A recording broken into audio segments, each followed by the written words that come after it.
Hello, everyone. It's Michael Jaco with Unleashing Intuition Secrets. Joined once again by Leo Zagami, the Confessions of an Illuminati best-selling author. It's got 12 books in the Illuminati series, and we're probably going to be discussing the 12th and a little bit of in detail here.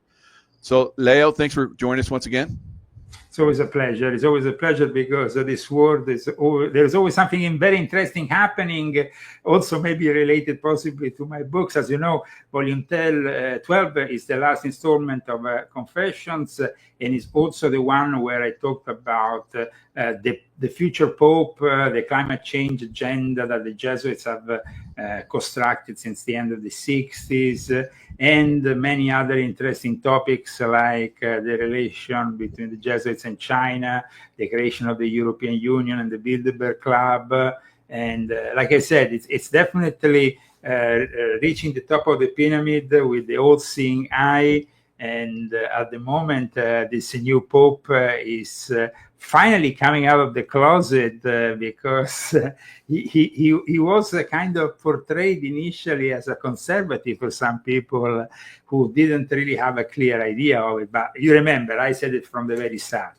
Yeah, Pope, you said what blew me away, and in my audience ate it up. It was like one of my best viewing shows I've ever done. Where you talked about the Jesuits and how they're the most powerful force as blow away everybody as far as their control. And I've been reading that book, and the first chapter alone basically shows you how they're dark.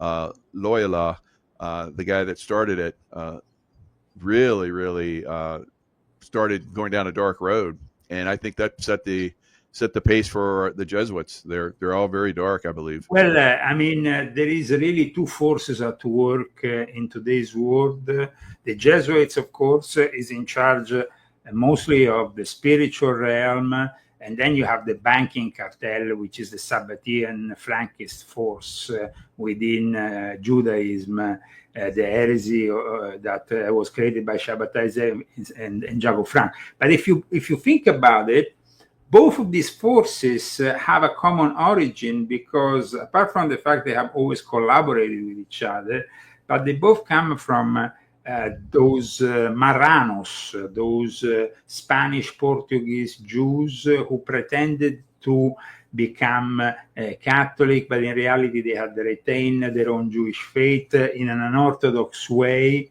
And Ignacio Loyola was claimed to be one of them, but definitely his personal secretary was one of them. And so it's like this combination of these two forces, the heresy within the Catholic world and Christianity, and the heresy within what we have with the Jews. And of course, the Jews have Judaism, respecting Mosaic laws. The moment in which they go out of those Mosaic laws, of those Sinai laws, which Moses gave to them after receiving them from God, then they are no longer to be respected as the chosen people. In any case, we have today a world in turmoil and a Pope who blesses a block of ice. So, that is pretty shocking. Absolutely, and your latest article on your website was leozagami.com, where you talked about that. So here we have the Pope blessing we'll play a little clip here, blessing the block of ice, because it's all about climate change, and these knuckleheads are pushing this hard. Yeah, you see, they really believe that they can brainwash millions of people in accepting the lies of climate change. And this happens to be a celebration by Pope Leo XIV of an event. It's 10 years since in May 2015, like I explained also in Volume 12 of my Confessions, there was a new encyclica, which is basically a document that the Pope issues dedicated to climate change called Laudato Si. For the 10-year anniversary, the Pope has decided last week to invite a bunch of people. Amongst them, of course, Arnold Schwarzenegger was probably one of the most prominent figures but there was also a bunch of other politicians, globalists of all kinds and sorts. And for a couple of days in the residency of Castel Gandolfo, which we have already discussed when it came to the first Green Mass that the Pope somehow put together in the month of July, and then he had even Zelensky coming to visit him. But the incredible thing was to see Arnold Schwarzenegger being nowadays a full-time Jesuit agent, because it's not so much about being a rhino, it's about being a Jesuit agent.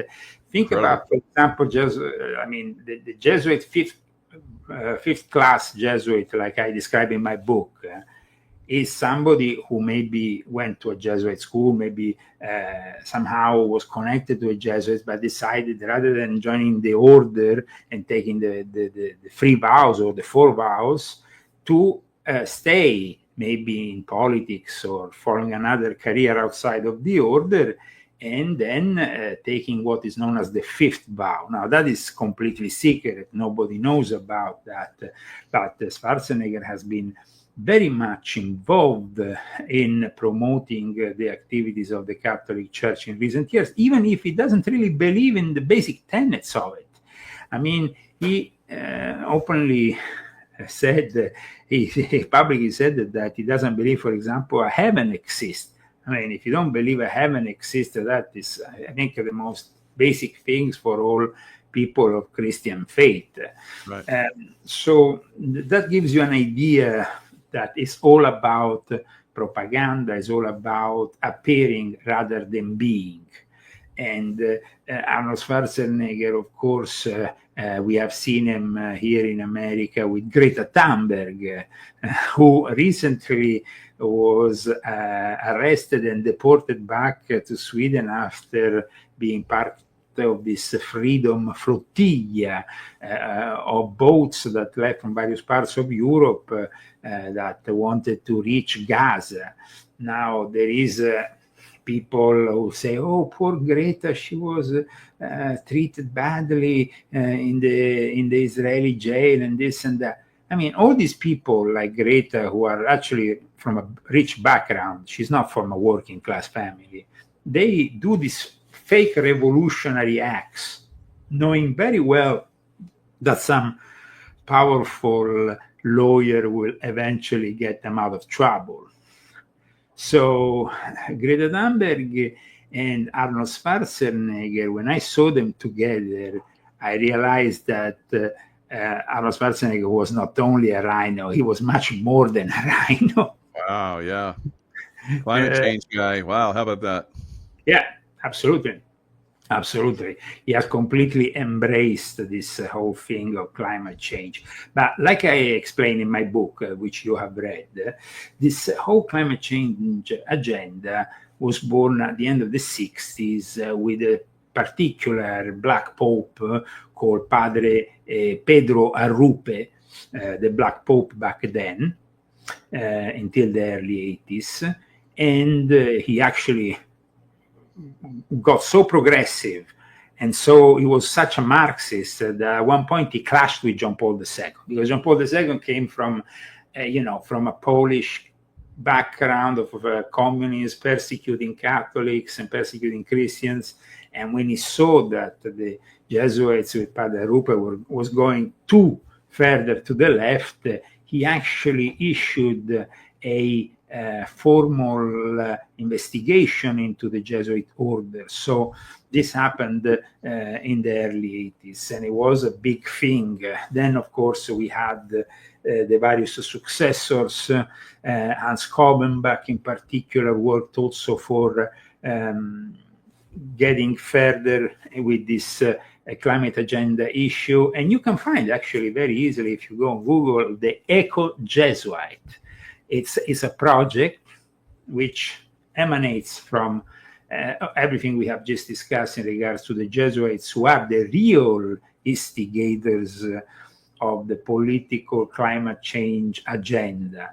I mean, if you went to a politician in the 60s or 70s and talk to them about climate change, they were, they were laughed in your face. They would have known nothing about it.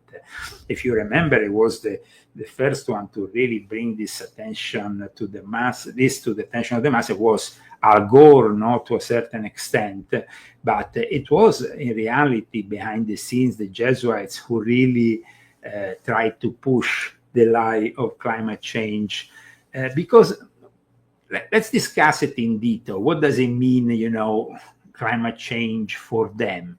It means that in the future, they will be able to reimagine the state and work in what Tony Blair's Institute has depicted as a blueprint for a global techno-dictatorship, in which you can, and I'm talking here, what you're showing now is the most recent Black Pope, the one who is presently in charge of the order, Father Sosa, who is another communist from Venezuela, out of all places. So I mean, wow.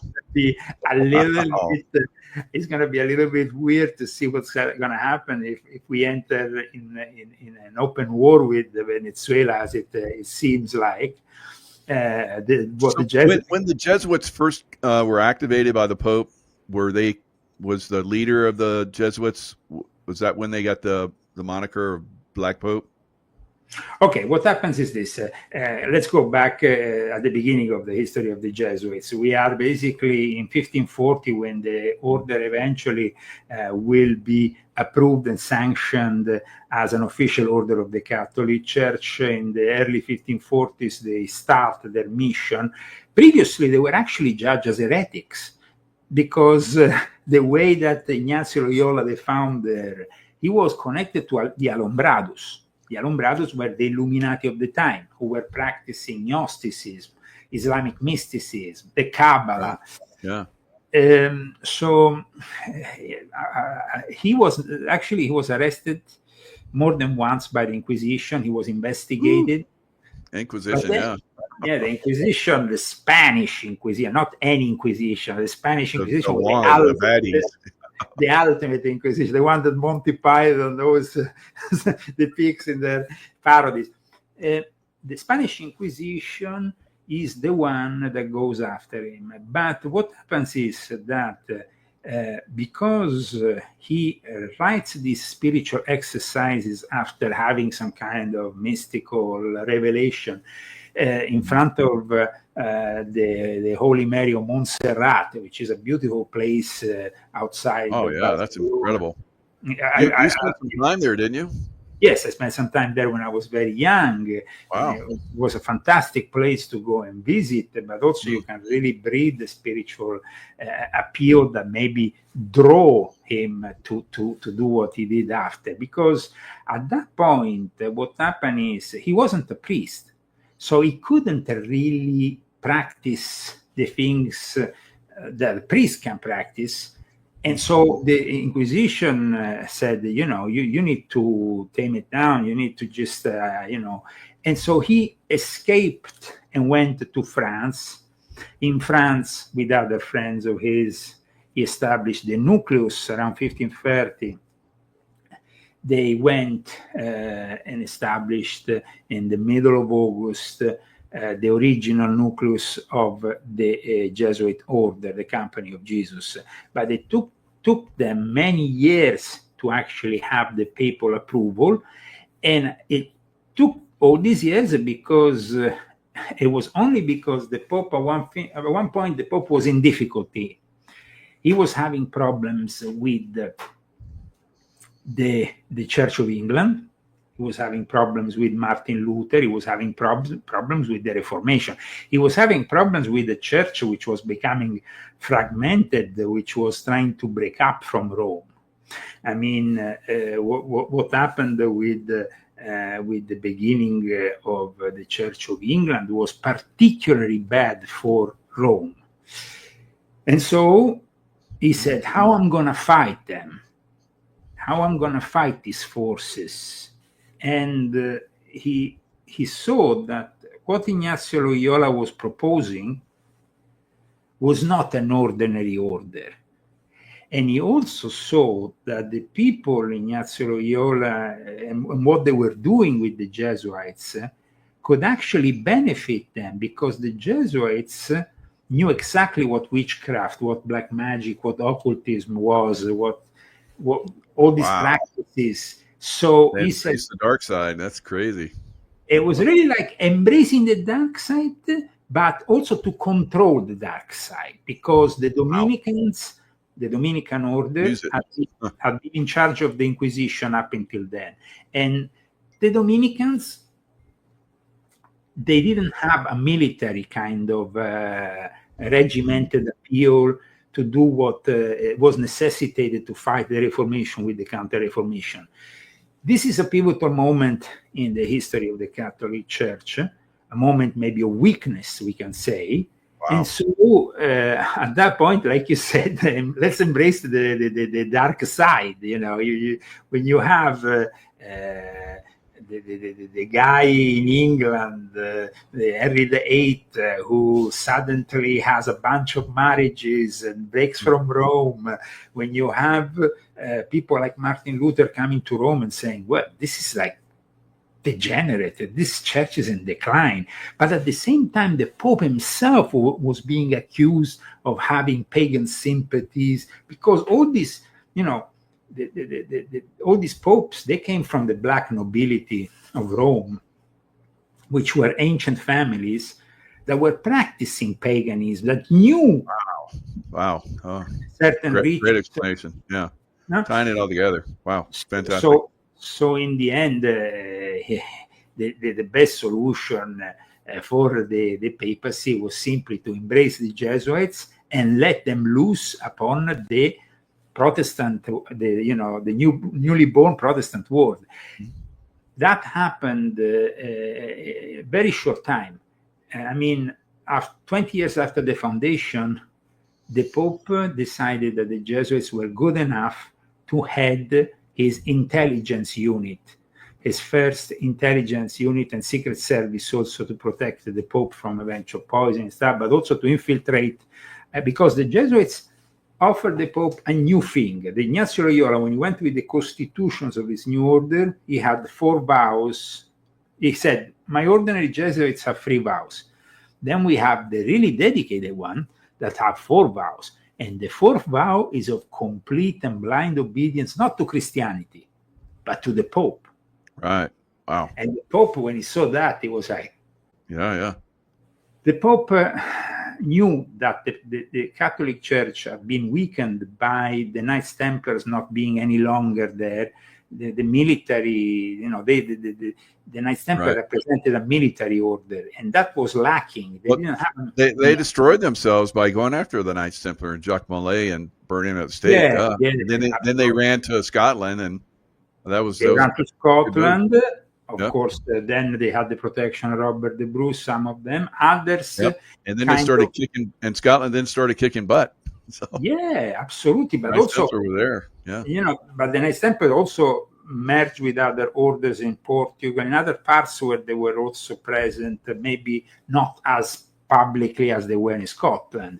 In Scotland, they became, and he was actually one of my ancestors who was from the Lyon family, who I've mentioned in volume 12, who was a marshal of the Knights Templars, who went to Robert the Bruce, and then their families became involved with each other, and actually they married with each other. And so from that descends then the Lyon family of the Queen Mother of England also, which official castle is in Glamis in Scotland. Wow, so, I didn't know that it came all the way from Robert the Bruce, that time frame. That's pretty impressive. Yeah, yes, wow. Absolutely. And so what happens is that at that point, England also was, let's say, having problems, though, because their war later on waged against the Vatican needed a form of intelligence and of a secret service. This, of course, a couple of centuries after the Templars' demise, so later on, with Queen Elizabeth, That's when John Dee became 007. That's when they unleashed the first form of British intelligence, which is a precursor to the model for James Bond. I mean, James Bond is itself a name that refers to the Masonic symbols, Joachim and Boaz, James Bond. But it's like also in regards to Freemasonry. Freemasonry comes partly from Scotland because those Templars got involved with the Scottish aristocracy and spearheaded the very early forms of Freemasonry. In this inaugurating the first lodge, Eredom of Kilwinning. Now, I would say that aside from all this, the Jesuits understood that the Templars had been a force that they could imitate, but they didn't want to be a military order. So when they established their order, they have a general. The Jesuits have a general, and that's one of the few orders. Now you have a general, it's very military. The approach is military. But they don't have, like the Knights Templars were warrior monks. They were going around with the swords. They were visibly military. The Jesuits could be more in disguise. The Jesuits started to practice the art of disguise, of dressing up like the locals. You will find them dressed up as Muslims in Muslim countries. You will find them dressed up as a Protestant. They will have to adapt to the local people to not generate, because their work, especially for the Jesuits of the Fourth Vow, became of infiltrating and trying to instigate a revolution against the Church of England. Guy Fawkes Day, that was a Jesuit product. Wow. So, I mean, it's like they really were at the basis. Now, in regards to Freemasonry, of course, followed up, matured, but then Freemasonry eventually also got under the, any organization from the Rosicrucians to the Freemasons, once they started to have success, they will be infiltrated and manipulated by the Jesuits. And so that's why I wanted to write this book as the last book of my installment, because they are the ones who control the whole system. Now, Pope Leo is a pope, an Augustinian pope, from an Augustinian order. Now, Martin Luther was from the same order as Pope Leo.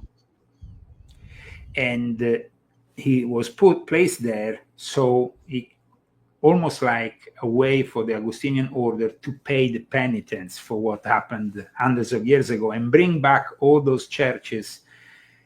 And now we see, just the other day, the Church of England has nominated the first woman Archbishop of Canterbury. Have you seen that? No. Wow.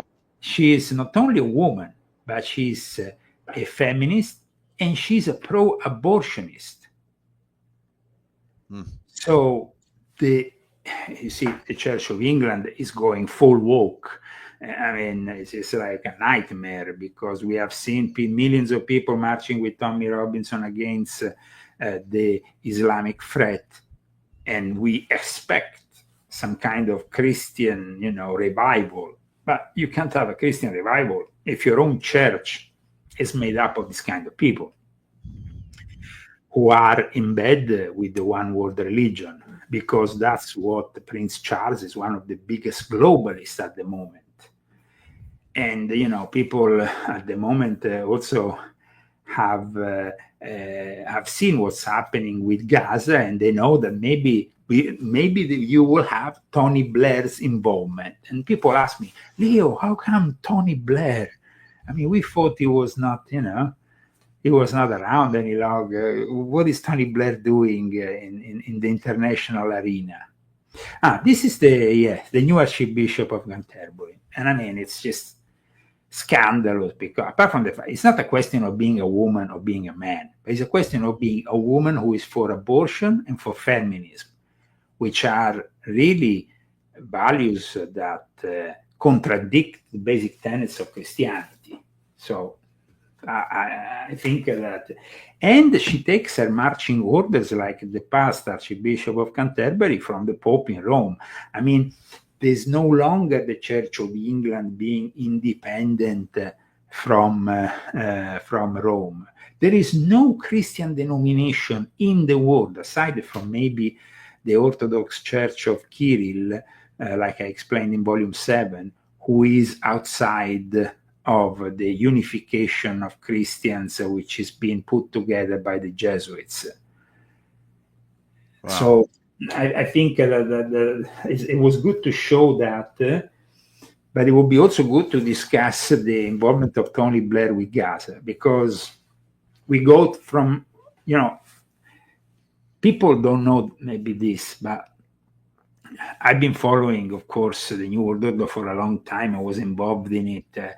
And with Tony Blair, I always said he was an agent of the Vatican when he was a prime minister. But it became obvious because the day after he left his office as prime minister, he became a Catholic. He made it obvious. Wow. He kind of like really openly made it obvious. And he is following the lead of the Fabian Society, which has always been instigating. I don't know if you know about the Fabian Society, but they are really the first British think tank that was established at the end of the 19th century. And Tony Blair's Institute for Global Change is reimagining the state in a way that those green policies which the Pope is trying to promote with the blessing of the ICE are also connected to Tony Blair. Because what Tony Blair is doing now, he's arguing for the digital transformation of an imaginary or a reimagined state. In his case, of course, the United Kingdom, but it can be any state. They want to actually use Gaza as an experiment ground for this modern digital infrastructure. And what does it mean? It means, like, for example, policies like the Green New Deal will be enforced digitally by cutting off electricity or water once monthly limits are exceeded. If you exceed, you have your water or electricity cut off. Not only that, they want to create like a credit score system. So, for example, if you exceed, you will have your own flights canceled because they will say that you have already generated enough pollution for the month and you can't take a flight. Mm-hmm. So you will be forced to deal with so Blair has described this as a little work of persuasion towards modernization. But it is basically the normalization of a massive surveillance police state.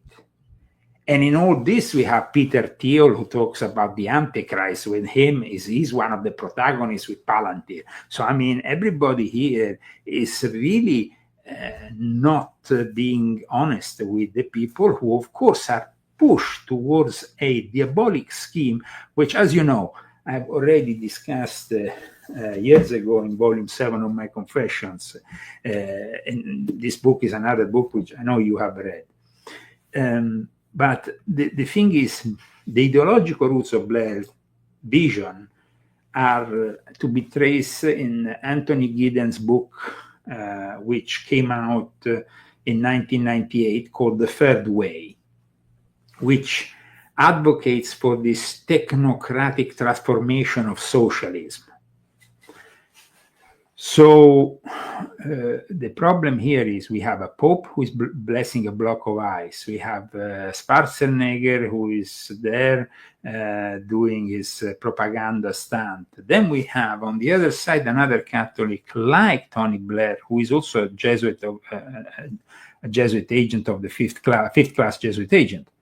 Because and he showed that when he, like I said previously, became a Catholic just the day after I think he left the office in Downing Street. So that was pretty obvious. What's going to happen with Gaza? You know, I've written a book, volume 10 of Confessions, about the eternal conflict in the Middle East. And of course, they might now reach a deal in Cairo tomorrow night. That's what's apparently going to happen. But like I explained in volume 10, it always happens in Cairo because that's the home of the Cairo Lodge, which controls the Middle East for the Illuminati. Wow. So we're going to have maybe a normalization that is required maybe at the moment for them, so they can then start an experiment in Gaza, which of course will be under the control of Tony Blair's technocratic vision. And Blair described himself as a follower of the ideas of Giddens. And he is, I mean, we can say one thing about what is happening here.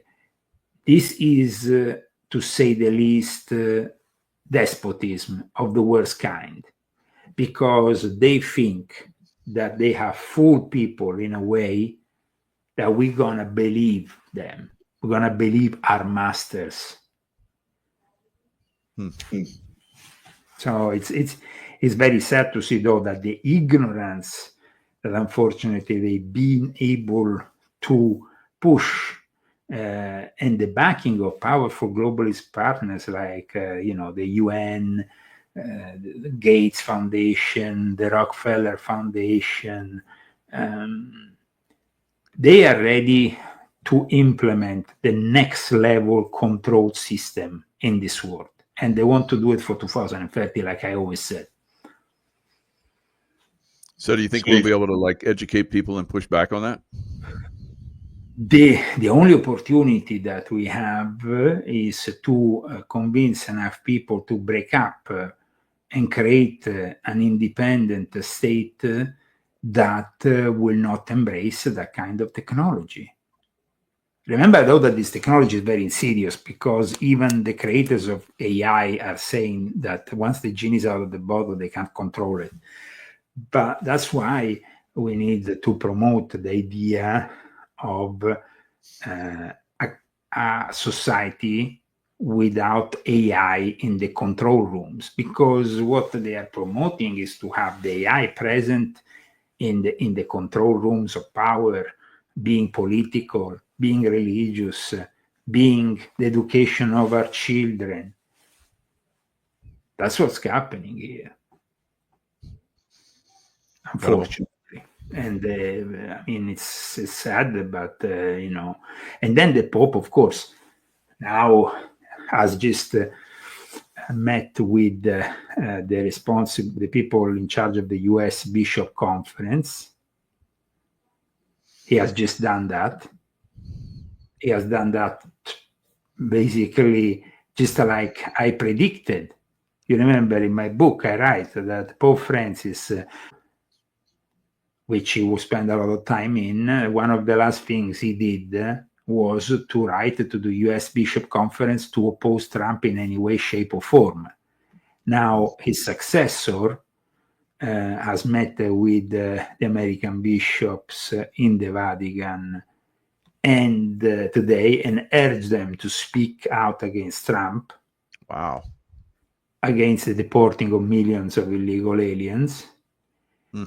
And you see, like I said, it's a confirmation of everything I always said from the very start. I mean, 50 minutes after he was out, he was out of the window and he was confirmed as Pope, I said that. Yep. I said it publicly on the Alex Jones show, which is a big platform, so anybody can go and see, because we had like 1 million shares on X when I said that. And everybody was kind of skeptical. Not everybody, but a lot of people, especially conservative and traditional Catholics, were hoping. But like even the Wall Street Journal has said a few days ago, the honeymoon with the traditional Catholics and Leo has finished. So now it's pretty obvious that the Pope is, because he was recruited by the Jesuits. He was brought in South America. He was brought to the Vatican in 2023. He was prepared for his role as Pope. And when the US Bishop Conference and its members were there, actually the ones who were cardinal electors, even Dolan, he didn't even know who this guy was. He never saw him. He came out of nowhere. But the Jesuit has said, this is the guy you have to vote. That's it. It didn't give any options. They forced, their decision, and everybody accepted it. So now it's obvious what the rhetoric of this Pope. It's I think even worse than Pope Francis, because in a way Pope Francis was kind of open and less insidious about who he was. He was a Jesuit. He was acting as a Jesuit. He was the first Jesuit to ever become Pope, and he was very much open about his leftist inclinations here of America. And let's not forget who is behind Antifa, because behind Antifa you have, amongst other figures, Alex Soros and George Soros. Now, Alex Soros, as soon as he was nominated for the Open Society, the first thing he did was going with Bill Clinton to the Pope and received the Pope's blessing. So you see how powerful the Vatican is. And of course, the fact that we're talking about in this article about Texas bishop reminds me of that Texas bishop who instead was kicked out of his role simply for criticizing the Pope, simply for criticizing the transgenders who he. So I mean, the actual woke agenda is still firmly in the hands of the Vatican, and they are continuing this transformation, distraction of the Catholic faith, which in the end needs to simply be absorbed within a one-world religion, which is going to be guided by the AI. The fact that they're already using priests, chatbot, which act as priests in the internet, and even a Jesus chatbot has been launched. So you can actually virtually talk with Jesus, which is an insane thing. If you think about it, you are now able to talk with Jesus through a AI chatbot, AI generated chatbot. And this is of course, the next level of cyber Satan. But in regards to the immigration and what is happening here in America, of course, like I explained in volume 12 of my confessions, this is the number one issue, because they want to transform not only, the religious landscape of America has to become Catholic, and at the same time, the political landscape of America has to become Democrat and leftist. Yep. So, I mean, it looks like the church is pushing that. The immigration thing is like, it's destroying every culture throughout Europe and trying to do the same here in America.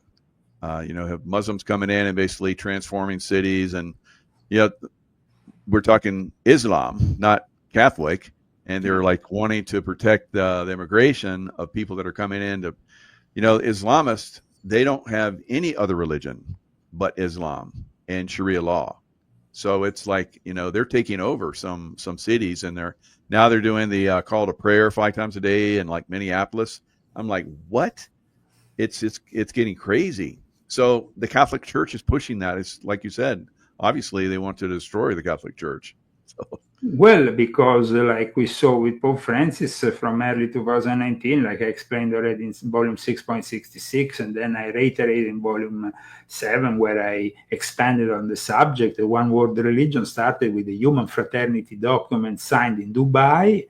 Then it gradually, was developed after the Sunni Muslim war with Pope Francis' visit to Iraq and the Shia shrines. And that is an important moment for Islam. Just imagine this. A Spanish priest is now facing 3 years in prison for an article on radical Islam. He's facing 3 years in prison. This is insane. I mean, is that in Spain? A Catholic priest from Barcelona, Father Custodio, is called Father Custodio Ballester Bielsa. On October, he's been accused of incitement to hatred under Article 510 of the Spanish Penal Code, which prohibits discrimination related to the ideology, religion, or beliefs. Now, the trial, of course, is raising concern about the Spanish laws restricting freedom of speech. But the fact that what used to be a Catholic country is now obviously not any longer a Catholic country. I knew that for a long time. And this also gives us once again, think about it, where are the Jesuits born? In Spain. And Spain is the first country now that is actually condemning a Catholic priest and favoring Islam. So if I remember, the Jesuits basically took down the Inquisition too, didn't they? Okay, the Jesuits took over the Inquisition. They took it over. They took it over. We're going to do this now. Wow. Yeah. They actually started, to get closer to the, like the king of Spain or Portugal, the various heads of state, because also they were very good with education of their children. That was their mission. I explained that in my recent book. They focus, like for the Knights Templars, their mission was to create banking. But banking was already created by the time the Jesuits came around. So they needed to create something else. So therefore, how are we going to manipulate society? Okay, we have to control the universities. We have to control the schools. We have to build up the Collegium Romanum. Before that, I actually went to Messina, where my father comes from, which used to be a base for the Knights Templars.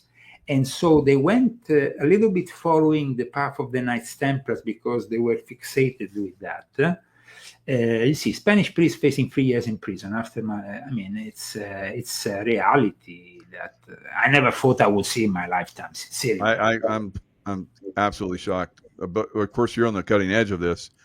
So this is Islamophobia. They're going to keep using this. They use this here in the United States, but it's getting pushed back on. So I'm really surprised, especially in Texas, where they passed a law that no Sharia law can be used in Texas. And now we have a bishop in Texas that's like trying to root for him. I was like, what?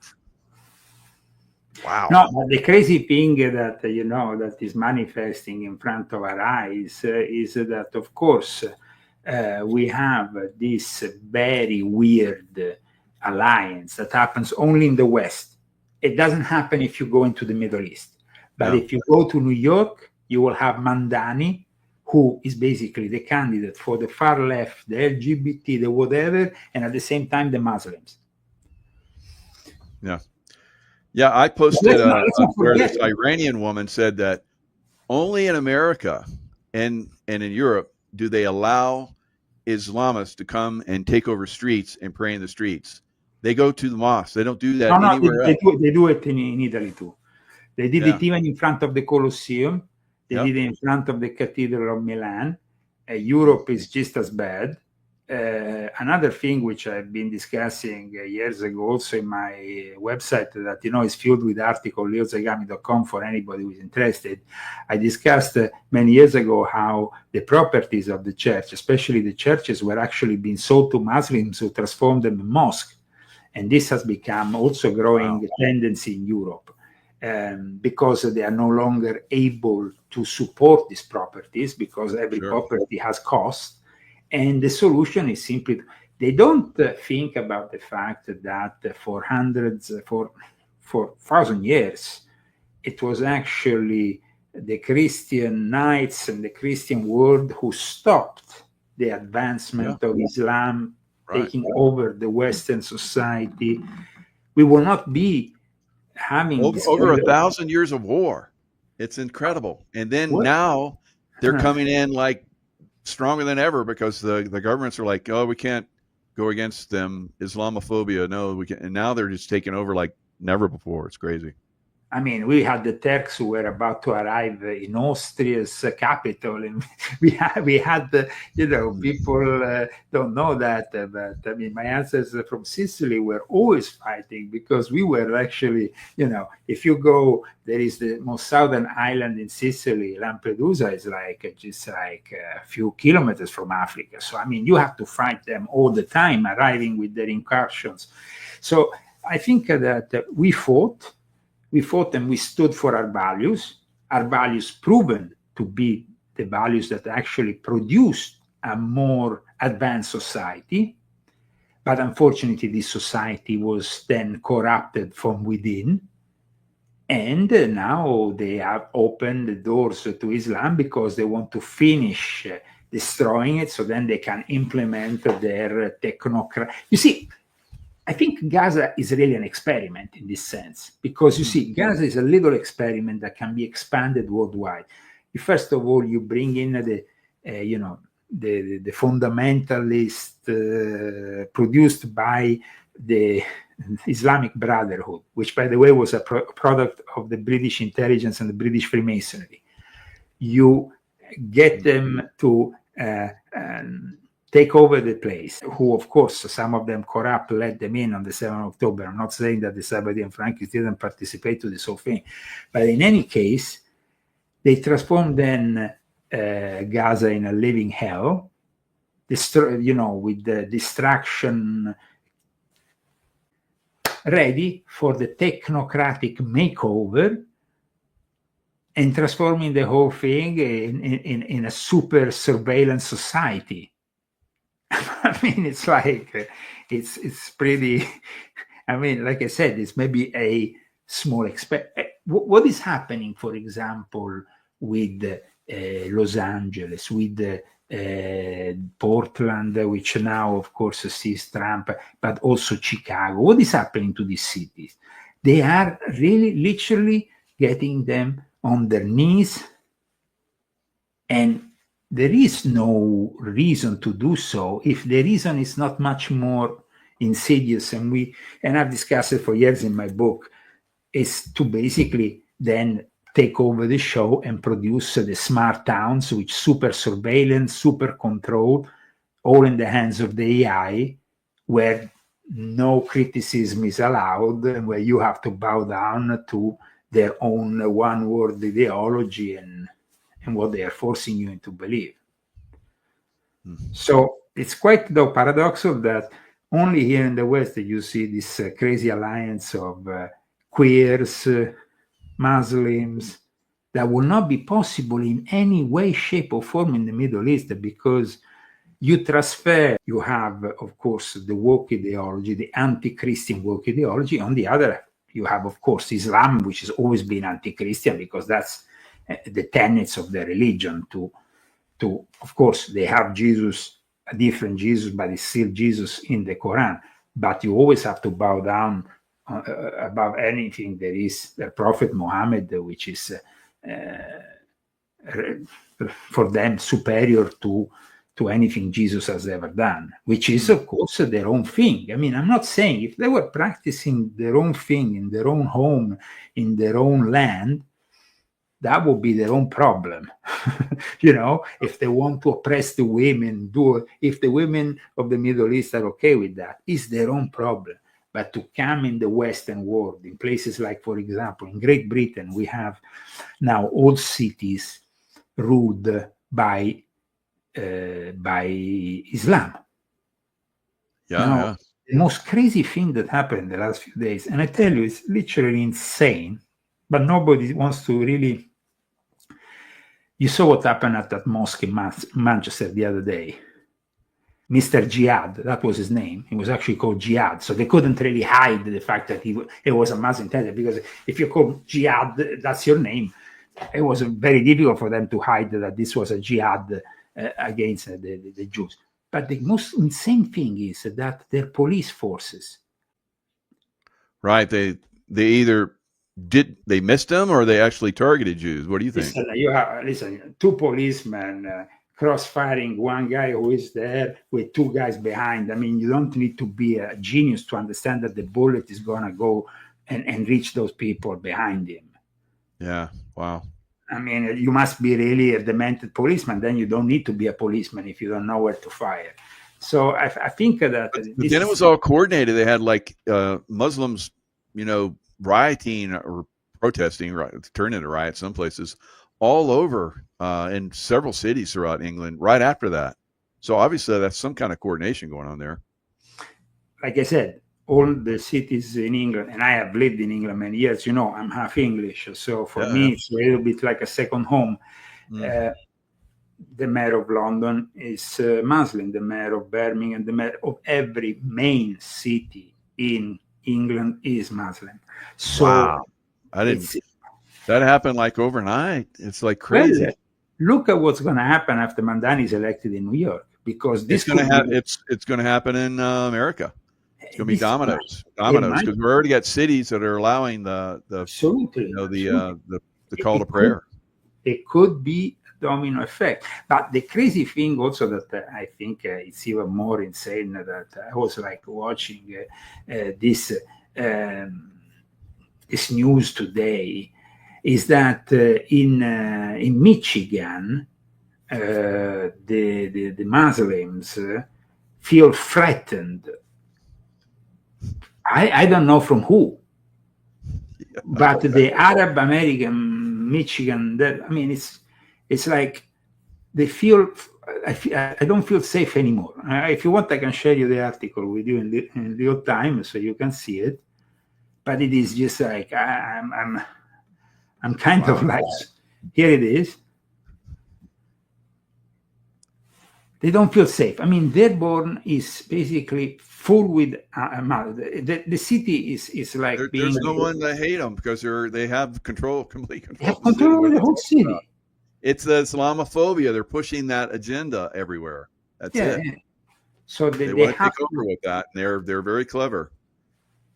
Yeah, and it doesn't make any sense, and it's just like why they have to do it. I mean, it's there's no point in it, but they want to do it because, of course, by playing the victims first, they anticipate then, and then maybe there will be, I'm sure there will be the occasional act of some lunatic who goes and does, and goes and attacks a mosque or whatever, or sets fire to it or whatever, and then at that point they are like, "Whoa!"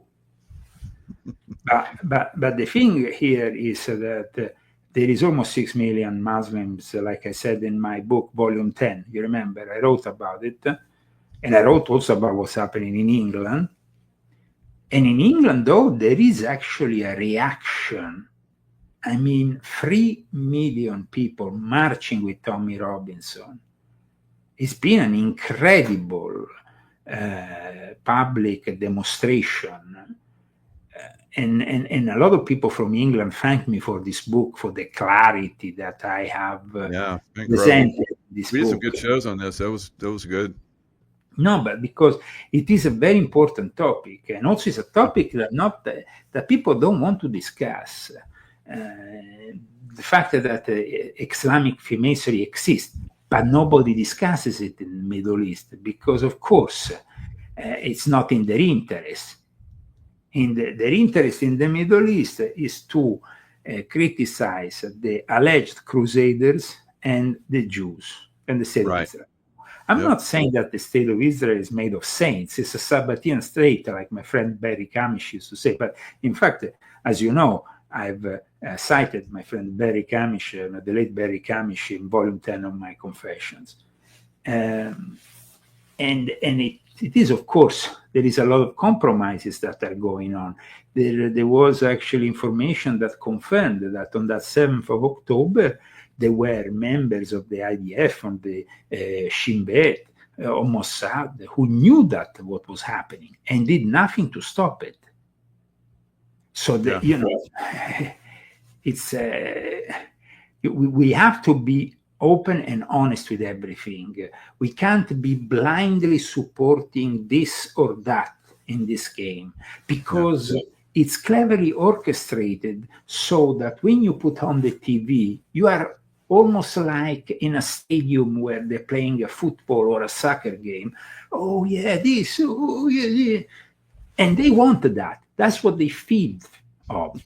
The egregore, the thought form that we generate with our hate, with our ideas, is part of what they also, like vampires, absorb, no? So, and it seems somebody made a good point. They visited Morocco and Turkey. I've been to Turkey as well, and the Muslims there are very sincere, beautiful people. There's no listen. If you left the Turks with the Ottoman Empire, because you talked about wars, and there were wars, and the Turks also waged wars at one point, and they had to be stopped because otherwise they would take over the whole of Europe and make us bow down 5 times a day. But one thing is for sure, that within the Turkish Ottoman Empire, the land we now call Israel, or whatever you want to call it after Palestine with the English, I explained in volume 10. I mean, it was very peaceful. Very peaceful because the Quran states that the people in the book are also the Christians and, of course, the Jews. And so the only thing they can require is taxes from them. But they're not allowed to go and shoot them or to, of course, it happened in the past that with this taxation, when it was very high, people said, okay, I'm just going to bow down 5 times a day. Who cares? To avoid being taxed. But the thing is that all these religions have been generated also for controlling people. The original idea of the prophet or Jesus or Moses, any prophet comes with a message from God. But once it's transmitted to the human beings, and the human beings start messing around with it for political interest or gain, material gain, or other things, then that's when we really, destroy the beauty of the faith in question. And at the same time, we compromise it, because when you see the Pope blessing a block of ice, I mean, that is really, I think that was like, somebody would say, what is this? It's like watching some kind of comic, some kind of, I don't know. It's not possible that the Pope is blessing a block of ice. It's just like beyond my reason to see something like that. But this is the reign of idiocracy we are living in at the moment. Yeah. It's like, in the film Idiocracy, the guy was hibernated to reawaken after a few hundred years. You remember that movie, no? Idiocracy, it's, I think, a cult classic by now. So Idiocracy, the guy, and then he reawakens. And everybody's demented, so he has a hard time. In the end, he's going to become president of the United States, of the world, because the world is really left with very little brain power. But in any case, it's not like we need to wait a few hundred years to get to the level of idiocracy where we are now. When we see that in the last week we had millions of people marching for Gaza in Italy, a country of the European Union, which on the 14th of October is deciding they're passing a law maybe on the 14th of October that is going to give permission to the Eurocrats to control your private messages and everything, or your post, before you even post them from your phone. It's a law with no precedence. It's like worse than North Korea or China put together.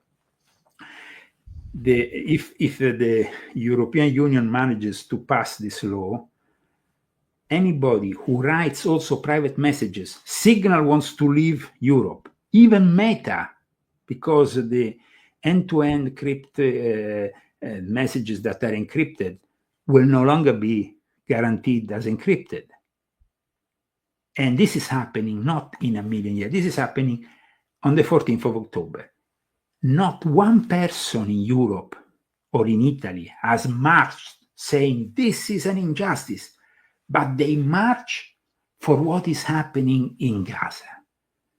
With all the respect, they have more serious problems in Europe now.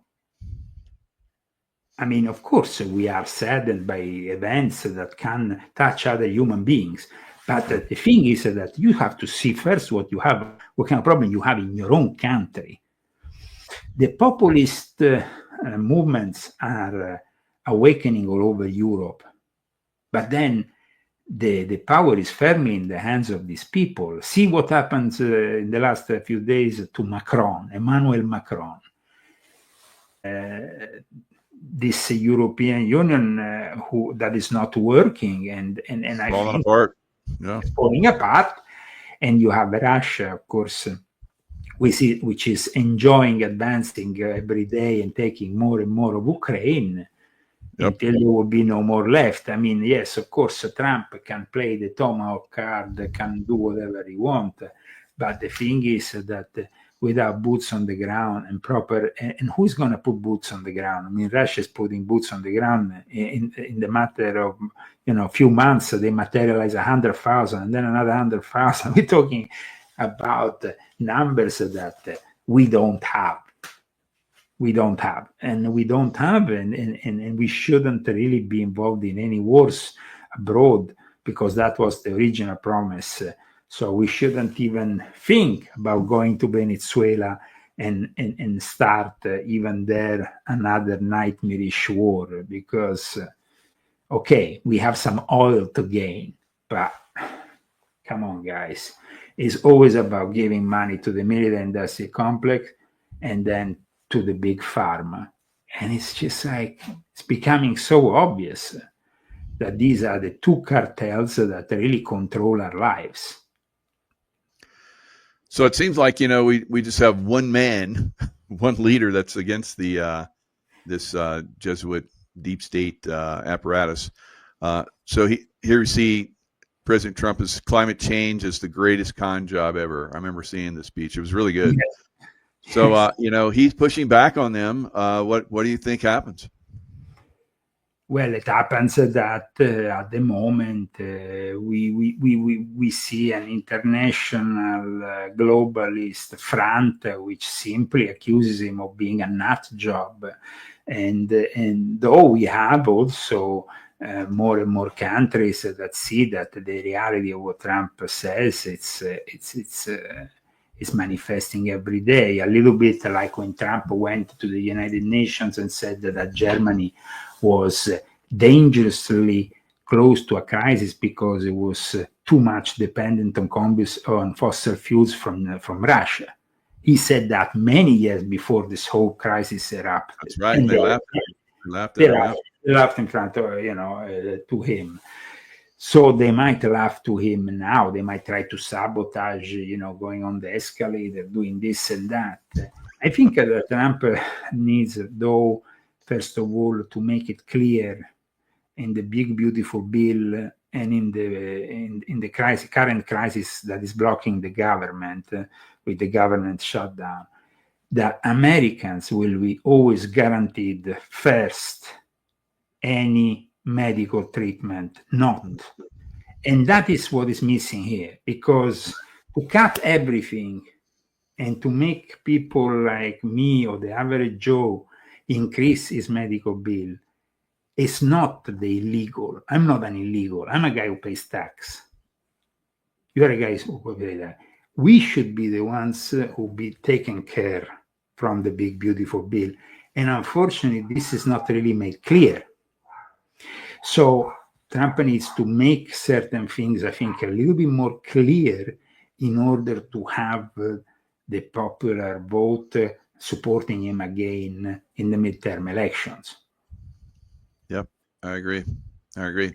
Yep, and we're having all these cities are probably going to be filled with military to try and get them under control. So it'll be interesting midterms. But at the moment, what is happening is simply that Trump is waging war against the mercenaries of the New World Order disorder of Soros and company. Antifa is a terrorist organization. Paradoxically, though, just today, actually yesterday, Ilaria Salis, who is an Italian politician who was elected after she was actually arrested in Hungary as part of this hammer group of Antifa who goes around hammering right-wing protesters. Yeah. And now they gave her immunity because the excuse is they don't trust the Hungarian judicial process.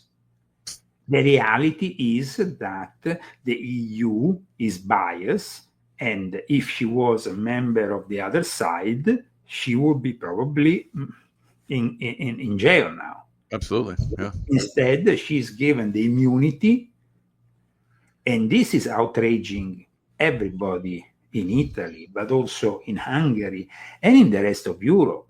Because finally, you know, when you have the majority of the parliament, the vote actually was 51-50, and apparently one of the votes was tricked. Apparently, one of the guys says that one of the votes is in discussion, but she got out of it, and now she has immunity. And this Antifa is actual terrorists that should have no kind of immunity anywhere. Yeah. Yeah, but you see what is happening in cities like Portland, Chicago. These are cities that have a growing faction of illegals and gang members, but then they are protected by these Antifa, communist, anarchic shields who are on the payroll of the usual suspects, who go and create, protests. And I think that actually what Trump is doing in that case, even the fact that Trump has suggested today that Brandon Johnson and Pricks, the governor, face criminal charges. Everybody's like, "Ooh, this is, an affront against democracy." I mean, when actually the mayor of Chicago, a journalist, asked about a woman who was just attacked in the street viciously, he was not even capable of showing any empathy. Wow. He was just literally ignoring the whole thing. Yeah. So, Yeah, he also just said that ICE agents should be arrested. So it looks like they're going to continue to push until they do get arrested, I guess. I don't know. It's just getting pretty hairy there. I hope that he goes into Chicago and cleans up the city in the way they did in Washington, D.C. In the meantime, though, we know that this is just a provisional and temporary solution, because we know that the globalists are not going to give up. I think that it's a little bit weird that Trump went to King Charles. King Charles is a globalist. He's one of the biggest facing globalism. Absolutely. I have some problems. He pushes Islam too. Yep. He pushes Islam. He's actually a closet Muslim, from what I heard personally from people in Turkey who actually spoke with him. So he is a closet Muslim. But at the same time, also, he is one of the biggest, most prominent globalists, together with Tony Blair, with Klaus Schwab, the great resetters, with Ursula von der Leyen. I think that it's a little bit difficult that we get out of this globalism if we have only Trump as the resistance. There needs to be a million Trump.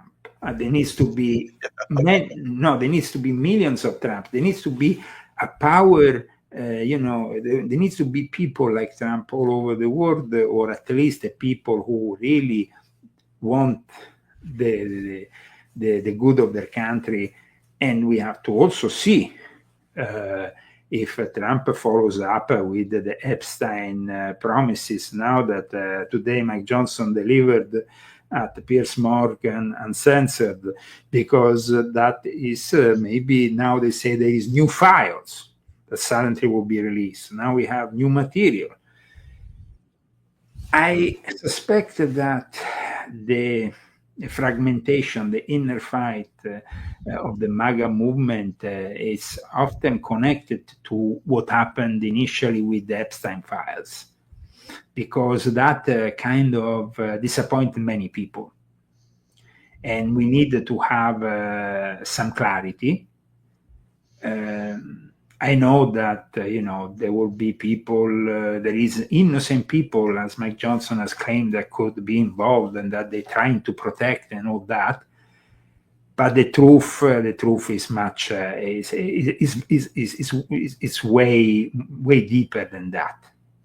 And maybe in the future we can discuss it. But I think that the Epstein saga is not finished. Let's not forget that Prince Charles' brother was personally involved with this. Right. It's like, we're not talking about...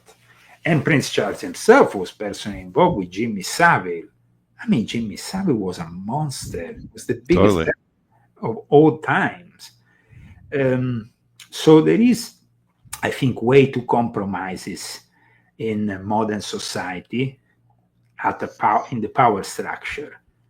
And if the way to get out of it is to simply give all the power to the machine and to the technocracy that is taking over the show with the fourth industrial revolution, well, I mean, that's not going to be that great. I think that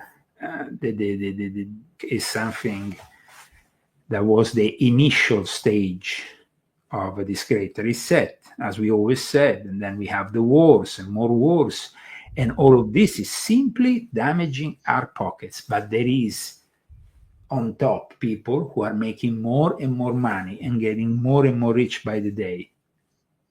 I'm not getting richer. I don't know. I mean, I know maybe you are getting rich. I don't know. People, I know. There's very few people I know who are actually at the moment having economic success in what used to be the American dream.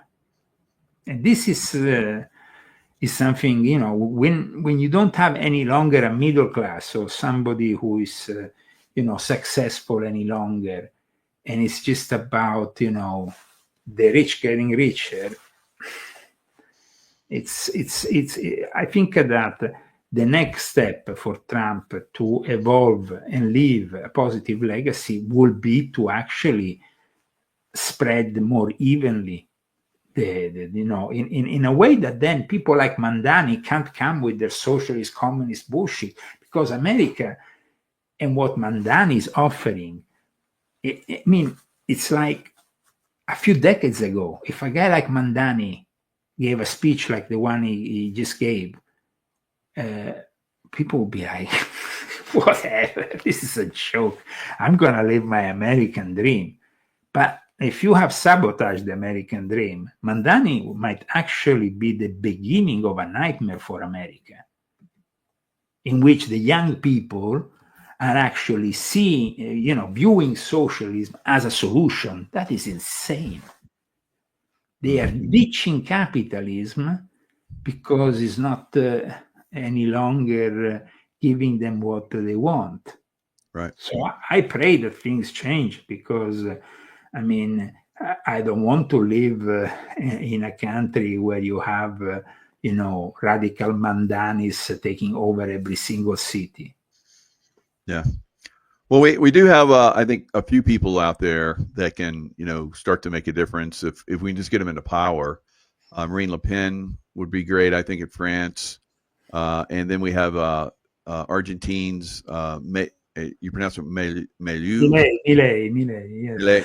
I think that the problem with Marine Le Pen, like everybody in Europe, is as soon as they want to do something, they get condemned by the judiciary. Like Le Pen was investigated, and she's no longer like Trump. Yeah. like Trump. But the same thing happened also in Romania when they actually elected a guy and they put they canceled the election and they went to investigate him for allegedly being too close to Russia, corruption, and all that. So the problem is Europe is no longer a place where you can imagine a change, because every time that change, in Italy we have Giorgia Meloni, but Giorgia Meloni is not somebody who has real power. In a country like Italy, the real power now is being given to Brussels, to the EU. Is Ursula von der Leyen that decides.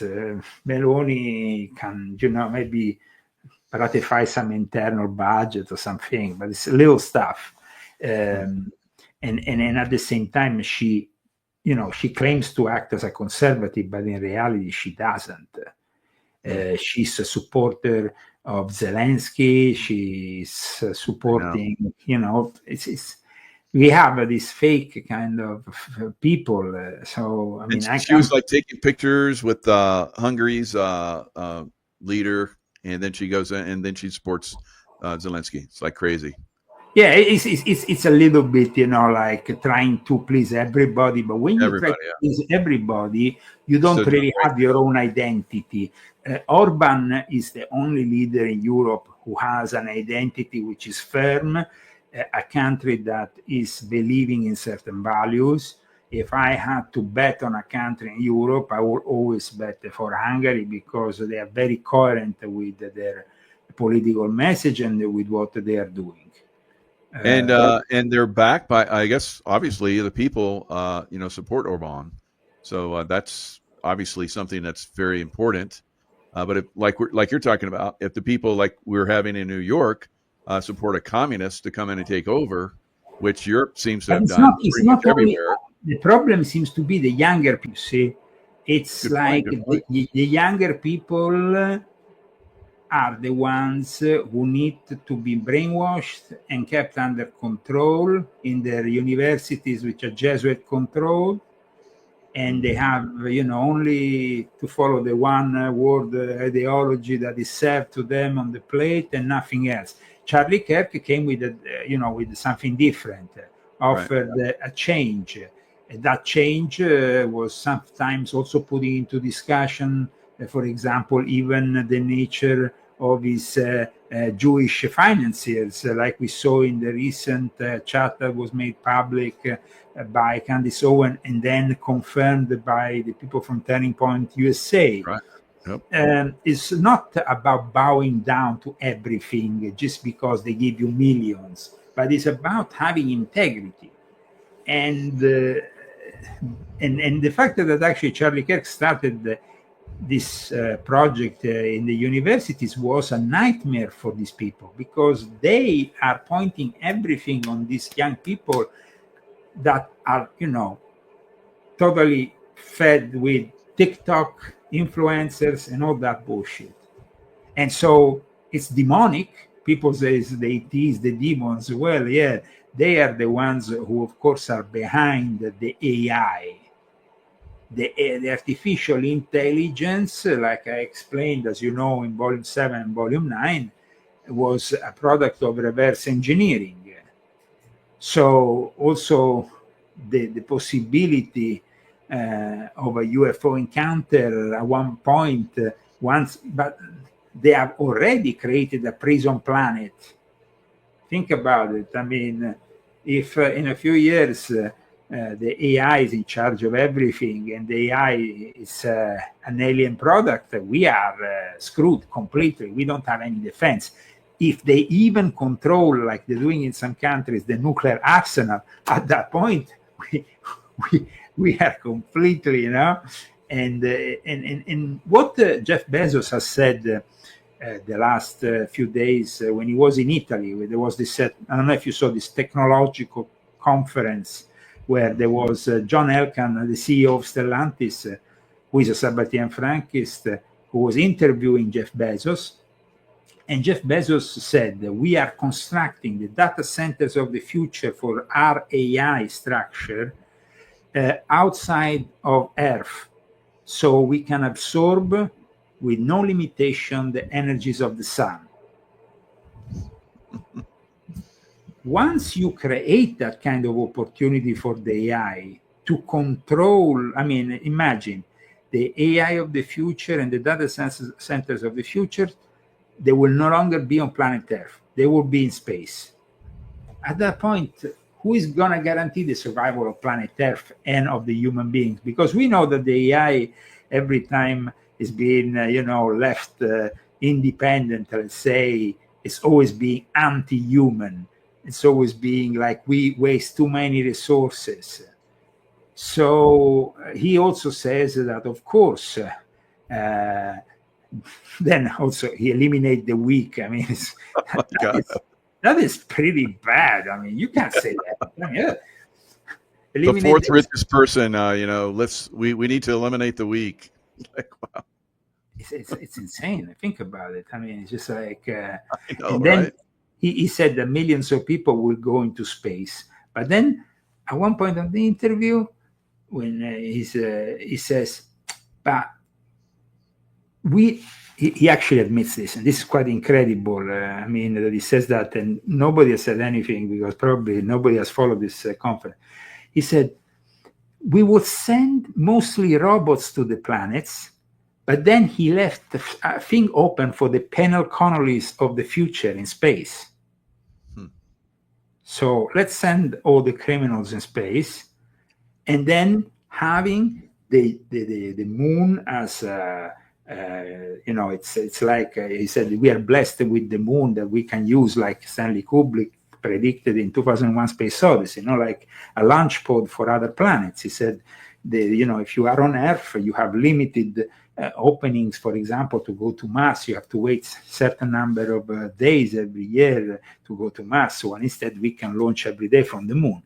So Jeff Bezos is ready, just like Elon Musk and everybody else is dealing with these kind of things. But Jeff Bezos, what he said was pretty far out. Definitely. Wow. And we are in front of the manifestation of Cyber Satan. I'm glad that every time people can also see the confirmation of what I written in books like Volume 9, Volume 7, Volume 6.6. I mean, these things, you don't need to listen to Peter Thiel. Peter Thiel is discussing the Antichrist simply because he's in course with it and he wants to kind of like play, the innocent guy. Yes, so let's denounce the Antichrist. I'm a Christian. What Peter Thiel is doing is nothing but Christian. It just puzzles me. I mean, the fact that he has done 4 conferences on the Antichrist, but the level there, of course, is simply of plausible denial and trying to just push forward the idea that he's a good guy. I'm not doing certain. No, I'm not doing. But then when you see what Palantir is doing, is the exact opposite. Is everything the Antichrist requires to control our society. Mm-hmm. So that is kind of interesting. And thank you so much for having me on once again for this interesting chat, Michael, as usual. Absolutely, Leo. And people can reach you at leozagami.com, right? Yes, they can reach me there with my latest articles. By the end of this month, beginning of October, I will have a big announcement to make. It's going to be something that, of course, I'm going to announce first on your show because I'm going to let you know. You've always done that. Man, I'm so honored. Thank you. And it's going to be, I tell you, it's going to be impressive. It's no longer the Confession of Illuminati series. It's something different. It's a challenge for me a little bit because, I only wrote a couple of books out of the Confession series, Pope Francis the Last Pope, and of course, The Invisible Masters. But I think that the book that I'm writing is a book that the world needs. When I write a book because I feel the world needs it. Otherwise, I will not write it simply, That's beautiful. Yeah. Yeah, you've done some amazing books. They've really helped a lot of people. myself included. It helps the evolution of mankind and the awareness. And like you said, at one point we will have to create some alternative to what is going on. And the more we are, the better it is. So I'm glad that you have a lot of success and that you're reaching more and more people with your shows. Yeah, so God bless you, guys. And we see you soon. Ciao. Ciao. Hello, everyone. It's Michael Jaco with Unleashing Intuition Secrets. So yesterday, around this time frame, I had a show with Juan O'Savin. Always enjoy Juan coming on because he's basically on the cutting edge of what's going on out in the world, sharing with us, things that basically can definitely inform us and keep us on the cutting edge of what's out there. But I think that sometimes,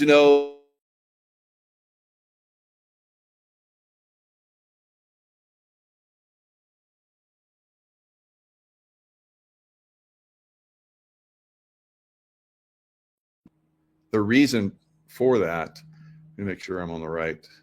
So never know about these internet. So even Juan said it goes through the internet goes through the intel agencies before you or I see it. So we might see a little bit of a little pullback a little here and there because of subject matter here and there.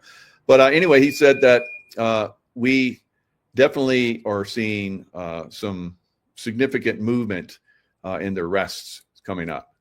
And that's going to be something that I think is going to be amazing. All of us have been waiting for it. But he said, and a lot of us have said this as well, that some of these people are going to be arrested, like, James Comey, Hillary Clinton, James Brennan, on and on and on, George Soros. These people are not the top of the food chain for the people that will ultimately have to be arrested.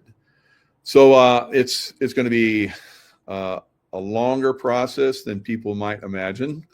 We could even see governors and mayors arrested. Now, another thing that he said right from the beginning, he congratulated me for coming out very early on with the Charlie Kirk shooting and revealing and talking and, raising questions pretty much.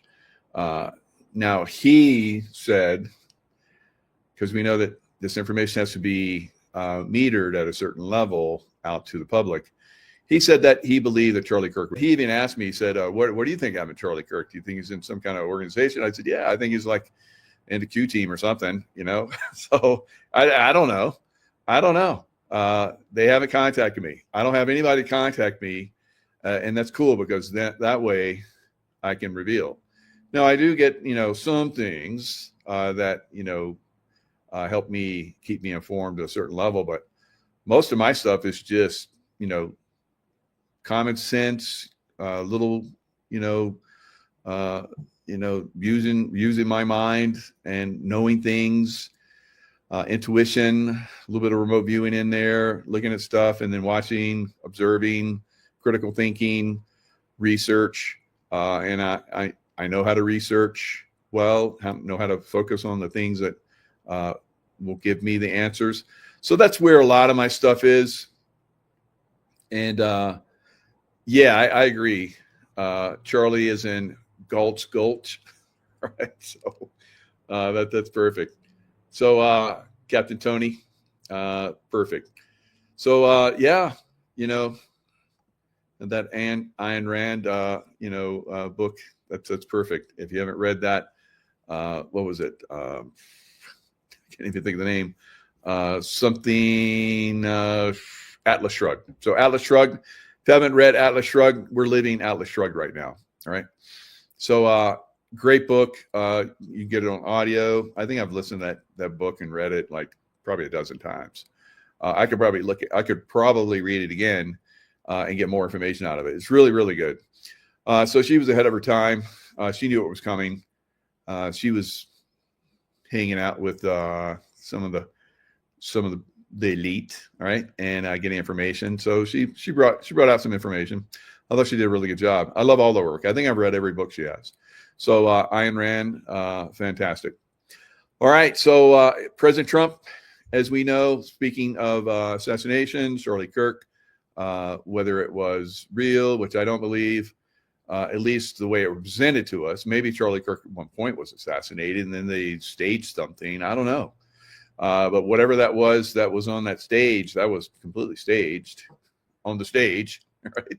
Staged on the stage, right? So it is absolutely, there's Navy SEALs in the audience making gestures and doing all kind of crazy stuff. And some of those people that were there moved very rapidly and took down that scene. And then, of course, they came in and jackhammered everything, and it's like gone, like nothing happened here. What? So, was there somebody that got shot here? Can't tell from looking at the place. Crime scene? No. Kind of reminds me of 9/11 and the buildings collapsing in their footprint. They just cleared all that out very quickly. Kind of same thing they're doing in the Palisades. We're going to talk a little bit about that. Just like wiped that place. I just moved everything out of there. All right. Nothing to see here. And if there's anything left, it doesn't matter. All right. So 8 months later, Palisades, nothing. It's probably going to take years and years and years for Palisades to get cleaned up. So President Trump, obviously, we've already seen a couple attempts on his life, staged, manufactured. Could be the same thing as Charlie Kirk, I believe. Captured operation. They saw what was coming. They just captured operation. The guy that was supposedly shooting at Trump, the kid. I saw pictures of him having, and it was after that he kind of started to go into the senility. So we've seen this stuff over time. Abraham Lincoln, McKinley, even Theodore Roosevelt had an attempt on his life. The thing that saved him was that he had, I think, a snuff box in his pocket, and the bullet hit that. I don't know. It's like I'd be like, I don't think so, but whatever. So there's a lot of stage stuff out there, and then there's stuff that's real. Right now, Dan Bongino, like I said, protected Hillary Clinton. Right. So, Dan, what do you? They asked me to protect Hillary Clinton. I said, well, might turn my machine gun on her. So they're like, okay, we're not going to have you protect her. So, but there's people that did. Navy SEALs, Dan Bongino. I don't know. I couldn't have done it. But, somebody's got to do it.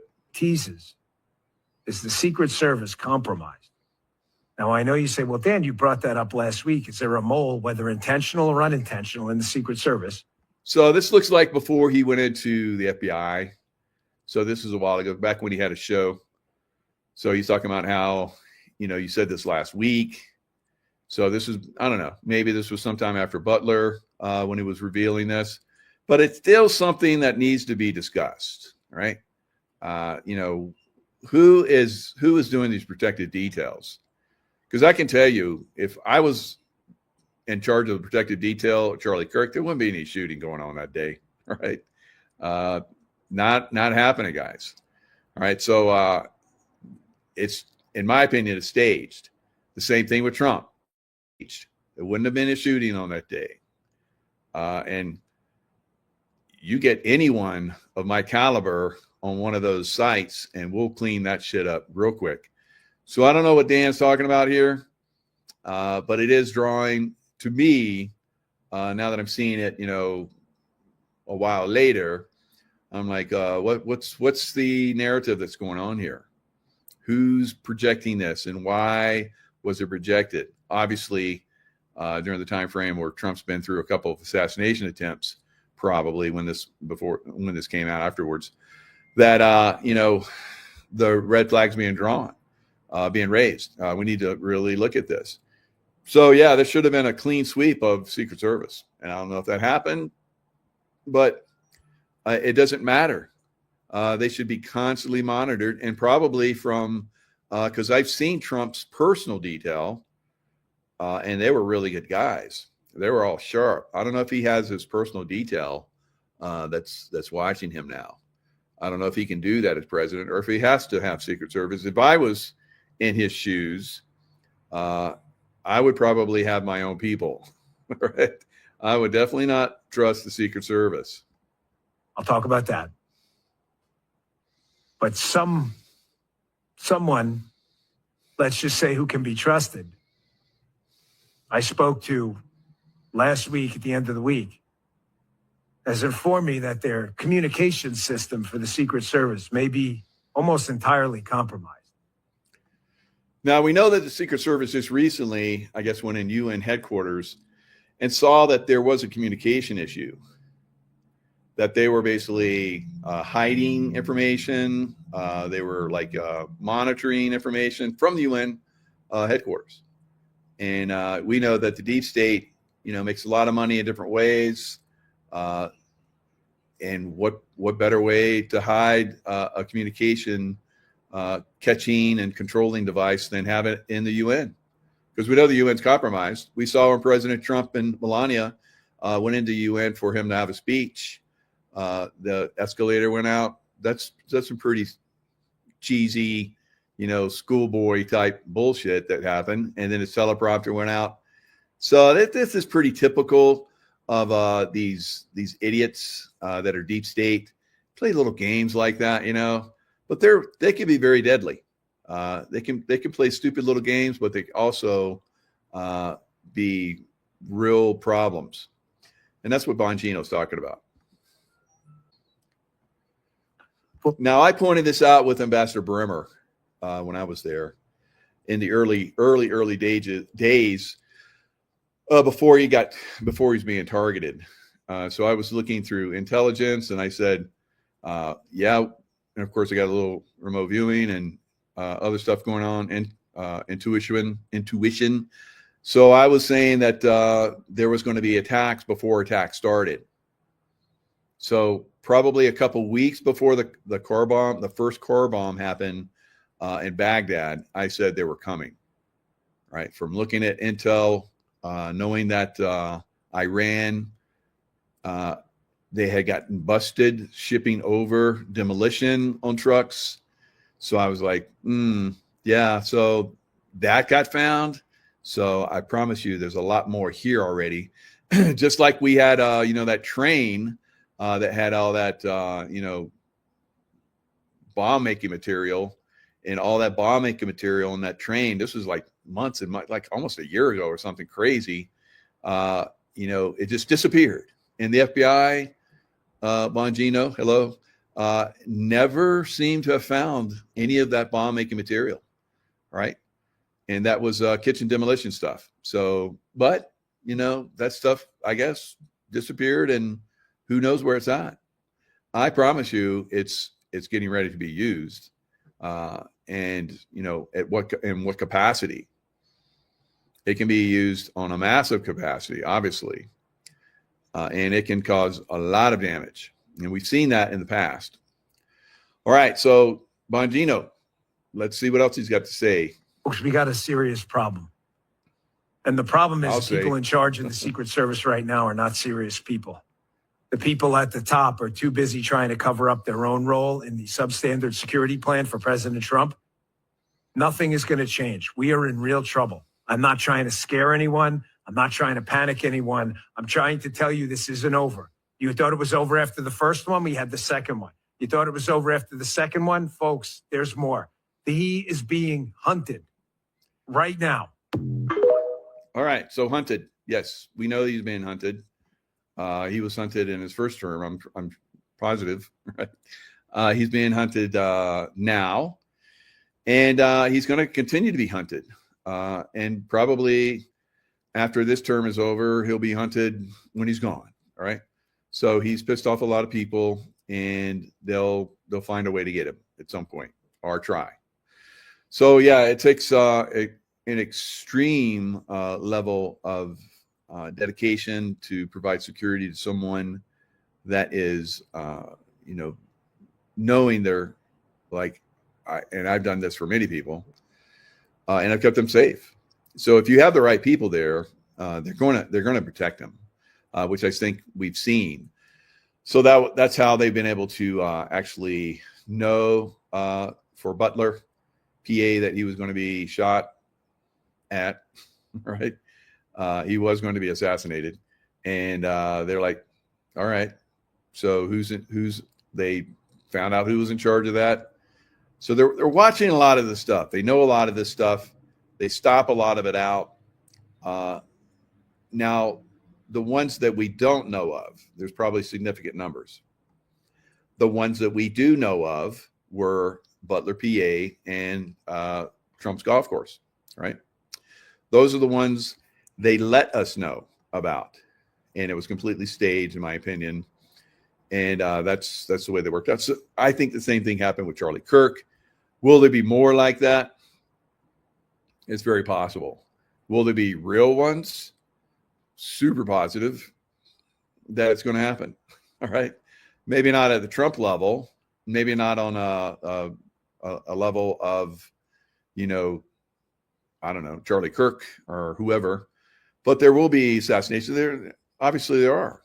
There have been for the last almost decade since Trump first got out. And, of course, decades before that, when you look at the deep state activity, we start to decipher, okay, that was a deep state, that was a deep state. And school shooting, bullshit. School shooting over here, bullshit. Right? So on and on and on. So, yeah, your bullshit meter absolutely should be on, Rosebud. Good job. Everyone's bullshit meter should be on all the time. Meanwhile, the U.S. Senate just confirmed 107 President Trump nominees, all in one go, 51-47. This despite Chuck Schumer's shutdown. All right, so the government's shut down, but I guess the senators and the congressmen can come in and still do their jobs. I guess they still get paid. Or if they're not, maybe the ones that are, have decided that they're not going to come in because of the government shutdown, and they're trying to blame one group over another. That's probably the Democrats. Then that's like really good, because now we're getting a lot of stuff done. So the Democrats have been pushing back on nominees. So we had 107. 107. All right. So perfect. And Juan actually shared that with me. So that's a good number. There's still stuff getting. And why? Why would he share that? Is it just because of his number, or because we're seeing this is another captured operation? All right. We knew that they were going to shut down the government. So we're like, they had all these plans, just like when President Trump came into office. Remember when he came into office, his first day, January 20th, when he got sworn in, he was like signing like 100 or more, like they had him already. It's like he got sworn in, and then they got all that paperwork done, and then he brought it to him and he signed it. No, obviously it was pre-planned, and it started wheels turning. That definitely started to take down the deep state, all right, the corporation. So we have a constitutional country, and we have a deep state corporate country. And the corporate deep state country is being exposed, is being taken down systematically.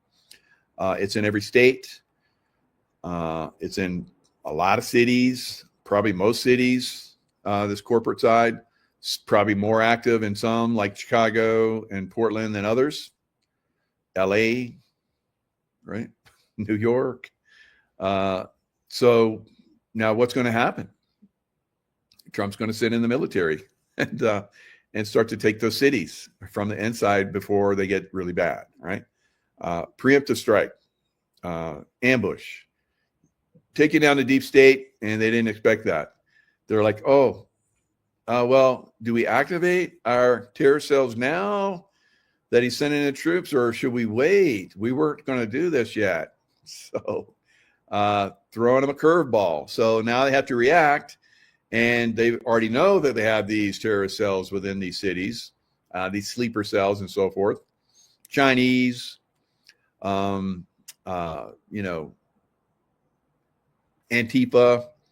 BLM, probably Ilhan Omar's people from Somalia. So there's so many guys, so many. We know that we have like up to 1,000 Islamist terrorists in our country right now. That's been determined already, right? So it is amazing. It is amazing how much we are up against, but we all know that we're going to win. We know that, don't we? Yeah, I know it. And it doesn't mean that, I might get taken out. I don't know. But I'm in the fight. I've been in the fight. They've tried to take me out many times already. It doesn't matter to me. I just still keep showing up. Seems like that when you're doing the right thing, you seem to have some protection. And so Trump doing the right thing, got protection. That doesn't mean we give up. It's like we don't have to protect him, obviously. But it does mean that things are moving in a way that maybe somebody goes, oh, I should maybe check under that seat. Oh, there's a bomb. Yes. Let's call it the bomb squad. Call off President Trump. We got a bomb in here. So that stuff's probably happening. Maybe God whispered or angel whispered in one of those guys' ears. That's a good Secret Service guy, right? Probably a good Navy SEAL at one point. So they're doing good work, and we can I think congratulate ourselves that we made it this far and haven't had some really crazy stuff, because we were all anticipating. A lot of people have been anticipating 9/11 times 10, right? We haven't seen it yet. Doesn't mean it's not going to come. It could come, and how many people knew that 9/11 was going to come? I knew that something was coming, but I wouldn't have been able to tell you at any point that it was going to be planes crashing into towers, and then those towers fall in the footprint, right? So we can see these events coming. Maybe some of you too. Maybe some of you too. You've done my courses, yeah. You probably are like right online, yeah. I'm like, yep. We've been talking about this for a while. Yeah, there's going to be some crazy stuff happening over the next month or so. So it's a wacky world. That's right, Angel Eye. So it is a wacky world, but if you're a little wacky, it's like, I see wacky coming. It doesn't bother me, right? So that doesn't mean you're kooky wacky, but you're wacky as far as like you're not along the same sheet of music as the deep state, because they try and control consciousness. It's like this is a real state. No, that's not a real state. It's not constitutional. That's a corporation. Oh, how did you know? You guys are so dumb. You're so stupid. It's so obvious. But we fool so many people. How do you know when other people don't know? It's like, because I'm smart. My soul isn't compromised. So it's crazy. All right, now the U.S. Senate is still active. And today they were active, as you guys saw.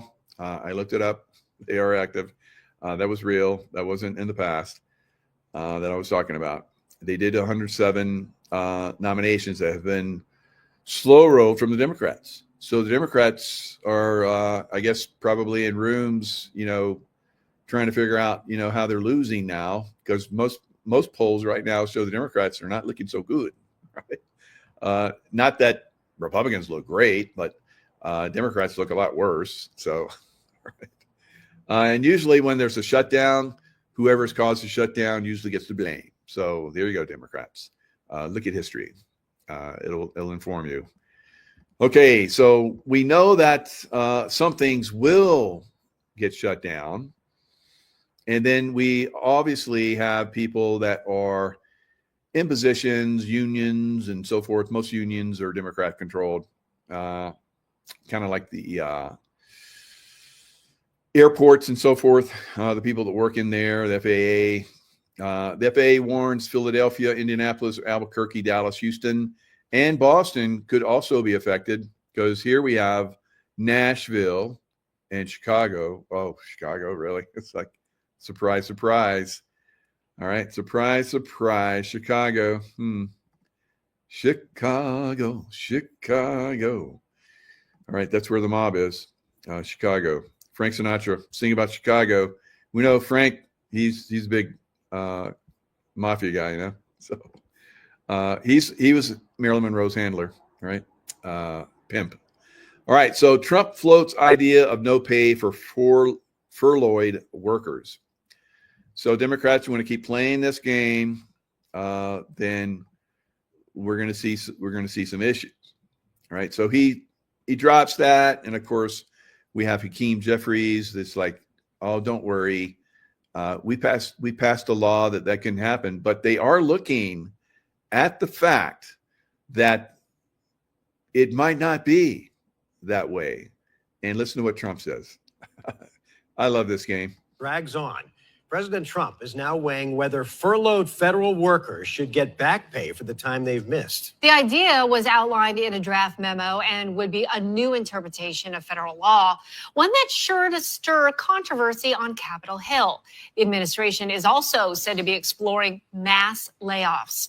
Listen to the president's response today when asked if workers would receive back pay. It depends on who we're talking about. I can tell you. Look at that White House. Isn't that amazing? Look at all that gold. I bet that's real gold.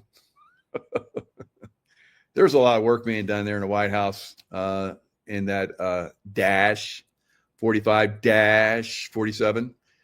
We know that the White House was dark all the time. We could like look at videos, and they stopped putting those videos out where people could look and see that there's nobody home at the White House for years. How about that? Must have been doing some really good work and cleaning out those tunnels, because we remember when we had all those little children coming up the videos. Amazing how that video was there just the right perfect time. And they showed all those little children coming out of the White House front doors. Why would they have them come out the front doors? Why didn't they just go out the side basement door or something like that? Interesting, right? The Democrats have put a lot of people in great risk and jeopardy, but it really depends on who you're talking about. But for the most part, we're going to take care of our people. There are some people that really don't deserve to be taken care of, and we'll take care of them in a different way. The Congressional Budget Office estimates about 750,000 federal workers are affected. But Democratic leaders pushed back. Here's House Minority Leader Hakeem Jeffries. So I know you guys have probably seen the memes where Hakeem Jeffries and other Democrats have the sombreros on. So when I see him now, I think of him with a sombrero. And we'll stand with you as we've done from the very beginning of this presidency. And the law is clear. Every single furloughed federal employee is entitled to back pay. Period. Full stop. The law is clear. And we will make sure that law is followed. It's the stalemate in Washington. You trust that guy? Yeah. He's going to, I guess everybody's going to find out. These guys lie all the time, so we'll see. Huge shock wave is approaching Earth. Interstellar, solar, and geophysical forces begin combining. All right, so what happens? Earth change activity coming to a place near you. You know, a lot of us have been talking about this for years, trying to help people see this. It's been covered up. It's been suppressed. I guess they'll figure that if they suppress it long enough, then people will forget. But how can they forget? It's going to attract more attention at some point, I would think. I don't know. Now, the reason why they discussed it, one of the reasons why the doctors aren't more aggressive with reporting is because if they do report, then there's a possibility they can be held accountable. And they will be. I say to them right now, I don't know how much you're earning, but you're not going to be able to spend that money when you go to prison. Right? So I don't know. Do we like take all the doctors? Because it's almost all the doctors in the world now that push this thing. If we take all the doctors, who's gonna do the medicine? I don't know. Maybe we restart that process. Maybe we start that now. Right? We start make sure they don't go through the Rockefeller Medical, Association teaching, and that will help a lot. And maybe we get some of those people out there that know that this is a problem and haven't been able to speak out because they know that, their lives, their families' lives are in danger, everything's in danger. And so that could be one reason why they might be given a little bit of a leeway as far as like prison time. But for a lot of them, I think it's going to be a problem. And that's remains to be seen how that's handled going forward. All right. So, John Looney was the embalmer, like I talked about, in Britain. They basically backed down. I think it was his wife. I heard that it was his wife. And I don't want to go too deep into that. I guess I shouldn't have even said that. But, he basically backed off, and he backed off for quite some time. I think it was like a couple of years, year and a half, 2 years. And now he's out, trying to disclose, but he's one voice. And I'm surprised that he's even still alive, actually. So we'll see more people, I think, at some point start to, speak out. And it could be because of this video and maybe some videos in the future. Now, 8 months after the Pacific Palisades fire, how is this possible? The removal of hazardous materials from this site is complete. Mission accomplished. That looks like there's a lot left to do. But I don't know, you tell me in the comment section what you think about that. This was the building where my grandpa got his hair cut for like 50 years.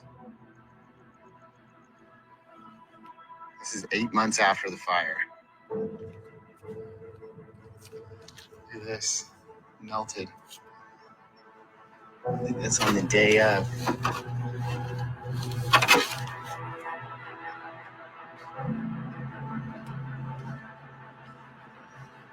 There's nobody here either. It's the eeriest part about it is like it's empty.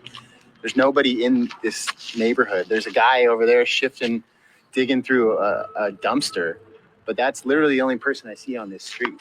And it's like, why aren't there people? So the scene on the left is this street, all right, full of people. And now, 8 months later after the fire. Now, of course, you look at all the trees, green trees, buildings burned to the ground pretty much for the most part. You're going to see that throughout this. It's pretty unbelievable. Here 8 months ago. Let's go have a look around. I've had a few weeks since filming this to think about the situation in the Pacific Palisades and Altadena. Because honestly, when I was filming this video and driving through the Pacific Palisades, I was in shock. I could not truly process. Again, how are these? We know how they're direct energy weapons, but they lead us to believe that sparks flew from one concrete building to the next and burned them to the ground, while trees right next to them are still standing, untouched. Or verbalize my feelings and emotions surrounding this disaster. So I think the first thing that I've learned is that you really can't understand the scale of this disaster until you actually visit it for yourself. They do not register until you go there. For example, the U.S. Army Corps of Engineers worked nonstop for almost 8 months and removed 2.6. See all those people in hazmat suits? And as you see, they scrape everything away. Everything. Because a directed energy weapon, like I've told you guys over and over again, leaves lots of radiation because of the microwave energy and the way it's basically interacting with the molecules and so forth, highly activating them. That's how they were able to microwave energy, basically burn all this stuff to the ground. And there's nothing left.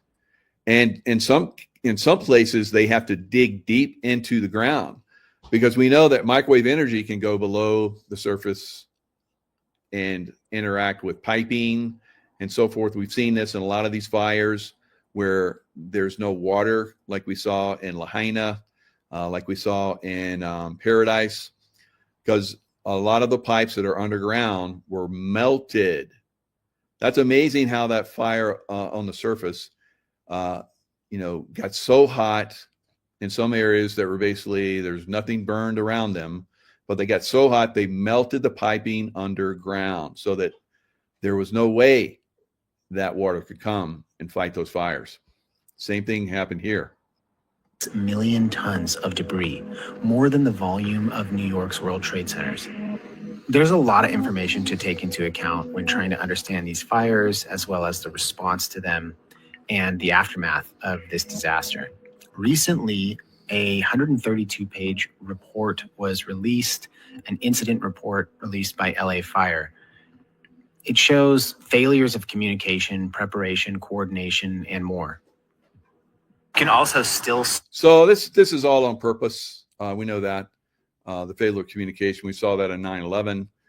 We saw that in Paradise. We saw that in Lahaina. Communication failures. People didn't know what to do. People got wrong information. People did the wrong thing.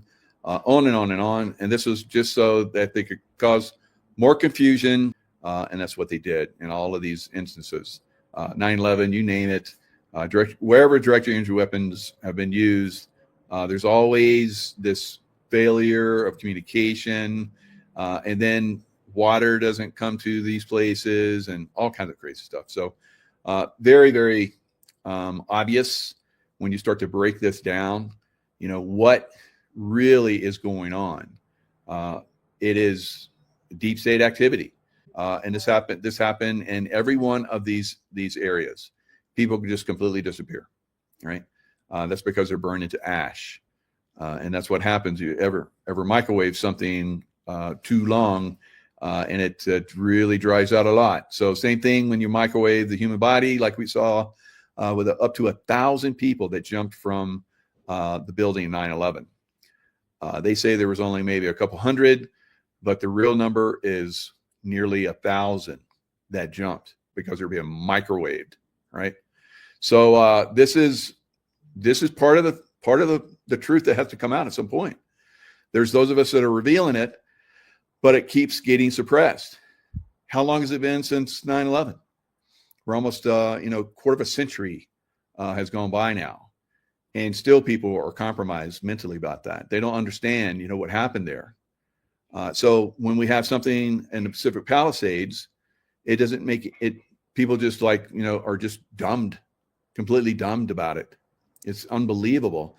Now, I know that someone that lives in this area, and I talked to her just recently. I'm not going to give out too much information because she's still working on this, many years later. But the corruption that is within LA, where they're stealing homes. Now, they're stealing homes, obviously, from this Palisades fire, because these people burned out of their homes. Who knows if they even got any insurance? I can tell you that many of us, from the flooding that happened from Hurricane Helene in Florida, I lost probably about $50,000 worth of stuff. No insurance coverage. Why? Because it was a flood, and flood is not covered unless it's a flood from the home burst a pipe or there's wind damage from a hurricane. But flooding, not so much. All right. So he talks about how many people weeks before this fire had their insurance canceled.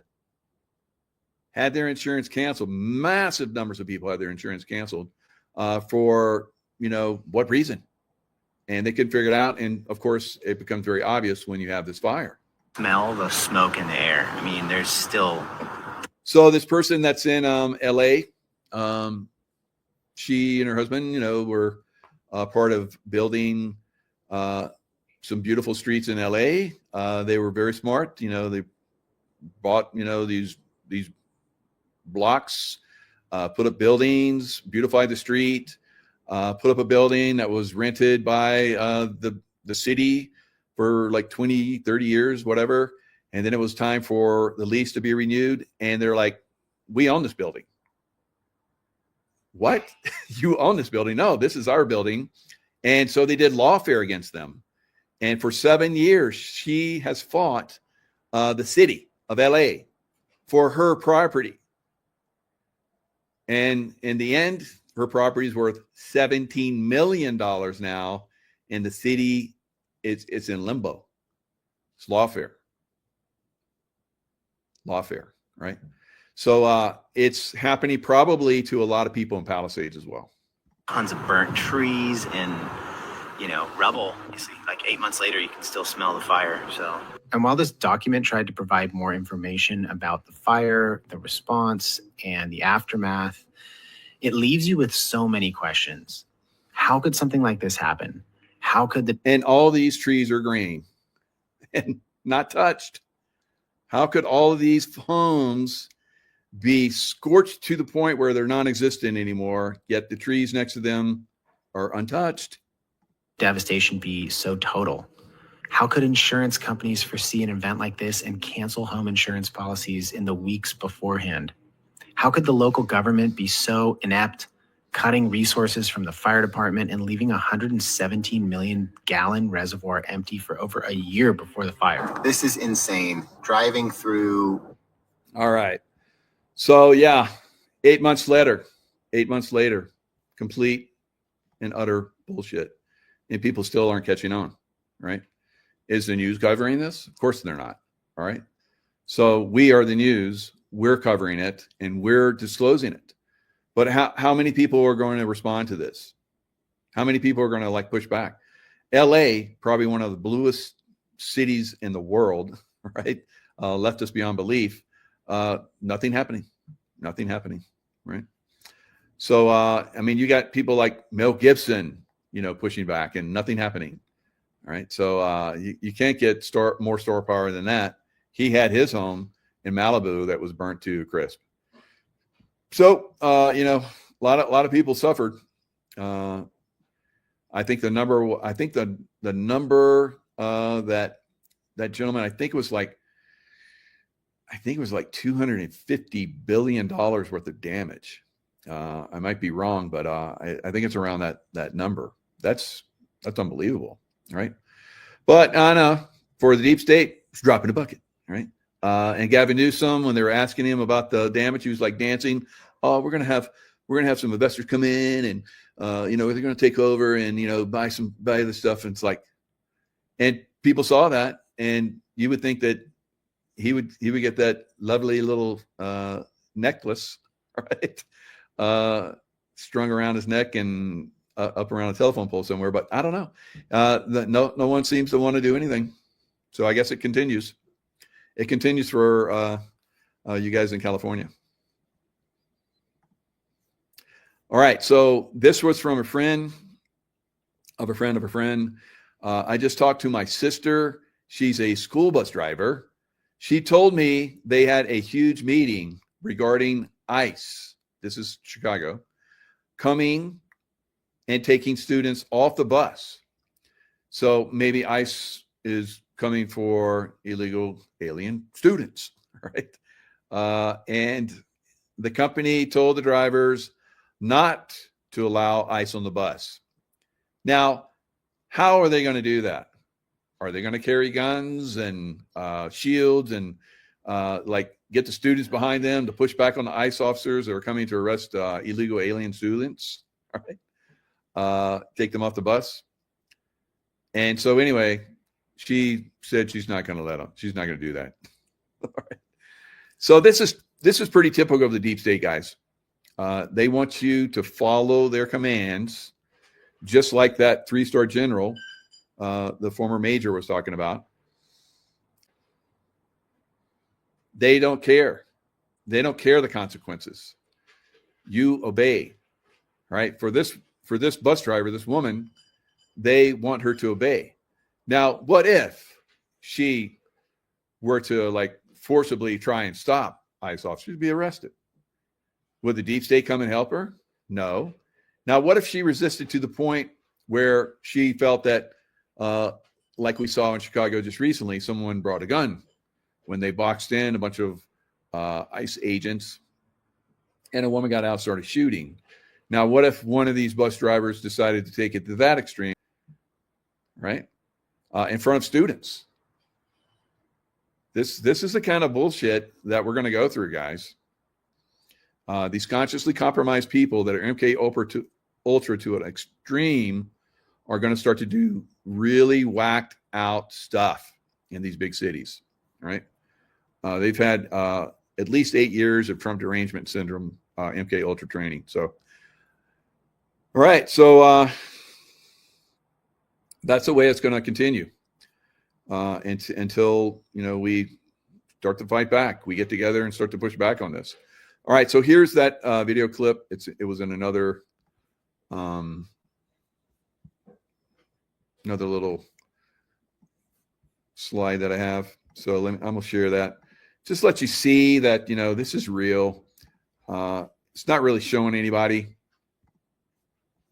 but it's letting you see that the people are starting to, in their own way, are starting to respond and trying to,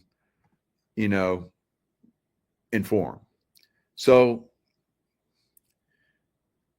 we're going to ask the question about the white clots. So, in fact, in Balmers, can I get a show of hands in the room? How many folks in? So he's asking for a show of hands. How many people in the Balmers and funeral directors in the room there have actually seen these white fibrous clots? Are actually doing active embalming right now. Raise your hand, leave your hands up. Okay. Of those people, leave them up. All right. So it is, and this is just one small group. This is happening all over the world, and it's being kept quiet. Wow. Right. So, what are those embalmers going to do? They're going to push back against the deep state, right? Deep state will send some of their compromised officials, I guess, to write them up and send the compromised law enforcement at them, and then take them to a compromised judge that'll throw them in prison for a long time. It's tough. It's tough, guys. It's tough for a lot of these people that want to push back. All right. In the meantime, you have to have the wherewithal and the money to survive the deep state. So we talk often about going into silver. All right. So let's look at the silver price. Potential silver price. So this is this one gentleman's. This is off of Bald Guy Money. Pretty good site. So they look at the M2 supply, the money supply, the money they've been dumping into the economy. That has basically made stock market go to unbelievable heights it hasn't seen since the 2000 dot-com crash. So we're pretty much in 1999. Remember that one song by Prince? We're going to party like it's 1999. So that's pretty much where we're at right now, guys. So party like it's 1999 because this crash is coming. It's going to be a doozy. All right. But if you're in gold and silver. So anyway, here is what the value of gold and silver, if we were to tie it to today's M2 money supply, like it has been in the past. Gold right now would be 22,000. If you go with, I think we're probably 80 to 1 right now, or maybe 90 to 1 silver to gold ratio. But if you went at that rate, 22,000, you'd have a 40 to 1 ratio, which is still high above the norm. You'd have $550 silver. So if you have a quarter, like an old quarter, 1964 quarter, right now I think it's like $8, maybe $10 a quarter. So junk, Juan O'Savin talked about junk silver. So that's one way. If a lot of you guys are saying, I don't have the money to buy, the silver, blah, blah, blah, get junk silver, guys. All right. Let's get a bag of junk silver, buy it as much as you can. So really, a quarter, a friggin' quarter, 1 quarter, 1964 silver quarter Last I checked was $8, right? And that's going to go up just 1 quarter, right? So if you got some more significant amounts, then you would do, they'd be quite valuable. So if you went 15-1, which is a long-term norm, it would be, that silver would be worth $1,467 an ounce. Now, if we go, so this gold silver boom, when you look at history and the amount of time that it has been basically gearing itself up, getting energized to basically take off, one of the biggest cup and handles ever in history for any asset in the history of the world, right? So when you have something like that, we're at the top of that handle and is getting ready to explode upwards. Silver is, gold is too. Gold is basically in the same situation, a long cup and handle. So long term. So you're going to see potentially multiple years of gold and silver going up. Now, it doesn't mean that in somewhere in there you can sell some, make a profit, buy something good, maybe buy some real estate, maybe buy, like Juan was talking about last night, maybe buy a tractor, because all these Chinese that have come in and bought all these farms, those farms got to go to somebody, right? So maybe you get a tractor and you start, growing food. Who knows? All right. So there's lots of potential that's coming. One of the greatest potential times in history was 1920, after 1929 crash and the years afterwards. There were massive fortunes that were made after that time frame, guys. So if you get stuck in, things crashing and woe is me, so forth, you're going to miss one of the greatest potential multi-generational opportunities in history. One of the ways you can benefit from that is being in silver, right? So again, if it goes to that all-time high, and it doesn't mean you necessarily hold all the way to 2040, right? So it doesn't mean you have to hold for the next 15 years. That's just potentially a long-term process. 13 to 15 years is usually when gold and silver really take off in a bull market. That's how long it lasts, right? And this is potentially how long this one will last if we look at historical norms, right? So you could potentially see silver at $3,333 an ounce. Crazy, right? I don't know what that quarter is worth and those prices, but I'm sure it's like about $1,500, $1,000. I don't know. So crazy numbers, guys. So get yourself in a position where you can benefit from this. Of course, my guy is Dr. Kirk Elliott, free consultation. Check him out. But at minimum, you should have some of this on hand, right? I wouldn't do a lot of it because if you got a lot of it, you could get robbed. And if you get robbed or your house burns or I got another burn-proof safe. Well, look at all those people that had their all their valuables in those directed injury weapon attacks on their homes. Everything melted. Guns, coins, everything was burned in their safes. So long term, let's look at gold and what's going on with the market right now, long term. So let me share the screen again. I got some stuff for you tonight. I got some stuff to share with you. If you don't have a long attention span, go take a nap and come back, right? And watch again. Right? So let me get back where it was. It kind of like jumped.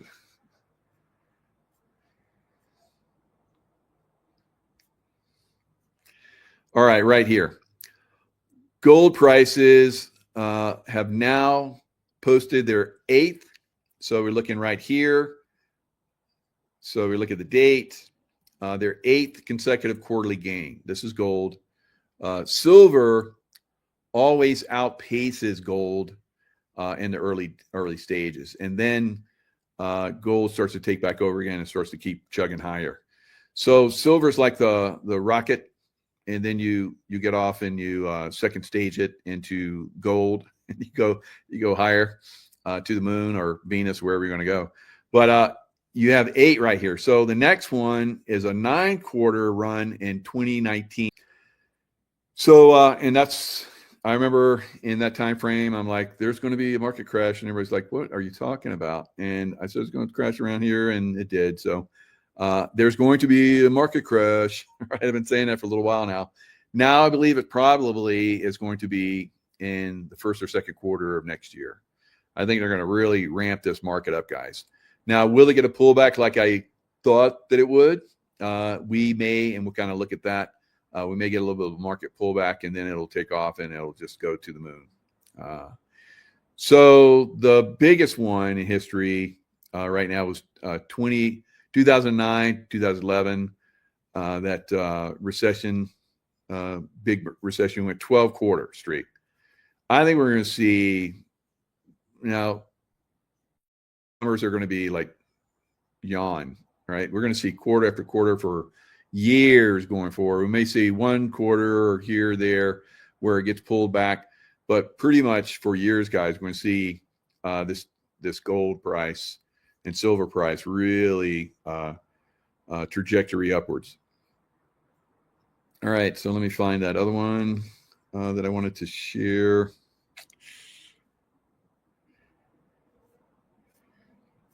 So this one basically shows the, here it is. I think it's right here. I can barely see it. Turn my light up. All right. So right now, the S&P, in regards to NASDAQ performance, is at a high, one of the highest rates it's been. All right. So look at this chart.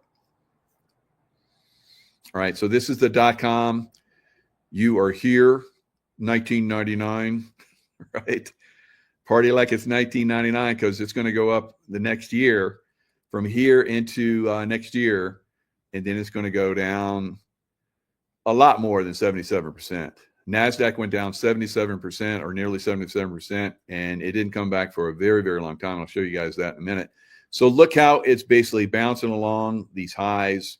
This is 2022, where I said it's really going to, this is a crash, but somehow they started cutting rates and pumped money into the system and kept it alive a little bit longer. All right. So we're probably going to get, like I said, that 1999 last hoorah, and then it's going to be crash city for a long time. All right. So look at this. AI deals are dominating the venture market. Look at that. Bam.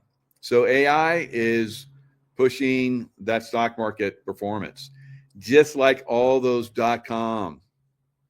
Like 90% of the .coms, other than Amazon and some of the other ones that, you know, survived.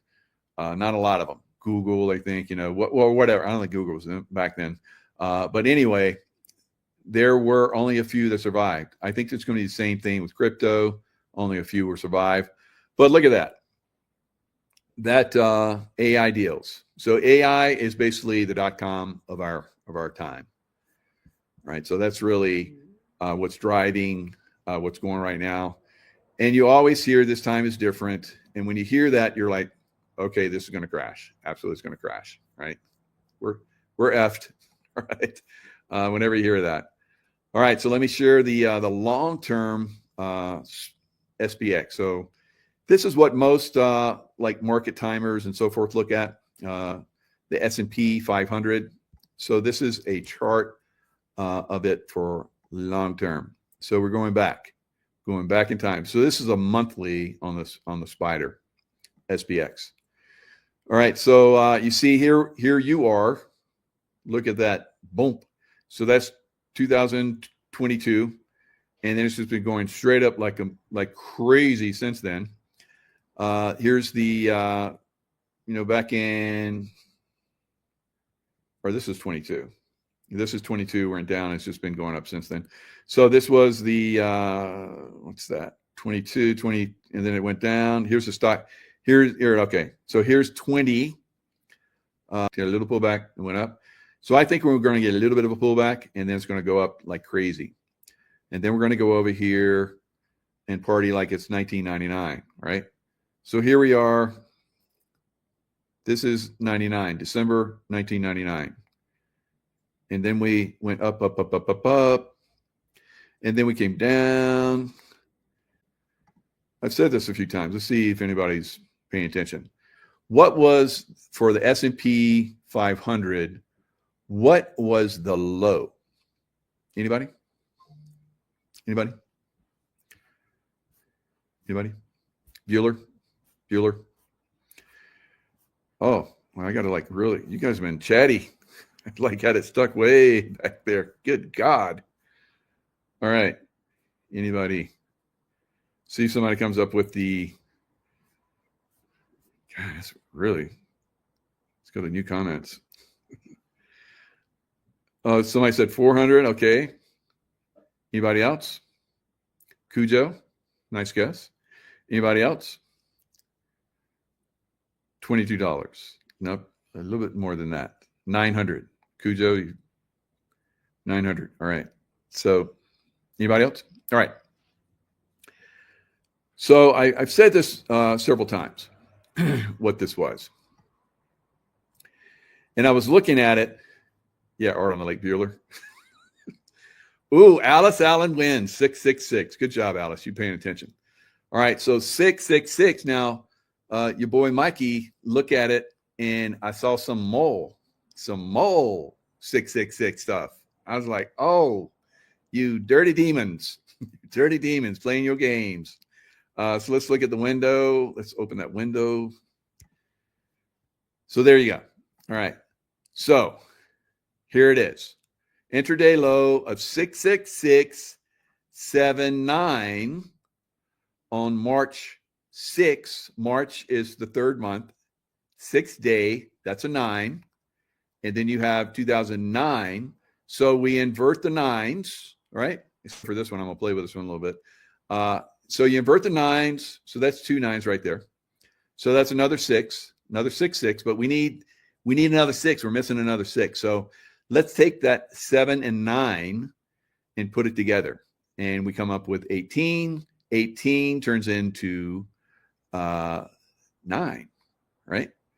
So, or what is it? 7? No, it's 16. I'm sorry. 16. And then we take this lonely 2 over here and we add it to 16, 18, and then we come up with the 19, right? Or 9. So anyway, I did the math. Do the math yourself, right? I can't do it on the fly, evidently, and right off the top of my head. But anyway, I came up with another 666. So we got double 666. And that was a low. So demonic, all right? So that's why I'm like really hesitant about going into the stock market. I'm like, I don't want to play around the demon game, right? The demon, it's crazy. Yeah, 3 plus 6 is 9. Thank you.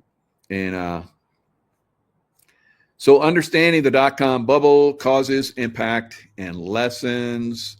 So what was the takeaway? Between 1995 and 2000, the NASDAQ index experienced a 5-fold increase. God, I meant to keep that chart up because that chart basically from its low, if you go back 5 years, its low is around 7 or 8 or something like that. So it takes us up, NASDAQ will take us up to about 30,000, which is where I believe we're going to hit the high. So that's a 5 increase, right, from its low. And then when we hit that, it's like, look out below. Right? Look out below. Now, will it get right to that point? Now that I've said that, probably not right to that point because they watch me. It's like, that guy always tells our shit. Now we got to like make it stop earlier. All right. So, yeah, a 5-fold increase, some kind of number game going on with a 5. So it'll come down. So commercial real estate, if you look at the prices right now, since 2022, overall, it's a drop of 35%. Now, in some places, it's a drop of 85, 90%. But for the overall United States, and there's many reasons for that, of course, they blame it on rising interest rates, increased vacancy rates where people don't go to work anymore. They just work from their homes, right? So computers and stuff. So they need to go into an office when I can do that at home. And then the offices are like, come back to work. And we're like, I'm living in Florida now. I'm not coming back. So the, office space has really taken a hit. And it's it's implying from its impact that we're going to see another massive real estate crash. And so we're seeing commercial real estate take it on the chin pretty hard, and it's going to continue to go down. And we're seeing home prices now just go into your ear. I've been pointing this out for several months now. I've been calling this for years that we're going to see a housing market crash. I didn't think it would take this long. It started crashing in 2022 with the stock market. And of course, they're demons, and they do what demons do. They manipulate and make the market go up. It's like magic. It's like it defies all reason. And that's where you should go, okay, this should be, the stock market should be falling now. So demons are in control. So it's going to go up, right? So when everybody's like piled in, partying like it's 1999, it's like, drinking and having fun. Look how much money I'm making. And then it's like, whoo, it'll be gone in an instant. And everybody like, I'm just going to hold. I'm just going to hold. I'm going to hold for 13 years before it came back. All right. To its high. And then it crashed again. So eventually it was like, I don't know, 15, 20 years, something crazy before we see the highs. So we're seeing the highs, obviously, again, and we'll see the lows again. So it basically, the high was 5. It reached that high level again, 5,000, right? Around 6,000 was where it dipped, and that's where I'm looking at 5 years back, 6.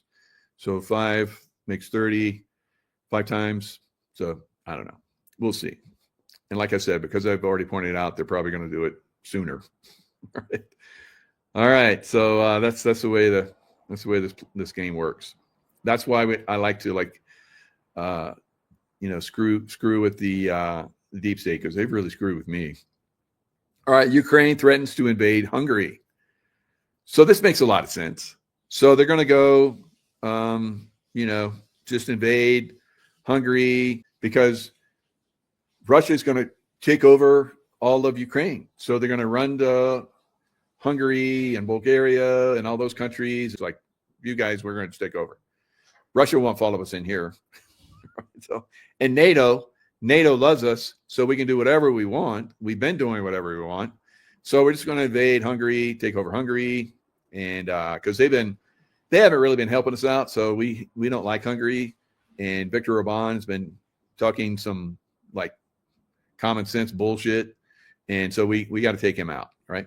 So that's probably not going to happen, but we have to point that out because that's how desperate Ukraine is getting.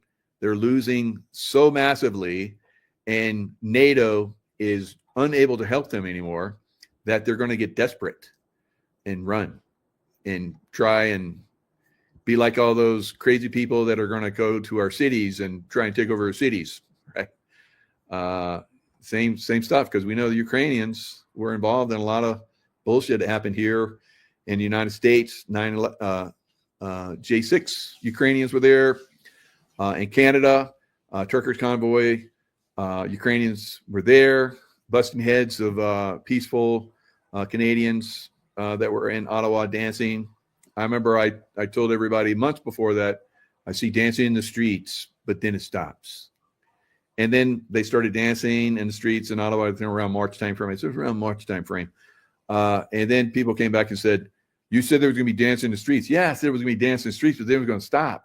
I just tell you what I see. I don't like, come on. You make it what you want. And if it doesn't turn out the way you want, you blame me. So no, it doesn't work that way. All right. I just inform. Right? All right. Senator John Kennedy predicts that what will force Schumer to end the shutdown. So of course I love John Kennedy. Never really gets anything done, but he is a funny guy. And he does talk a pretty funny line. So let's listen to him. Rub this tart liquid on your teeth before bed to regrow your teeth and gums while you sleep, that and never set foot in an expensive dental office again. You guys were right. I went to the ATM to try it for myself, and it totally worked for me. I can't believe people still go to work every day. Trump could do likewise, but I it's not personal for me, but I don't like almost anything that Chuck Schumer is doing. I don't like it. I mean, it's a direct contract. He wants to move the country in the wrong direction. I don't hate anybody. Neither do I. And I know you don't. And when I say my prayers, I ask God, don't let me hate. I don't hate Chuck. He's probably really good friends with Chuck. It's the way all these guys are.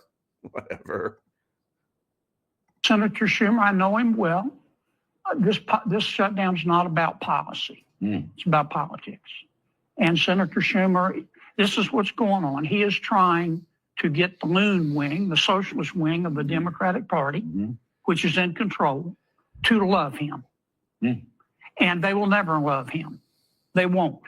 He'd be better off doing what he did back in March, and just calling it like he saw it and keeping government open. Because what he's saying, we're going to keep government shut down until you, the Republicans, and President Trump give the Democrats $1.5 trillion, and they're going to tell us how to spend it. We just had John Thune on, Majority Leader of the Senate, who said we can't do that. And we're not going to do that. You cannot do We're not going to. I mean, all right. So there you go. Both sides aren't going to do whatever it is the other side wants them to do. Right. So we're in stalemate. How long does the stalemate last? It's going to be a while. But yeah, you love the guy, but like I said, what has he ever done? Right? It's kind of like Joe Biden, never done anything. I don't know, but that's the way most of them are. They just talk and they never get anything done. Very frustrating. All right, so this is one of the reasons why you want to be in silver and why silver is going to go up. Boom. China's space solar power station and orbital feet fueled by silver savvy. So they're talking like hundreds. What is it? China is hoarding right now 20,000 tons of physical silver because they're making lots of solar panels. So this solar power station is going to be 36,000 kilometers above the Earth. And daylight never stops where this solar power station is. Doesn't the Earth go around the sun? There's like dark sides and whatever. So is it flat? Is it round? What? I don't know. So anyway, this mile-high marvel collects and beams solar power as undiluted microwaves to receivers on Earth. I guess if they wanted to, they could burn some territories, maybe a town near you, right? So there's thoughts that maybe Lahaina was burned by a Chinese satellite. I don't know. But anyway, for China, this is the logical next step in national ingenuity, harnessing infinite daylight from the silence of orbit. Now, I think they said in here, so it's going to be using space station could run from 150,000 ounces of silver to over 1 million, but they think it's going to be somewhere around 300,000, right? Now, what's really amazing about this is it says in here how much fuel. Let me see if I can find it. Anyway, I think it says it's going to give enough power to be equivalent of all the oil that's burned all year for a whole year. This one space station for energy. I don't know where I saw there was something like that. All right, where is it? Anyway, go read it for yourself. It's in there. Right? Unbelievable. If that's true, right? I don't know how it's going to be like, always beaming electricity, because when it gets dark in some of those desert locations where those solar power stations are, there's no electricity being created. It gets stored up, batteries, and then of course there's cloudy and all that kind of stuff. So supposedly this station is in that perfect orbit where it gets sunlight all the time, right? And maybe that's the case. Maybe it's just in that position where it's like no matter where the Earth is rotating in this imaginary globe thing, not flat Earth or whatever, right? It's basically always able to beam down energy 24/7, right? So it's amazing. It's amazing. Yes. So in the meantime, in Chicago, there's been over 1,500 that have been shot this year so far, as Democrats claim they don't need Trump's help. All right. So, of course, they have their minions out there that are fighting against this. Some of them probably paid. I don't know. Maybe all of them paid. I don't know. But there is a problem with a lot of people's consciousness, and it doesn't seem they're getting it now. In Newsom and Arnold are fighting, and who do you think is going to win that one? Well, if it was a physical fight, I think Arnold would have him, but so I don't know. So I'm actually I'm going to a LifeWave conference, and then after that, I'm going to meet with some people at Venice Beach, where Arnold used to like train on the beach. So I'm going to go there after I think probably end of October, and do a workout. It's a dream come true, and there'll be like a drone, above me filming it. It's going to be great. So anyway, that's where Arnold used to work out, and he built that, that great body, and won all those contests. But anyway, he and Newsom have a little problem. Arnold says, no, we don't want all those Prop 50 ballots. And Newsom's like, well, if we don't do that, then the Republicans will be in power for the next 2 years, and we can't have that, right? So we in California have to stop that. And so it says, if we lose here, we are going to have total Republican control in the House, the Senate, and the White House for at least 2 more years. So, yeah, we have it for 2 years. But we know that the last time Trump was in office, it was mainly the rhinos that made sure that Trump didn't get, the House and the Senate on his side in the next term. So anyway, will it be different this time? Now, Texas has already given us, I guess, 5 more Republican slots. And we have, and then another one, I guess, in one other state, and who knows how many more will come. But California is like, yeah, we gotta stop this. We can't have them doing what we've been doing, gerrymandering for the last several decades. Now the Republicans want to do that. That's bullshit, right? So no. So Arnold Schwarzenegger has jumped back into the fray, urging voters to reject the measure. Now we know, like I just showed you, that California is completely corrupted. They're stealing all kinds of land and property for people. And are they going to do a fair ballot? Somebody's better get in there and make sure they don't do another power grab. Otherwise, it's bye-bye California, and it's bye-bye America. All right, thanks to California, because Newsom, if he does a good job and does this, he's going to be the next president. Right? So if they can cheat in California one more time, it's like, see, we're good at cheating still, even though the Republicans keep saying they're going to clean up the ballots. They're full of it. We still have control of it. Anything that we want, we get whatever we want in California, and we'll do the same thing when we go back to. But Kamala didn't. She's a California girl, so maybe not. Now, California County reinstates mask mandate. Now, this is what New York did last year, and now California's like, oh, they get away with it. Let's push that stuff again too. And so, where is this? It's county health officer in California. The people there are probably like bullshit, but the county health officer tells them what they're going to do, because it's the deep state that's running the show in California, and you as a citizen of the deep state have no say. But if you are we the people and you push back, you will win. But you don't understand that yet.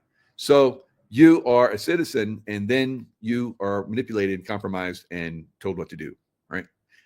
I know it seems simple, but it doesn't seem to be working out so good. So it says the mandate is going to last until March 31st of next year. Requires the use of face masks by people in acute care facilities, skilled nursing facilities, surgical and maternity centers, and infusion centers, and so forth. All right. Now, where is this? Health worker, Santa Cruz.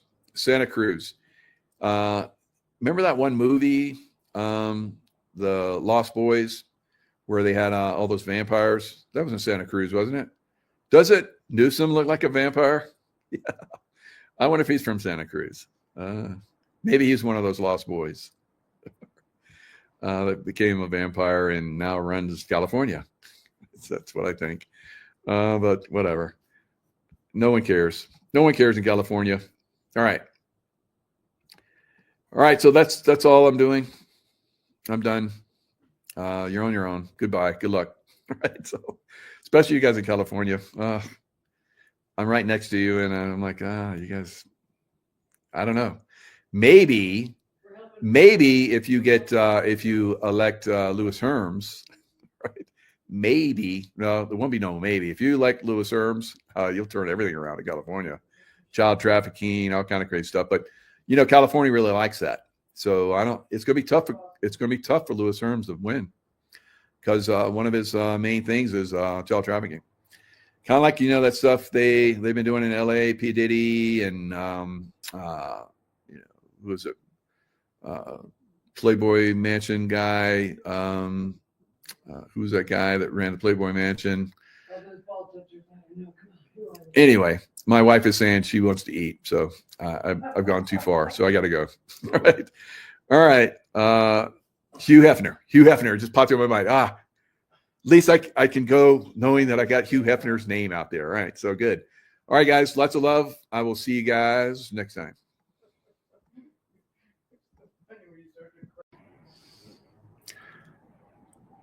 Hello, everybody. It's Michael Jaco with Unleashing Intuition Secrets. So I had have a guest coming on, and he shared with me a couple things. Hello, everybody. It's Michael Jaco with Unleashing Intuition Secrets. So I had have a guest coming on, and he shared with me a couple things. Hello, everybody. It's Michael Jaco with Unleashing Intuition Secrets. All right, get that double thing going on. All right, so he shared with me a couple things, and I'm gonna share the screen and bring a couple of them up so we can look at a lot of things. But he might have to explain some of these for us. I'm not quite sure about one of these. Oh, it's not the one I wanted. All right, so let me get out of that. So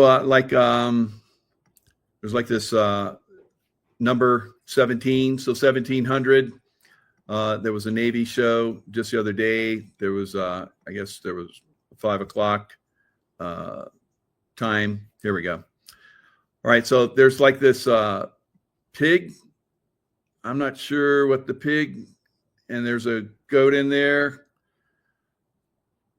I'm not sure what we got going on here. It's a KY thing, but a fun part of Americana. All right. So we'll have to get that interpreted, but I can interpret this one on air Q at 1700. So 1700 is 5 o'clock. This was RSBN when they were basically televising the Navy's 250th anniversary. So as you see there, 5 o'clock. And 5 o'clock in military time is 1700. So that's Q time. So an air Q at 1700 from the Navy on the anniversary of the famous What Storm, Mr. President? I'm a slow study, but maybe something is up. So there we go. Maybe Juan wants to interpret some of that for us. That'll be fun. All right. So another thing that he shared was this video with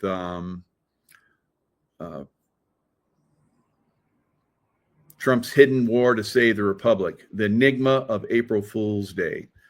So I'm going to play a little bit of it while we're waiting for Juan to come in. When he comes in, we'll kind of like move out of it. But this is a really good video, and the beginning of it is quite exceptional. So we'll play this for a few minutes while we're waiting on Juan to come in. A shadow engulfs our republic, its sacred vote plundered for over 2 decades by traitors wielding rigged elections and a media unleashed to deceive by the Smith-Mundt Modernization Act of 2012, a law that freed government-funded propaganda to shape American minds.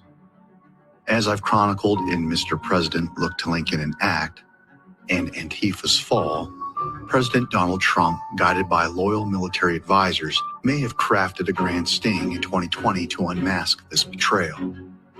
A cryptic clue emerged on July 13th when Trump, surviving an assassin's bullet in Butler, Pennsylvania, brandished an immigration chart with a startling note. Its bottom right corner claimed he left office on April 1st, 2020. Did he signal a secret activation of continuity of government, a Cold War plan to preserve governance amid catastrophe, hinting at a shadow war to reclaim America?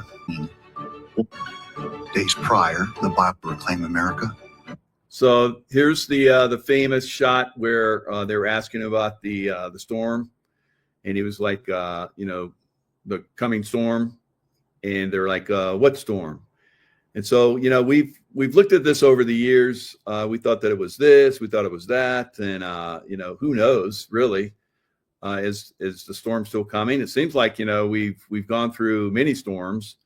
Is there going to be an ultimate storm? Who knows? But this was definitely a signal. Now, a lot of the officers, from my understanding, military officers, because this is a room full of military officers, a lot of them are gone. They were relieved of command, with the exception of maybe 1 or 2. So we know there's been a cleaning out of the military on a massive scale. And that continued when supposedly the commander-in-chief was no longer in office. But of course, we've seen the 45-47, and we've seen President Trump where he was jokingly pointing to pictures of presidents, the wall of presidents, and he pointed to a picture of the President Joe Biden timeframe, and there was an auto pen signature there, and there was no Joe Biden there. So we know that there are operations that are afoot. And I believe that we're seeing some of that operation with the shutdown of the U.S. government, which basically gives President Trump a lot more reign to put the military into these Democrat hellhole cities. All right. They can't resist. They can't resist. And as we're seeing, there's judges that are coming in and saying you can't do that, but pretty much it's already a military operation.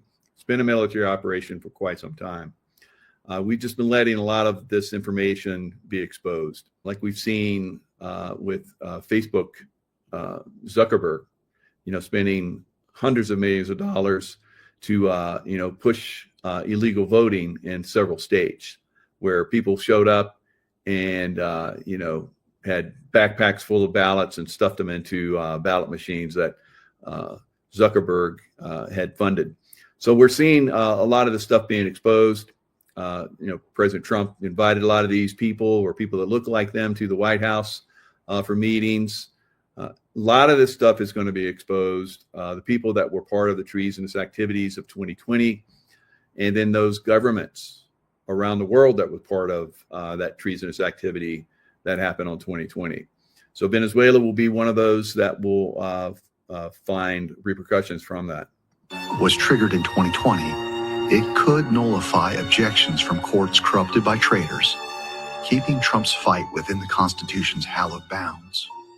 As a former professor and prosecutor, I offer a civilian lens to trace this legal path, blending it with military standards to reveal how Trump and allies like House Speaker Mike Johnson, who calls himself a wartime speaker, could restore the republic, Trump's own words claiming vast presidential powers and a wartime mantle underscore a commander-in-chief's resolve against a fractured government. And that's the topic for today. The enigma of April Fool's Day. Trump's hidden war to save the republic. On July 13th, Trump defied. He pointed to an immigration chart declaring he left office on April 1st, 2020, a date belied by his service until January 20th, 2021. In our premise, elections rigged since 2000 via hacked machines and foreign ballots, media hiding treason, this note sparks intrigue. Continuity of government is a classified system, born in the Cold War to ensure governance survives crisis. So continuity of government and the right of that military establishment to protect and defend America against foreign and domestic. So foreign being Venezuela and other countries that were part of China probably as well, as we're going to see part of the steel.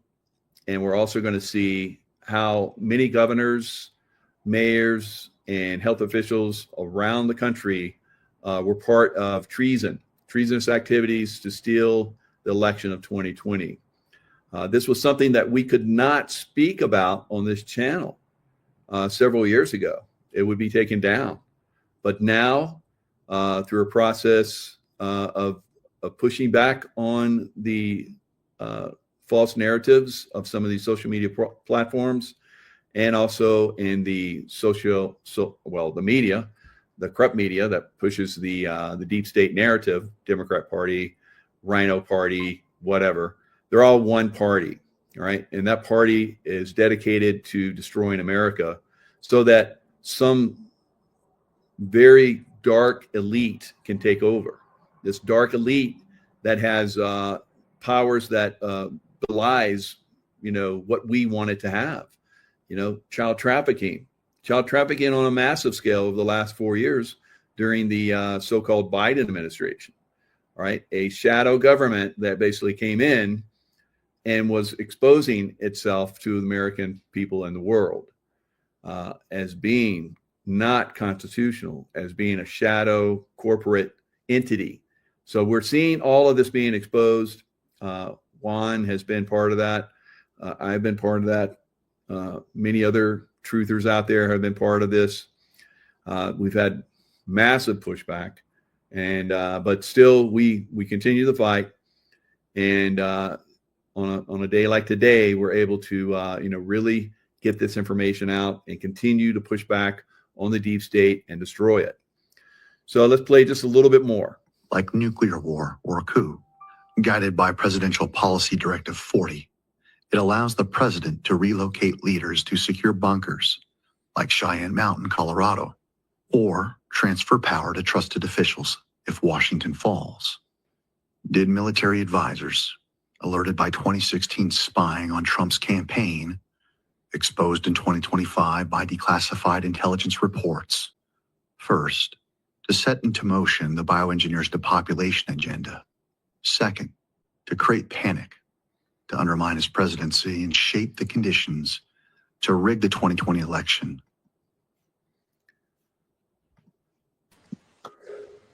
Juanito, can you hear me, Juanito? Nino. I mean, Jaco. Hey, how you doing there, bro? Doing good. Playing a little bit of that, video you sent. It's pretty impressive. People were enjoying that. We're talking a little bit. David Clement is a great friend, and nice. He did a great job on that video, and it was sort of an homage to subjects that I've been talking about for a long time, and so kind of a tip to him for that. But he's been in this fight for a long time. Great guy. Has like so many of us that have been doing the fight, has had to kind of wade through a lot of stuff. he was fired from his job as a university professor. And then he was up at Lindell's symposium and spoke, and that was the final straw. And so he talks about that in the video there.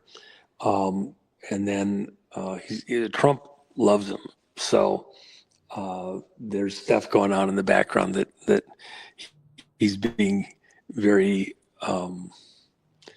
appropriate, not discussing, but the work that he and others around him have done that's just extremely important, high level stuff. So great guy. We're, from within the Patriot community, we are blessed to have David Clements here in our group. And by the way, I had somebody in DC yesterday made a derogatory comment. I sent the video over, and this is somebody that many in the audience would recognize the name instantly, and said, "Oh, I don't want anything to do with that grifter." And I was like, "What? What are you talking about?" No, David's not a grifter, and proceeded to say a bunch of stuff that was totally uninformed, and that was pretty painful to me because it's not just David himself with his job and like that, but he's been traveling the country on the election stuff. I think he's been in 49 of the 50 states doing presentations. He got young sons, and his wife takes care of him when he's gone, which every woman in this audience knows how much of a load it puts on the spouse when the other spouse is traveling and gone like that. And they're both in. They've made huge sacrifices to contribute a lot to what's going on in the community, and so that cut pretty hard. I was pretty decisive with this person, and it really wound me up. Of one of the great heroes of this period of time for America, when everything is kind of written, is going to be David Clements, Professor David Clements. And you can see it even in that video. Let me ask you this, Michael. As long as you've been in this and all the people you talk to, has anyone that you know of ever pointed out publicly the April 1st date within this continuity of government operation? No one. I was pretty impressed with that video. That was well put together. The man's a genius. Yeah. Well, and part of it you kind of have to understand, he was not a true believer, if you will, in the whole idea of a military operation taking place here in plain sight. And so he went out and he did his own research and came to these conclusions. And so with that in mind, you're seeing some original work on his part. There have been others, and I'm aware of it, that have pointed out the anomalies of April 1st forward, and Trump actually stepping away from his role as the president and into his role as the commander-in-chief within a continuity of government. And of course, I've pointed out to audiences for a very long time that Trump never gave up the nuclear codes, never conceded the election, etc. But I think the way that Professor Clements has presented this is beautifully done and unique. And then he also doesn't have, from his style, he doesn't have the bombast, the flamboyancy. It's a fairly considered professorial approach. And so that's what I like within our overall community is so many different personalities.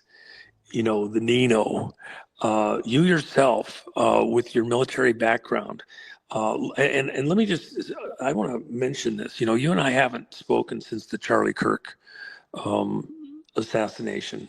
Mm-hmm. I think your role in presenting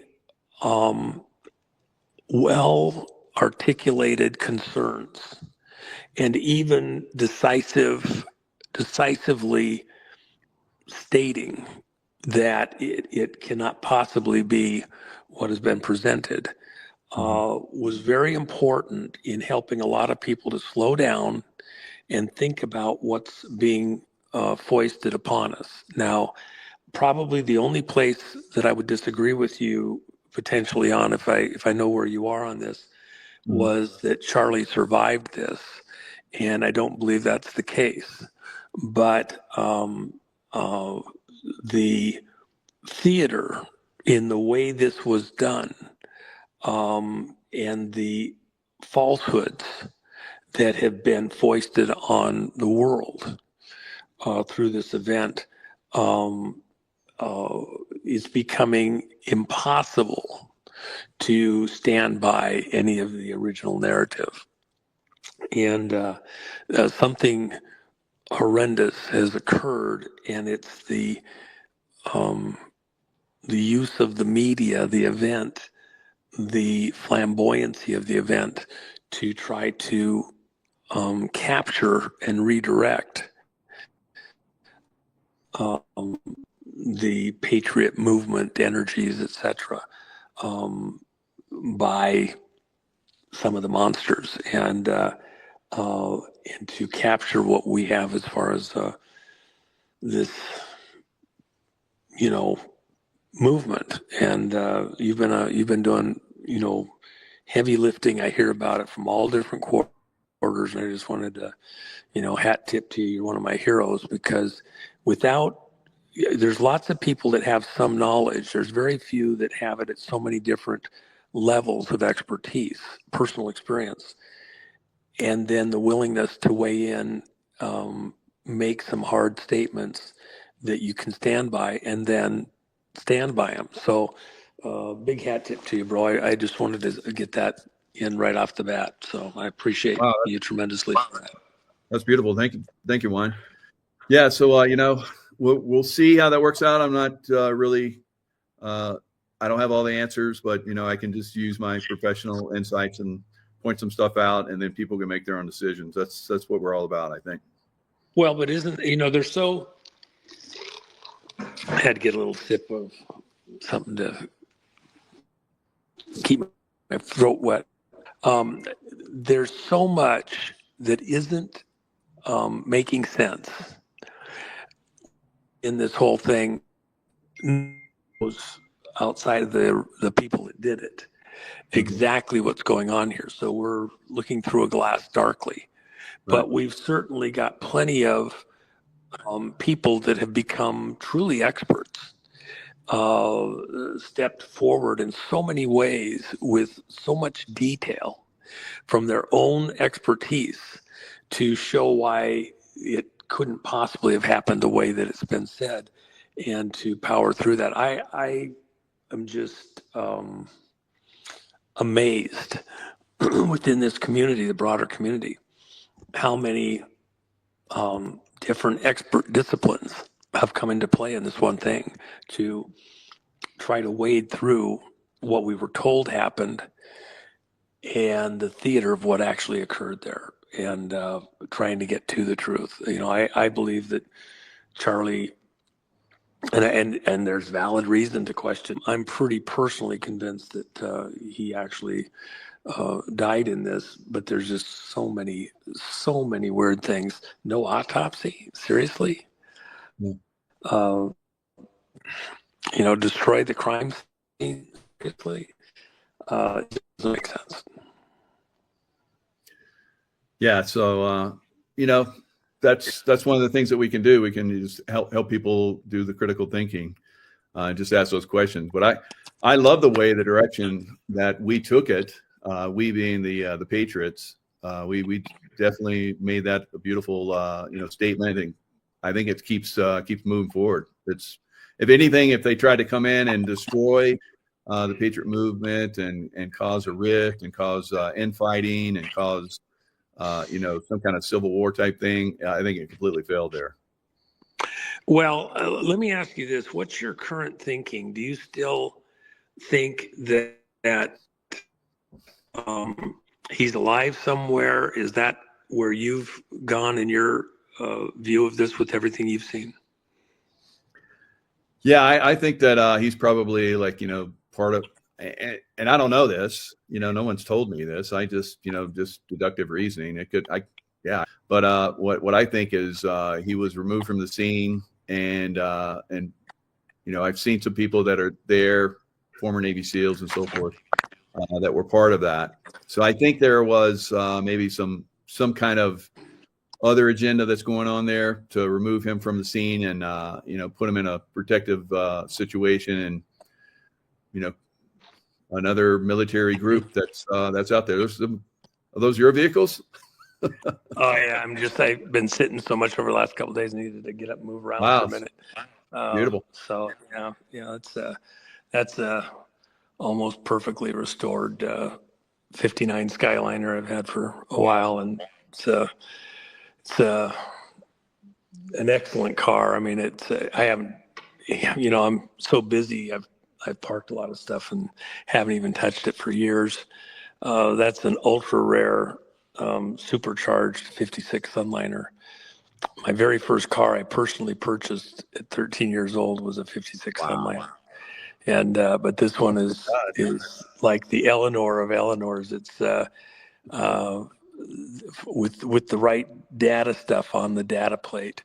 It was delivered as a supercharged 56 convertible. So it's one of those ones where when you do it, you have to do everything exactly perfect. And I've had 2 restored over the years, and so it's a project. Someday I want to get to it, but you can't do it half-ass or. Yeah. It was a black and white convertible. Some of the other stuff.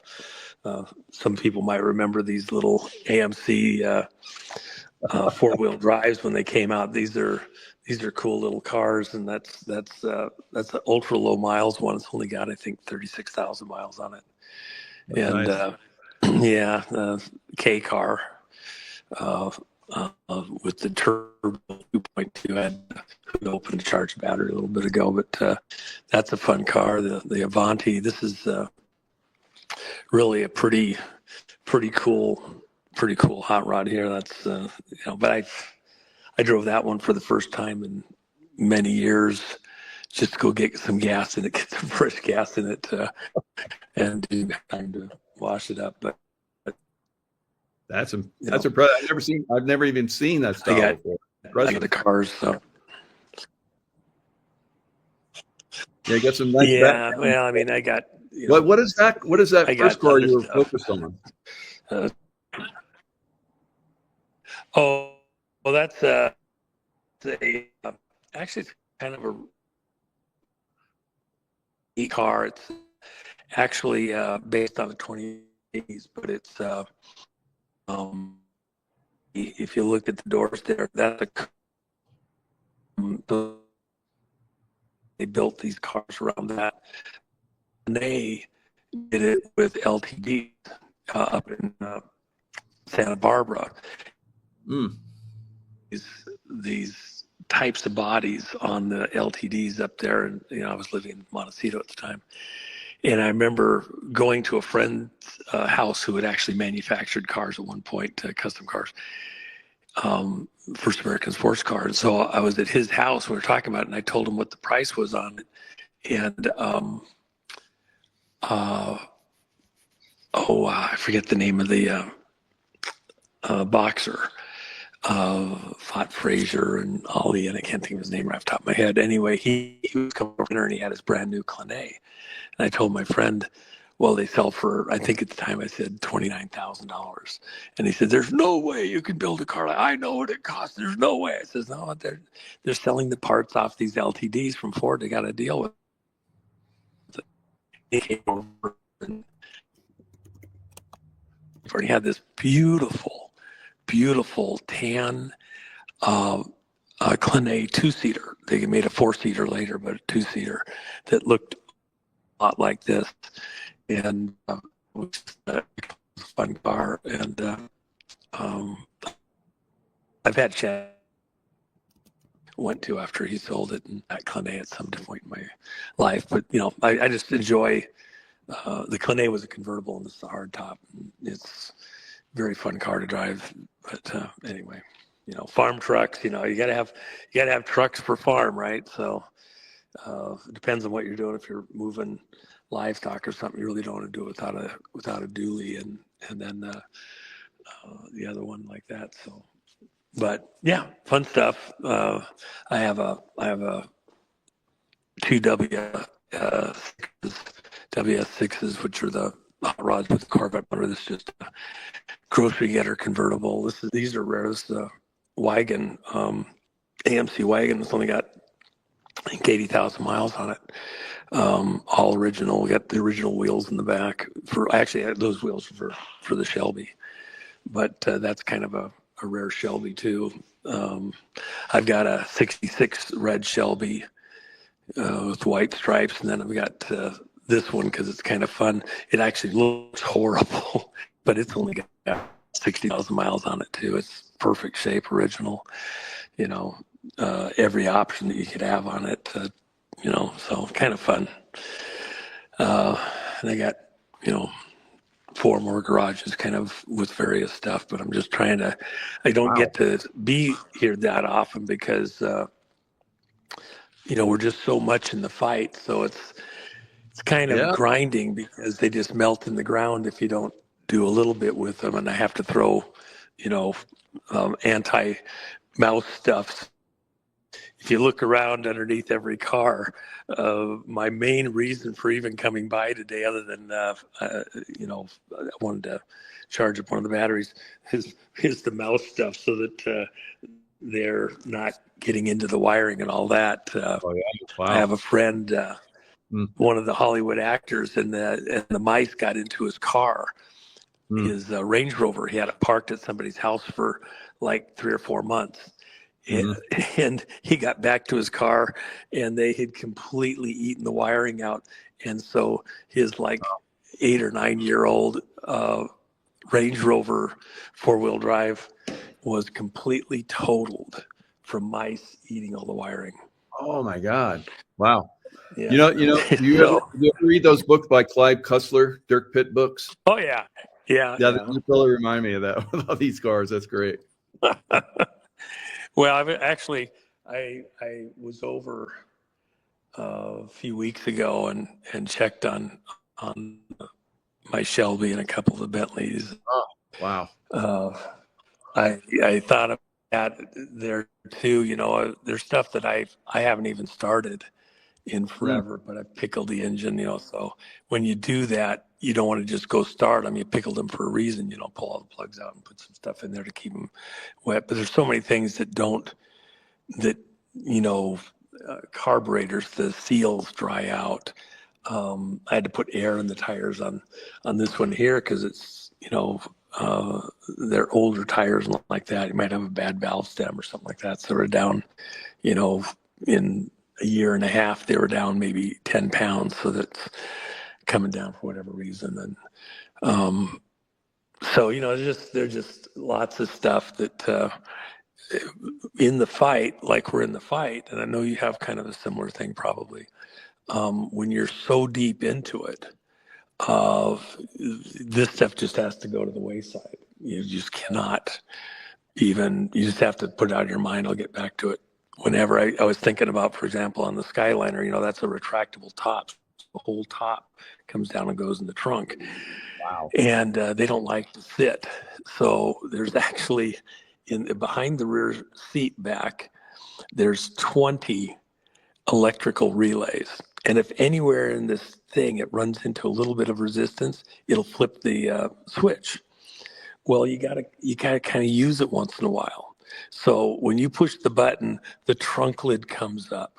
Then the top comes to a certain point, and a position or portion of the top in the front folds over, and then the whole thing comes down and goes in the trunk.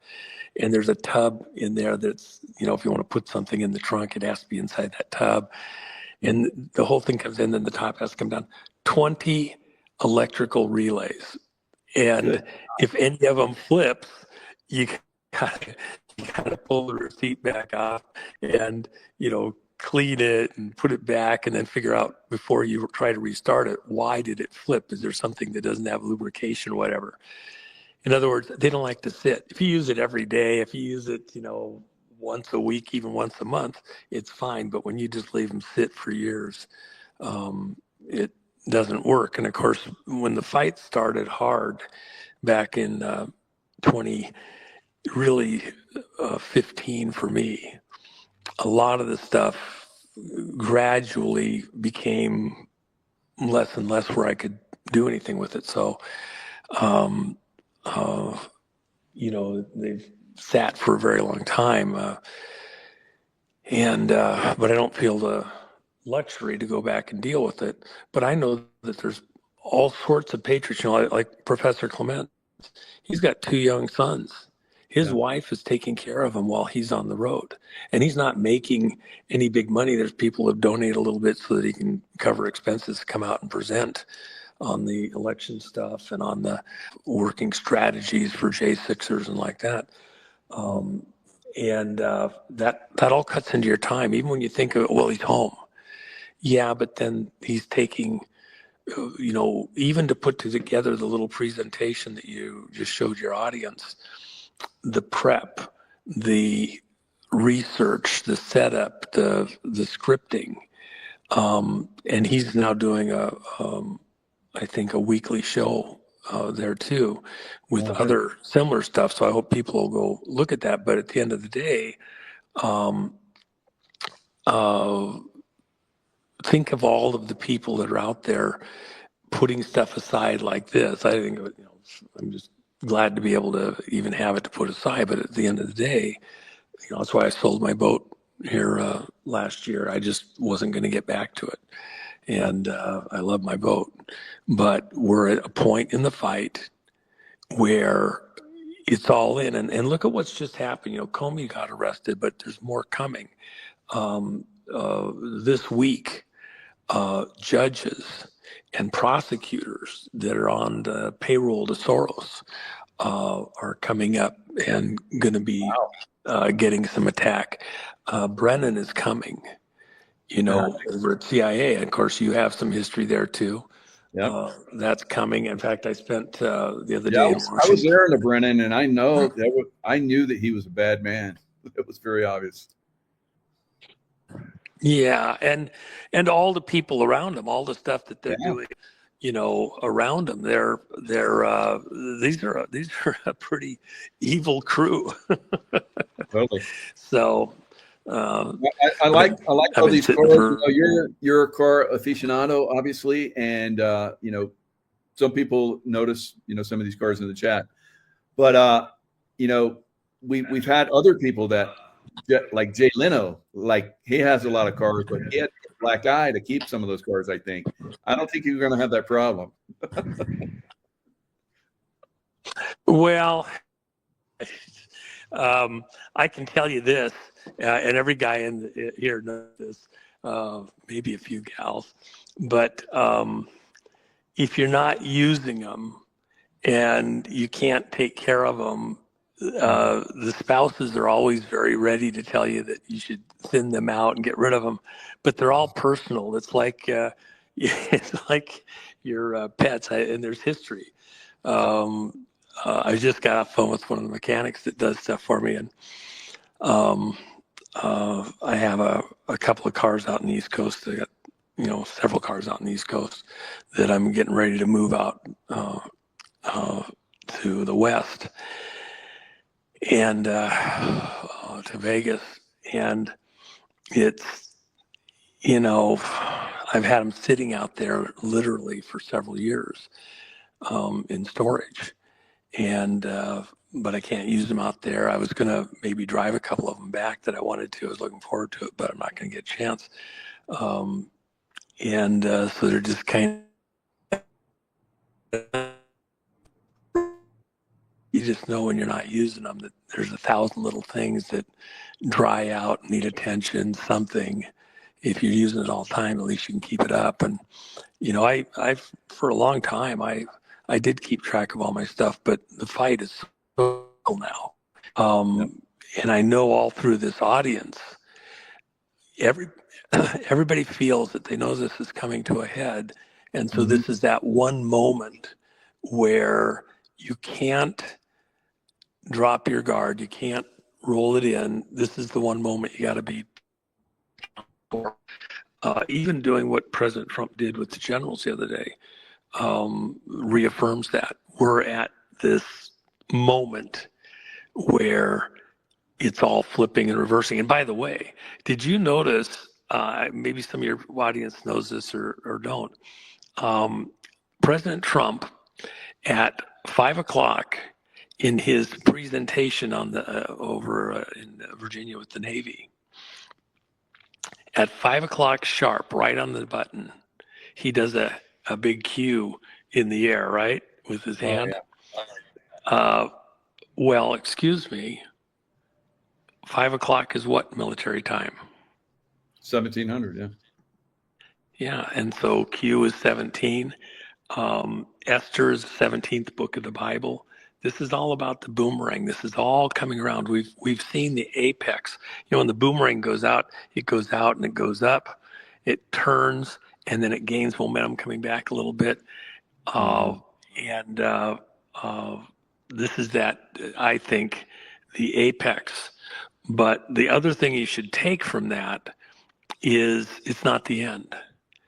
Just because things are turning, there's a lot of moving parts in doing what we have to do here in the next bit, taking out some of the crooked judges, which Professor Clements talks about in his presentation there that you listened to, and taking out some of the crooked prosecutors is a big deal. And then let me add this too, and I think it's an important thing that has to be added.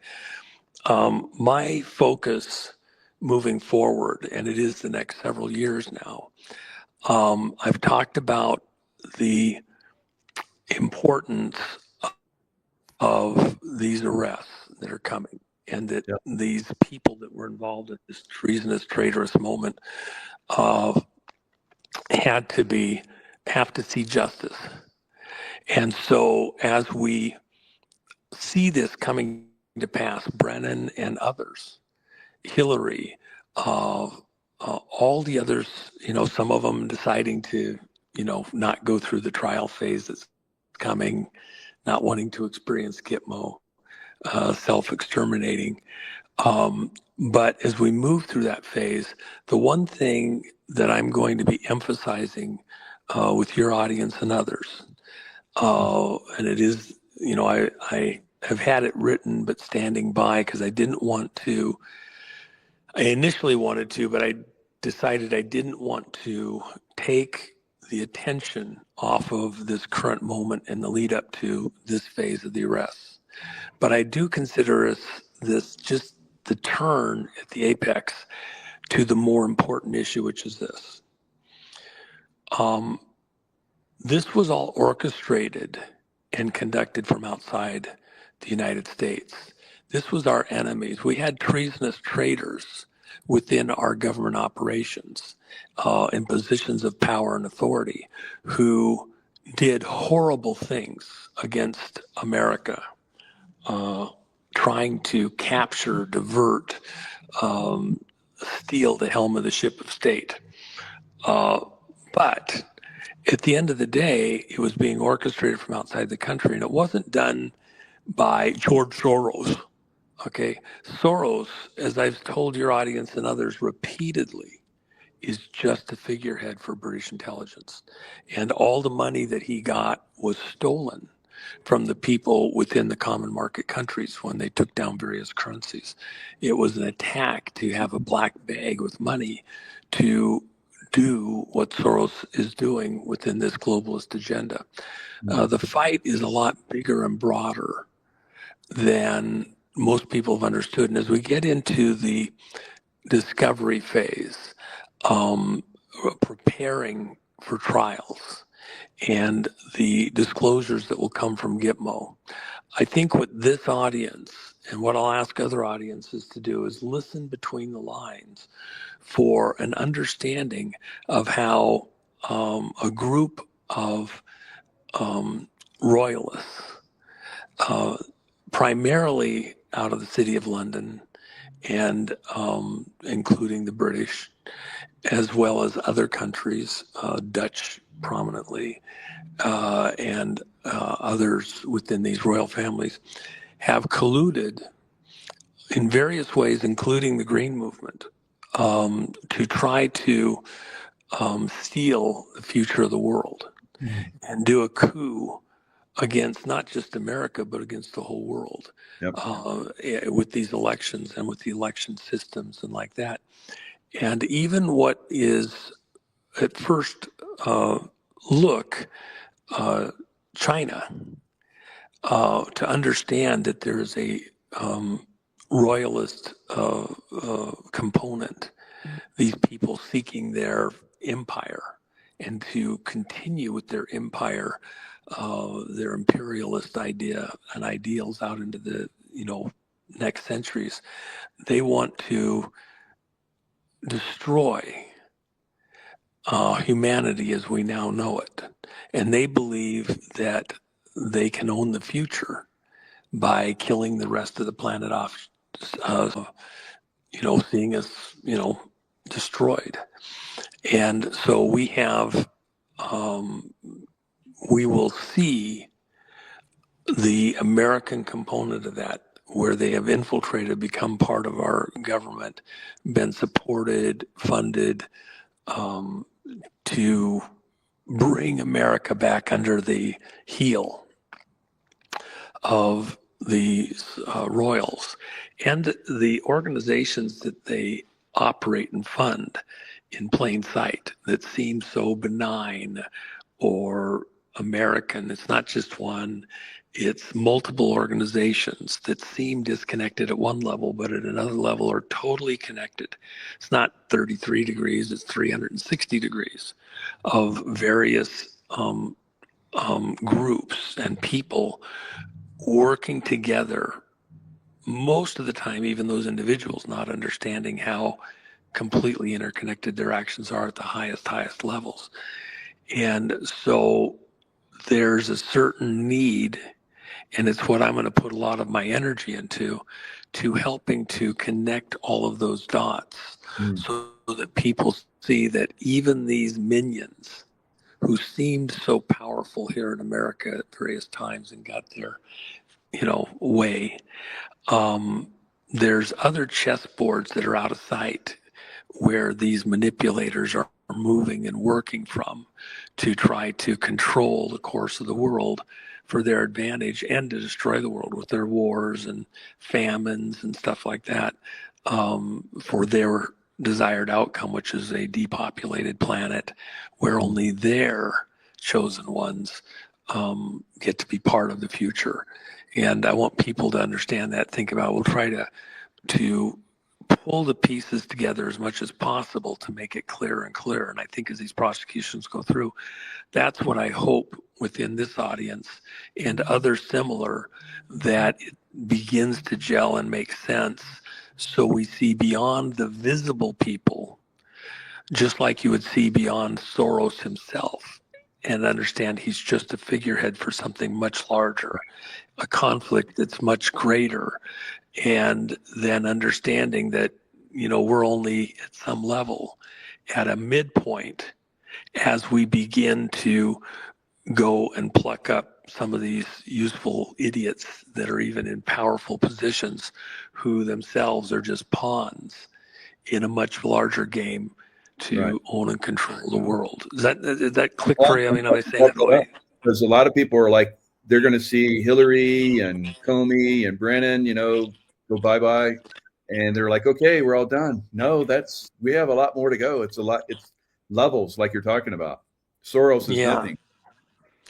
Well, and I think by at least having this in part of the conversation, my concern up to this moment has been not to get ahead of our skis, I remember Steve Largent, the receiver, up at the Seahawks years ago after a playoff game or something. He did some amazing play, and the announcer at the time asked him, he said, after the game, he says, I mean, when you know everybody's looking at you and everybody knows you're the one that's going to get the ball, and you're running out, the play, and it was like the whole game ran on this one play. And he had this history, and he's the guy. And so the announcer says, or this interviewer says, don't you think about, what are you thinking about in a moment like that? Aren't you worried you might drop the ball and the whole game, everybody blames the whole thing on you because you didn't catch the ball and you could have won the game, and this time it worked, but how many times doesn't it work, and blah, blah, blah. And he made a very important statement that goes to a level of professionalism, focus, mental acuity, to push out all other thoughts that could be destructive, divisive, damaging. And he gave this answer that has stuck with me all the way through. For a very long time, I've thought about this over and over, lots of key moments. He said, when I'm there, when I'm at this point in the game, I don't think about all the times I've dropped the ball. I don't think about failure. I don't think about, because this is what the announcer's saying, aren't you afraid you're going to fail? And, he doesn't think about that. He thinks about the times he's succeeded, the reason he's even there in the first place. And that he has the skill, the ability. That's why he's the guy on the field at that critical moment. He thinks about all the times he succeeded. We're at this crucial moment, and I've had people, even in the last few days there in D.C., but this hasn't happened. This isn't going to happen. We don't know if that's going to happen. Very defeatist at a moment when we're about to see some of the greatest victories ever in the history of the planet that prove that we can win and take back control from monsters of the way our country works, and help go out into the world and change the way the world works. Save millions of lives from these monsters trying to, drive us off the road into oblivion, into hell.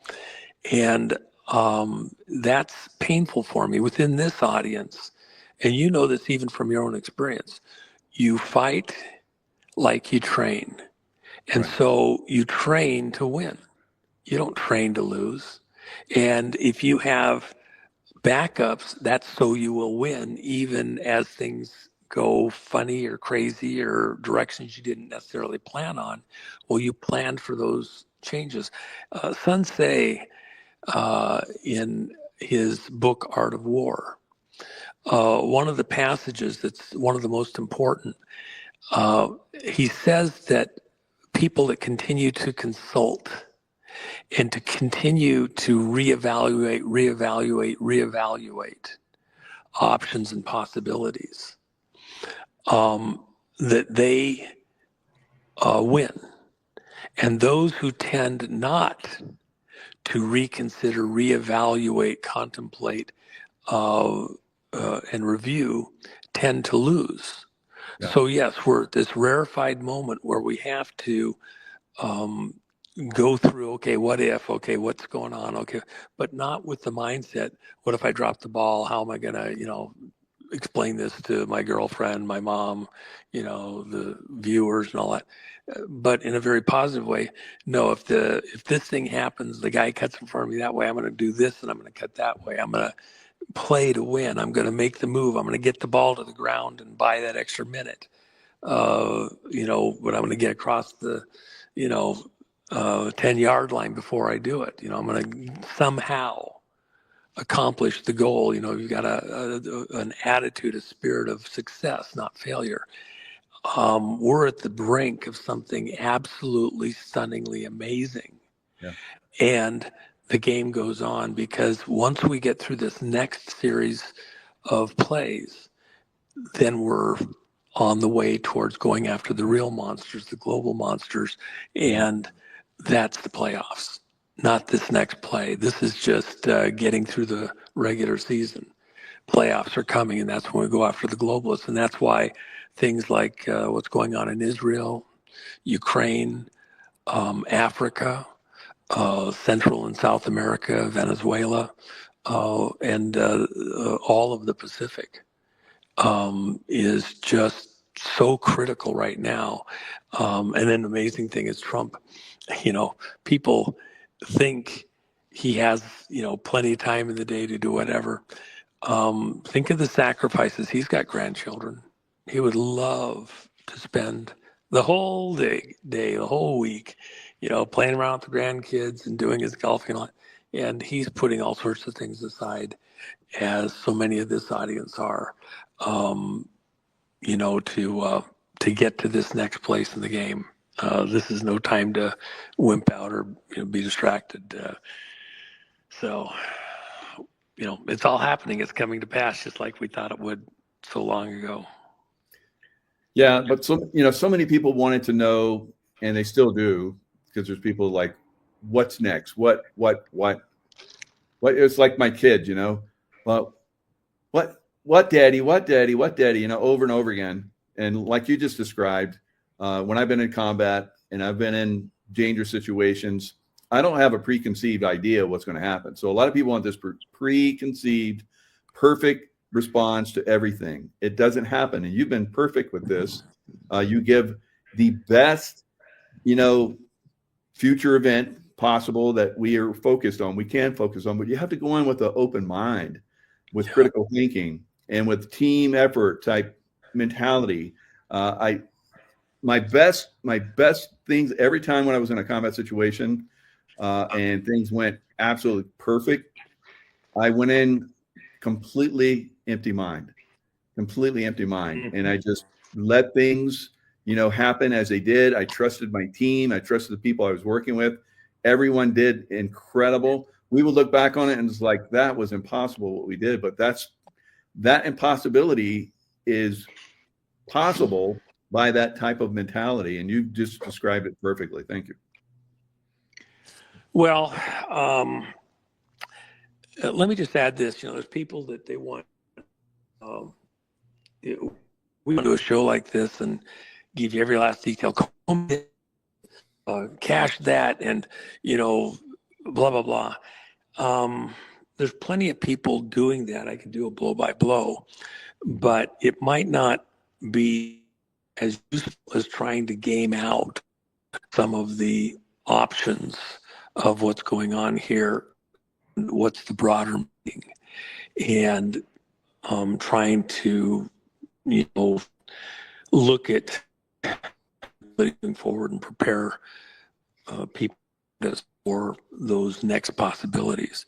I think that might be the proper place or role, at least for me for the moment, to try and tie these current events that are things that we already knew were coming, talked about, and now they're coming to pass with the coming arrests.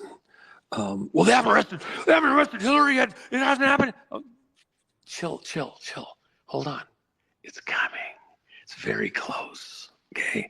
Now I'm trying to be further ahead than most of the other people out there.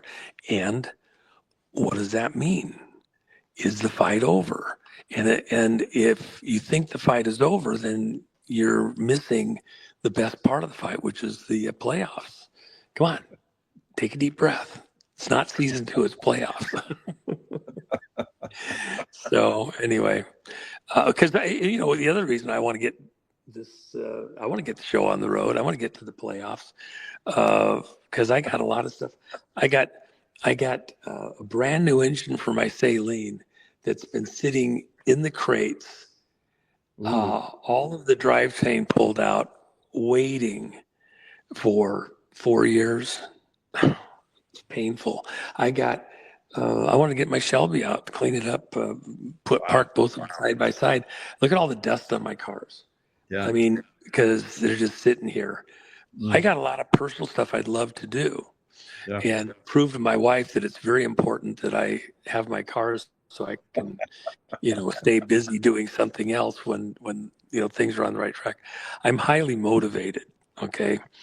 Yeah. But it just isn't the moment yet. It just isn't. And so you take a deep breath and stay focused to get through this next moment. And that's the thing about even what Steve Largent said.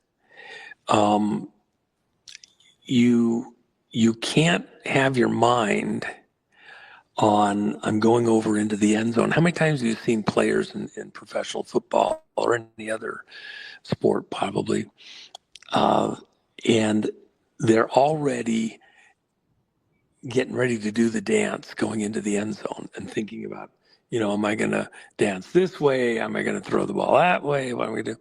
And they haven't even caught the ball yet.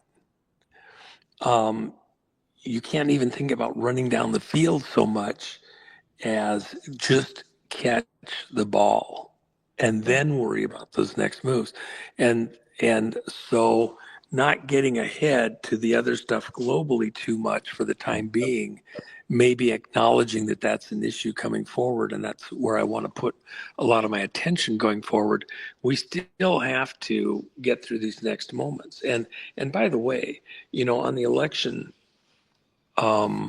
stuff for 2026, don't expect, there's all sorts of issues over at Justice Department, and they're not the fault of the good guys. A very captured operation. Some good guys have come in. They're trying to get things going the right way. There's a lot of people that left. There's a legacy. Doge cut out a bunch of money that was going in there. I've talked with Rob many times. The solution and the things that have to happen both to get a proper prosecution and all three courts, which means court, and then the solutions, getting ready for 2026. We cannot have a stolen election, the election that is tainted through various types of fraud for the federal election 26. So solutions will not be just executions. You see some people circulation over the next months within corrupt prosecutors and judges. The solutions will only partially occur, and they won't be completed in time for 2026. So watch for, prepare for the unexpected, be ready for the unexpected. And that's another thing about training. You train for everything you know, and then you also train for the unexpected. So within your conversations to your fellow citizens, friends, family, everything else, if you're over fixated on solutions coming from the place that they should logically come from, which is Justice Department, you might be frustrated or disappointed ultimately while you don't see it coming from that direction in the time period you expect to see it. I think you're going to have to take a deep breath and be prepared for solutions coming from directions that nobody saw or anticipated fully, and let them play out. The people around the president and the president himself got him here in the first place are very clear on what must and needs to be done to protect the future here and what's coming. And we should all be very grateful that we have such a great group of patriots that are in position to do what needs to be done at the right time, right place, right way, to keep us intact as a country, as a people. Yeah, very good. So you've talked about this month, October, as potentially being pretty involved, maybe into next month as well. What are your current? Mhm. Well, I think that classically it's been referred to as Red October. Of course, we have the anniversary coming up of the October 7th stuff in Israel, and lots of anticipation that there may be some type of reprisals, attacks to emphasize that date. So I know that at other times there were attempts to try and do that. We thwarted them and anticipated, and the bad guys, the black hats, didn't get to pull off what they intended. But every situation is unique and different. So, again, deep breaths. Let's not drop our guard. And then each time we thwart some of these monsters, the more frustrated they get when they come back. Remember, Benghazi happened on the 11th anniversary, not the 10th anniversary. Most people were looking for that.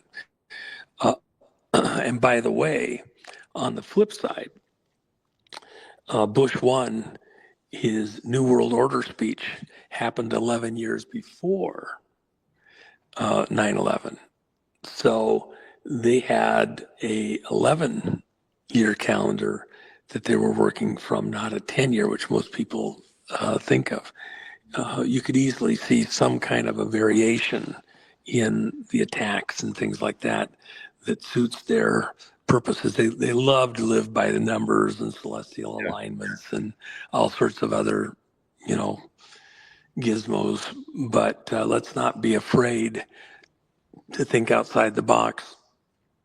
We have very sophisticated enemies that we're engaging with. Yeah, totally. I was just talking with a person that's very high up in LA, and they were talking about 30-year, programs that they have going on. So, and they just pointed out all these different things, how every 30 years, they hammer down a little bit more, they grab a little bit more, they steal a little bit more, they're a little bit more corrupt. So, and that happens in a 30-year period. It's crazy. Well, I'll tell you something interesting. You just raised something that I should mention. And I don't want to give away the farm on it. Mm-hmm. But in the bonds, see, one of the most insidious ways that the American people have been being trapped, our system hijacked, money diverted in order to do all sorts of political mischief, is in the bonds. Fire district bonds, school district bonds, road projects, high-speed train in California, the monorail up in Seattle. These bonds and then grants of money being diverted from the bond issues illegally. That's about to get a whole bunch of attention. And probably realistically, a month out before it really gets where it's going to. But billions and billions and billions and billions and billions of dollars in taxpayer money being hijacked, scooped off of this bond money that everybody that has property has to pay, being exposed for the frauds that are going on in there. Oh my gosh, you aren't going to believe what's coming. And it's going to affect the political machine in ways almost nobody can anticipate right now. I mean, I just went through it again over the last few days with the legal stuff that's coming. And money is the mother's milk of politics. So while you're looking at donations and Soros and all sorts of other things. What pales all of those donations is the bond money, because the bond money is what's running these law firms and the unions of, whoever does the projects gets the projects based on, government decisions and allocations and all that, project managers, program managers and all that. Consider the guy out in Iowa, who was the school superintendent. Everybody's heard about this, and he wasn't even a U.S. citizen. Now think about that times 100, times 1,000. You're about to get your mind blown by what's been going on and why people like that. His wasn't as innocent as at first it would appear. The reason that was exposed is because that was peripheral to another project looking at these things in other locations. And it was decided to provide that information to target that particular individual without blowing other similar projects going on in other places in the country. You're about to see more of just that. Many of them orders of magnitude worse. And remember this, while you're all excited about he is an illegal, got to this high position with false credentials, etc. In his position, he had certain legal and signing authority for asking for and directing where school bond money goes in the largest school district in Iowa. Wow. Or Ohio. So within that context, now think of many others. If you're a taxpayer, if you have property, and you have to pay a bunch of money out, who's, regulating, funding, controlling that? The law firms, all sorts of little things that you don't fully realize.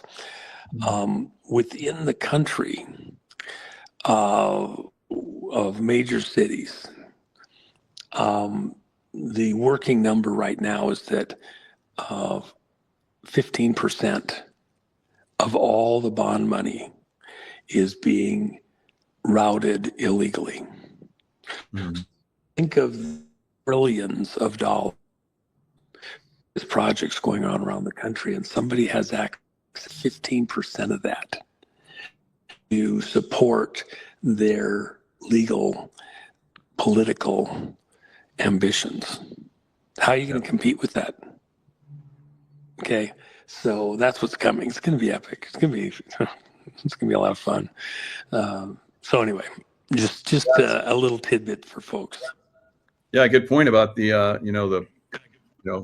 all those taxes, that we've talked about over the years that are probably going to go away. Homeowner tax, probably going to go away. Mm-hmm. Property taxes. So, well, it's a scam. If you can make that go away, think of how different your life is. It's like leeches, parasites, externally and internally on, us as a people. Wouldn't you like to have that to spend on your kids and the other guys not have it to spend on their latest bullshit?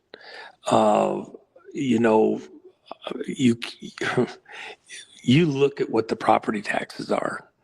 You don't own your property. You're on a long-term lease. Somebody else owns it when they have the ability to tax it away from you, and they're doing it. It's huge taxes. It's just one of many. But don't pay your property taxes. See what happens. They're faster than the IRS are to come take your property. Okay? So... Absolutely. So I think silver, as we're seeing, is going to continue to go up. I've gotten a lot of those coins. You can't see it. I have a lot of coins. No, I'm not really a collector anymore. The last big run in silver, my collectibles didn't really do well. So I'm pretty much a guy that does 1,000 ounce coins or bars now. But I like these coins. These coins are going to be very amazing going forward. You have a very good price on the Jennifer Mack website. And every time you put up a new coin, the Gitmo's a recent one, I just grab them. Yep. So they're the Gitmos, we were the U.S. Mint, and you actually have a discount. You're discounting below the U.S. Mint price, and these are far more collectible, I think, than the United States Mint coins. Well, they're what's called a proof coin, and so you can get uncirculated or just the regular stuff, and you're getting it for significantly less. But proof coins are different, and so ours are done at that level of quality. And then we haven't printed some amazing, unbelievable amount. They're relatively thin on the production numbers. And so they'll have a certain rarity. In fact, several of the coins, I didn't even keep enough for ourselves. We had to fulfill the orders. And so I actually had to go buy some coins back from one of the people that bought quite a few to cover a couple of orders on some of them. But, and I've been, just like you said, you didn't do as well in some of the collector stuff. I think I've told your audience and other audiences, I've always tried to say, look, if you're looking for the best buy from an investment standpoint on silver, just what I call bag or junk silver, which is silver coins, pre-64, any of them, dimes, quarters, dollars, whatever, just sold by weight. Yep. It is tender for a to buy, I think is the best buy, and the only other thing, even beyond what we have, although I think there's a collector side that they will be ultimately worth quite a bit more because they're kind of fun within the stuff that Jen and I have done there. But in a pure play, gold versus silver, and even gold bars versus silver bars are similar. It's the coins. They're a known weight. They're a known purity. That's the whole point of the U.S. Mint. And then it's certified by the government to be that weight and purity. So if you're buying the coins, not for collector value, just for the pure silver, you're getting the best buy moving forward.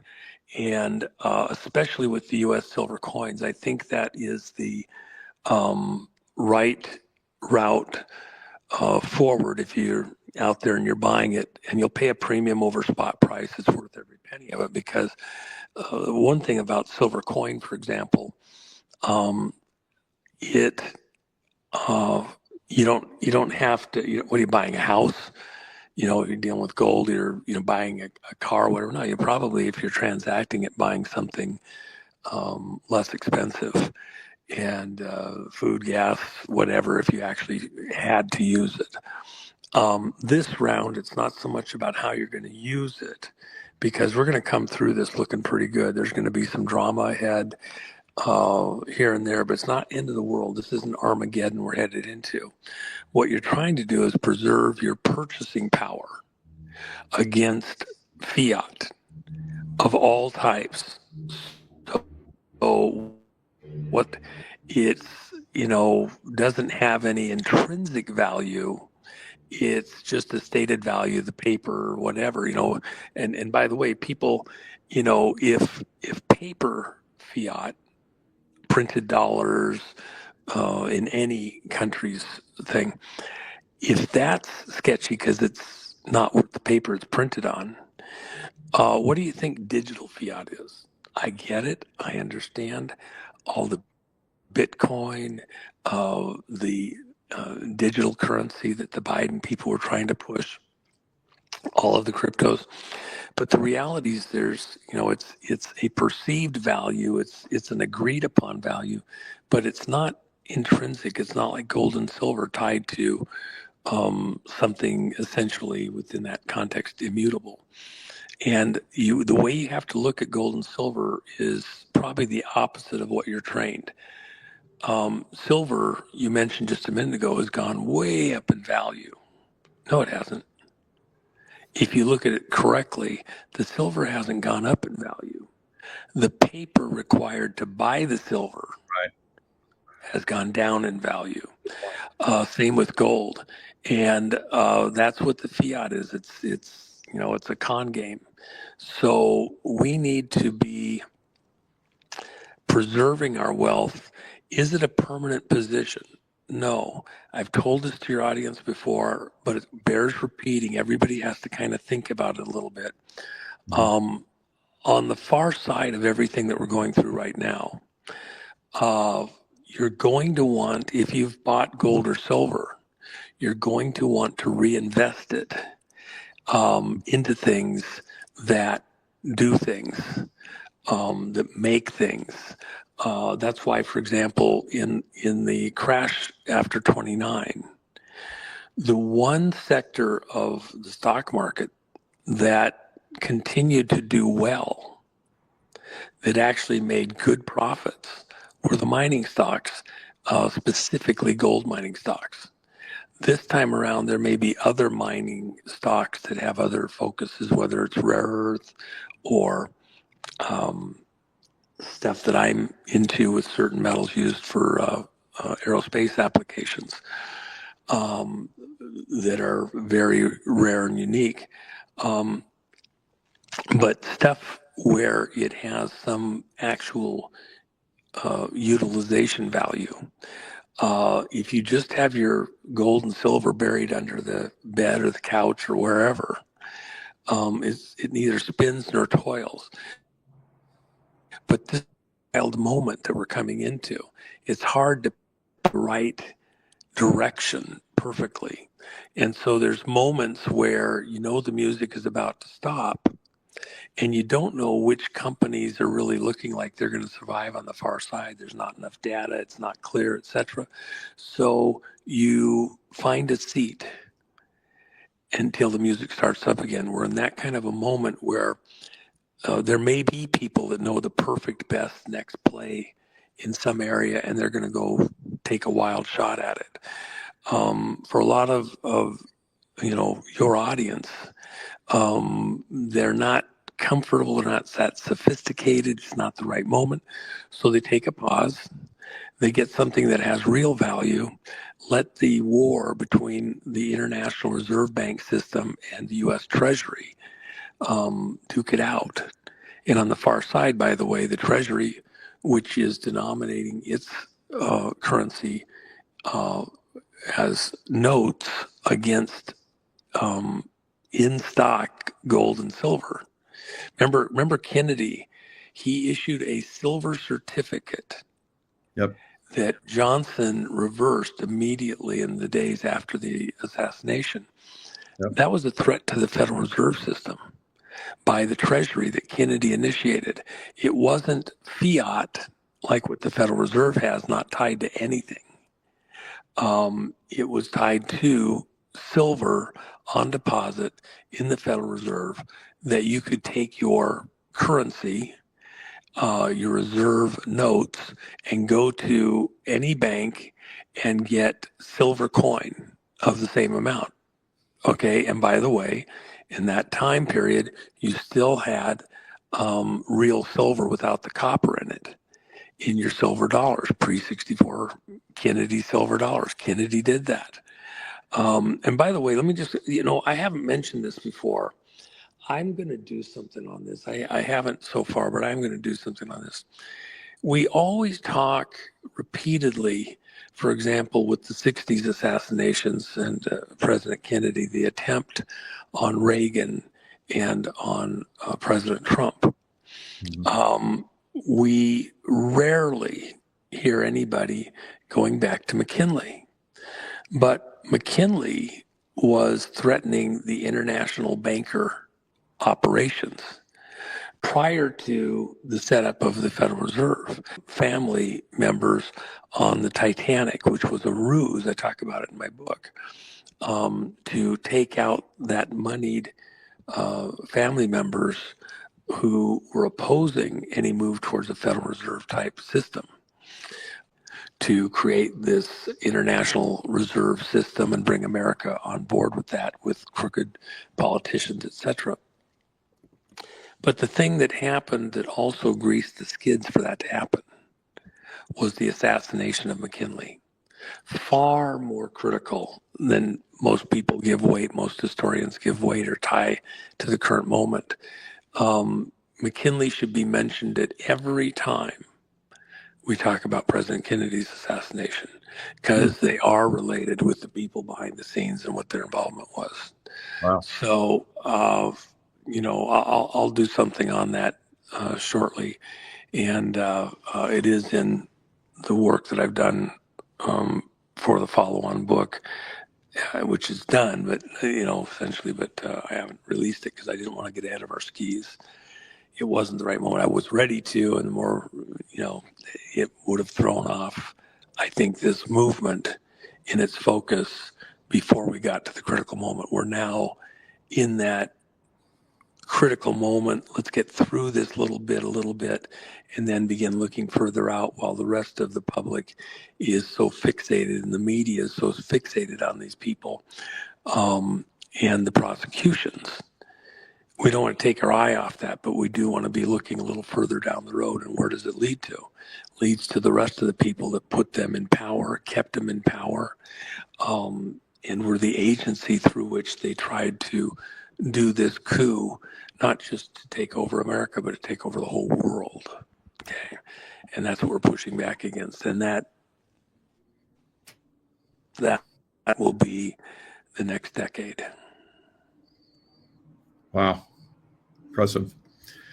Yeah, thanks for sharing that about the silver, because you don't just get the silver and you hold it forever. You use it when the stock market crashes at some point and silver goes higher, and you start to buy the assets that are going to make you generationally very popular with your people down the line.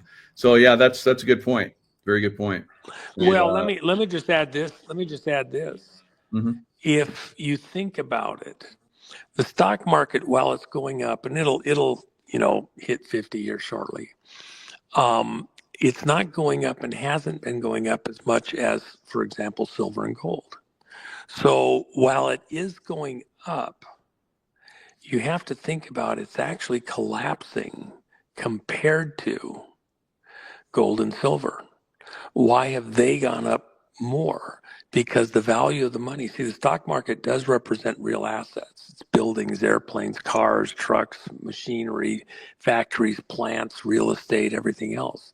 But it hasn't gone up that much compared to the price of gold and silver. So what you're really seeing, the correct way to see it is that it is relatively neutral or negative. And remember, when you have those stock positions and like that, you have a carrying cost, a broker fee, a tax liability. When you dial all those things in, oftentimes, even if your stock went up a certain number, you actually, especially if you dial in compared to a tangible like gold or silver, you're actually neutral or negative, even if on paper you made money and you paid taxes on it. So this is just one of those unique moments that you kind of have to think again. And I would say this too. It's a prayerful thing.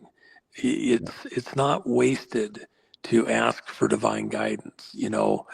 For me, even with some of the stuff that you see here that I have,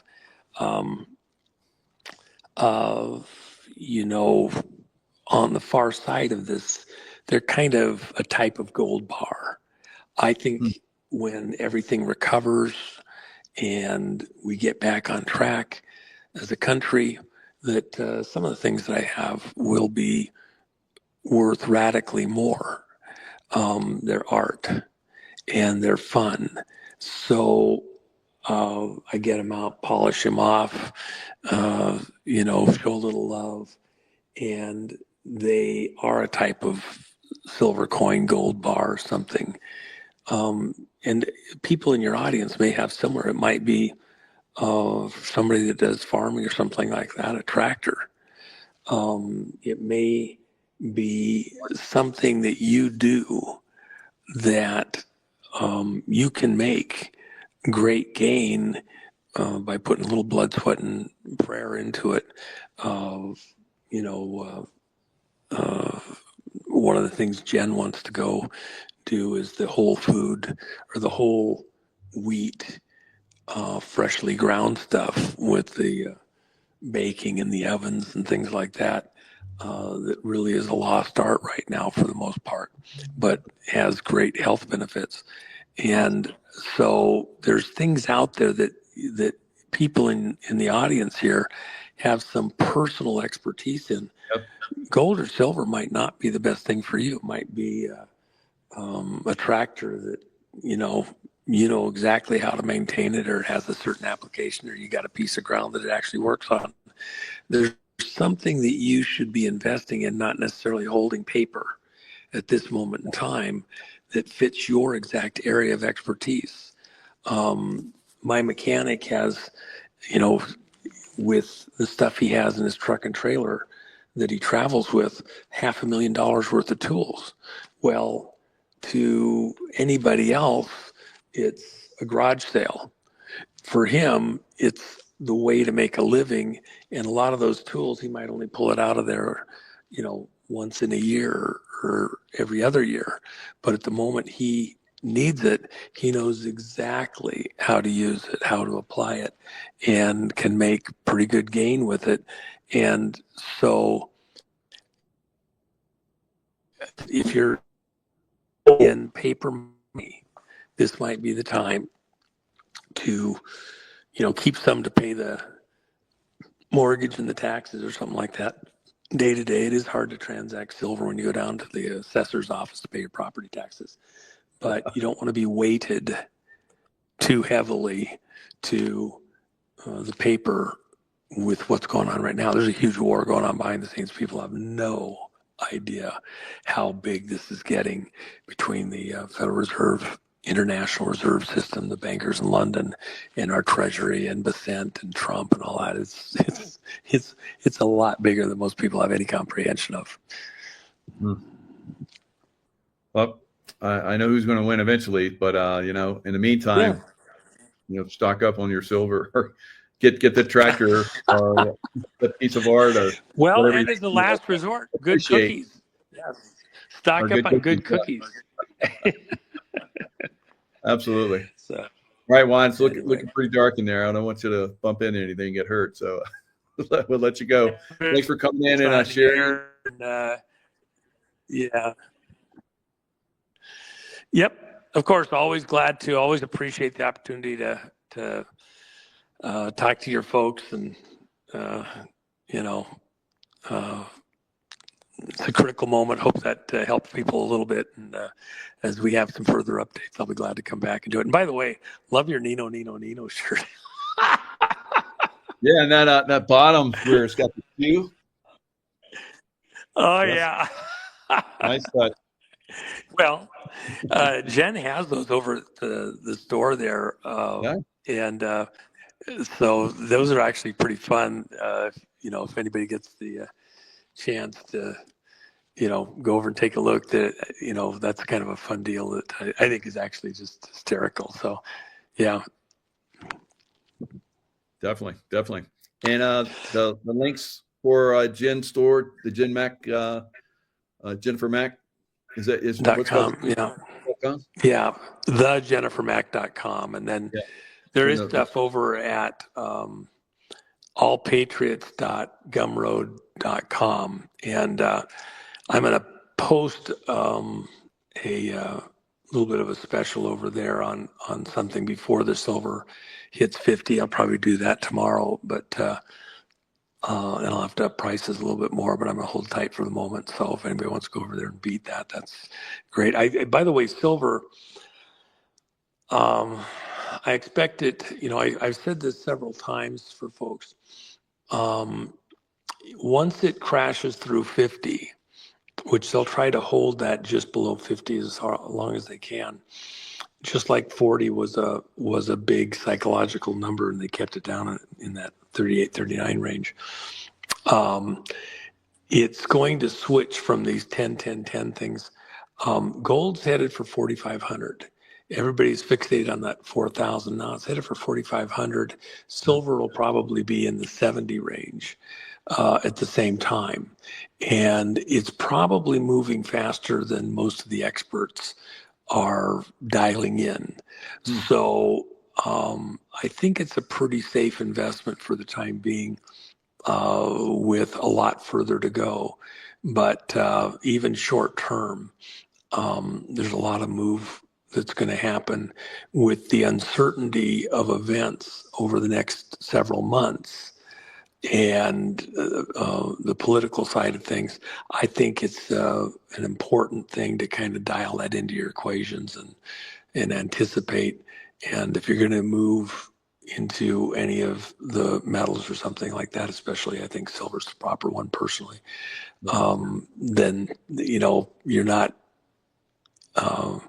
you don't want to be on the sidelines. If you're going to make the move, just do it, sit back, relax, and watch what happens next. Absolutely. And Juan, just like everything else, you can see into the future. You get that, I don't know, you get that special viewer. But, well,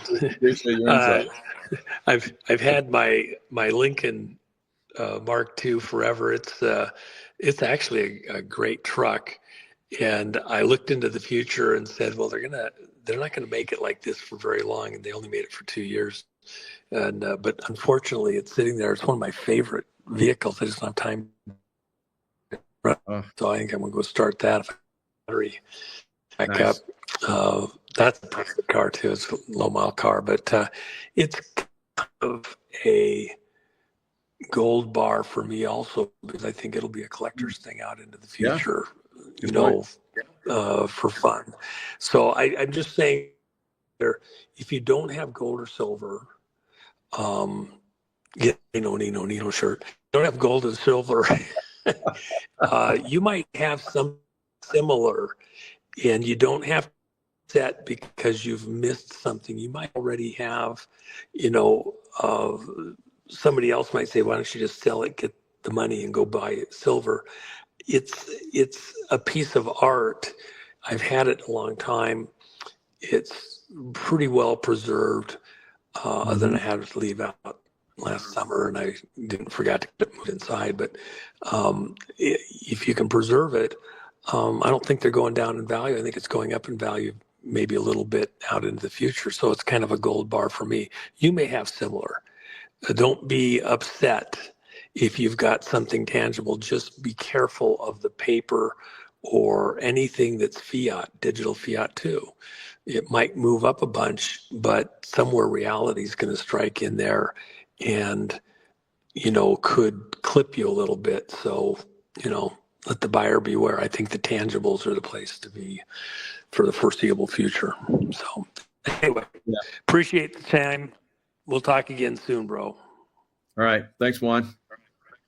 All right. Night, folks. Great. Hello, everyone. It's Michael Jaco with Unleashing Intuition Secrets. So President Trump and the Trump team using the shutdown, which I think is manufactured. Some of these Democrats were basically directed to stay into a vote on a shutdown. And I think that's probably going to continue. I think, they're saving, I think, $400 million a day.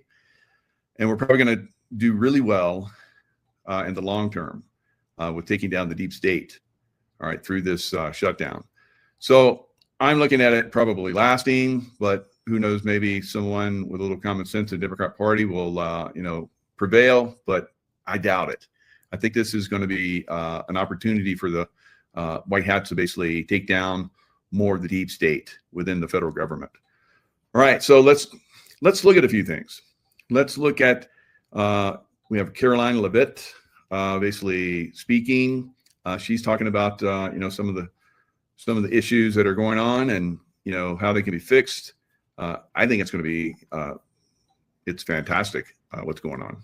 Problem. And look, we have $0 coming into the federal government right now because the Democrats shut it down. So what Russ Vought is working diligently on is examining how we can fix this mess to ensure that critical funding continues, that we can get people paid. But the Democrats are making that very difficult. And that's why the president put out a statement this morning saying that we're going to start looking across the board at layoffs and at agencies that we feel do not best serve the American taxpayer. So there you go. It's Doge on steroids, right? So they're going to use this to shut down these useless bureaucracies that are in the federal government. May need to be halted or permanently cut. So on that, I wanted to ask you about that because he mentioned Russ Vought in that. I think that came out about 8 o'clock this morning about cutting certain programs that they deem are not necessary. Is that real or is that a negotiating tactic? Oh, it's very real. And the Democrats should know that they put the White House and the president in this position. And if they don't want further harm on their constituents back home, then they need to reopen the government. It's very simple. All right. So Caroline Leavitt was asked earlier in the press conference. President Trump posted an AI that talked about, he posted on his True Social. Well, the lamestream media has said that he's going to use the government shutdowns for firings and punishment. All right. So it's going to deflect from the Democrats. So the Democrats are causing this. So again, the people that are, mentally compromised, right? You know how I like to say that, consciously compromised. They're gonna get their buttons pushed by this. So the Democrats are going to use that, and that's probably part of their plan too, to push on President Trump, make him look like the bad guy. Well, all of us know who the real bad guys are, right? The people that are consciously compromised don't understand because they've been compromised, right?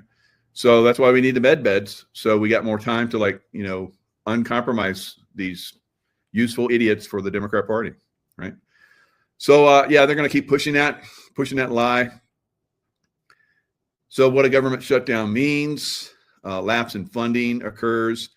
So as you heard, they're going to have to start shutting down useless government programs, industries, and so forth, so that they can fund the real things that need to be funded, like Social Security, retirements, healthcare for seniors, all those programs that will have to be funded. So the only way to fund them is to find money, which this should have been done so long ago. If you're spending on your credit card and you reach your max and somebody gives you another credit card, what are you going to do? You're going to max that puppy out too, aren't you? And that's what the federal government has been doing for a long time. We have to manage our budgets.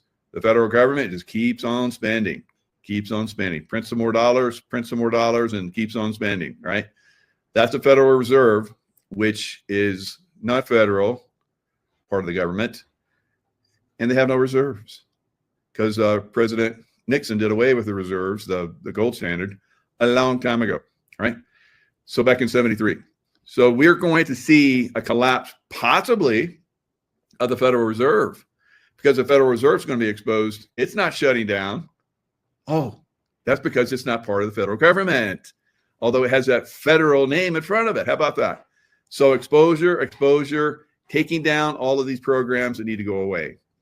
So that's what we're seeing.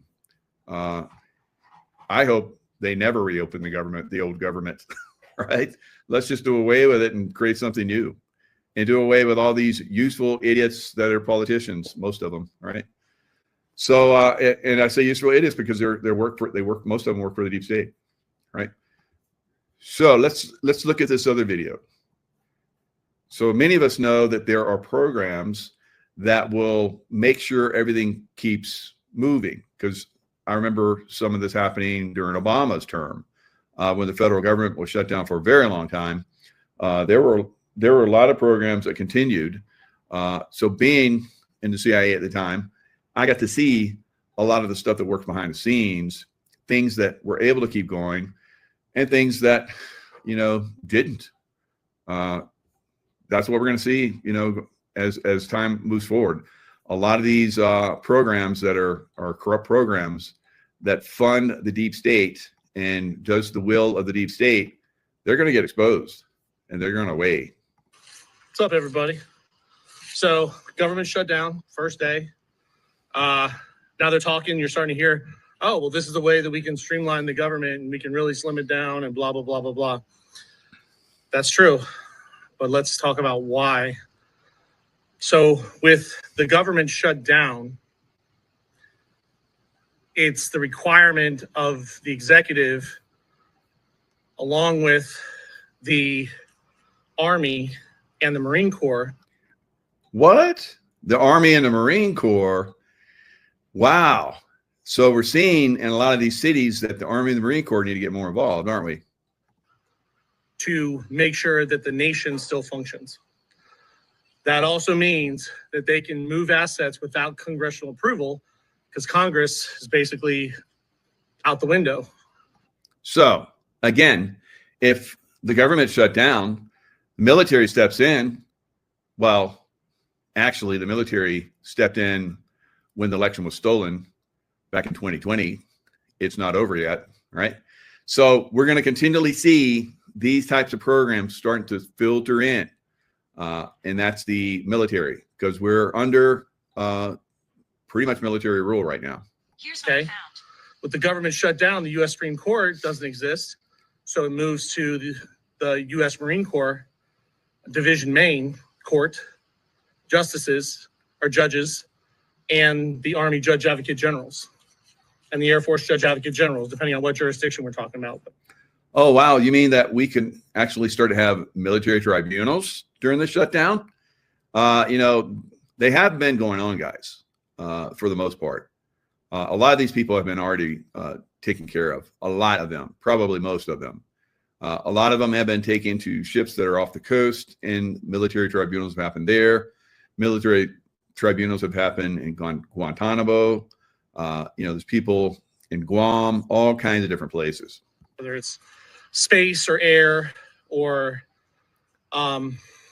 land or sea, commercial, right?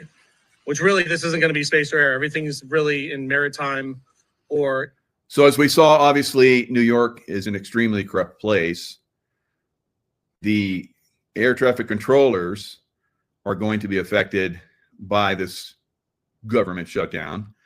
So I think it was last night, you had two planes collide, and I think a wing was torn off of one of those planes in New York. I don't know which one it is. It's LaGuardia, or which one it is.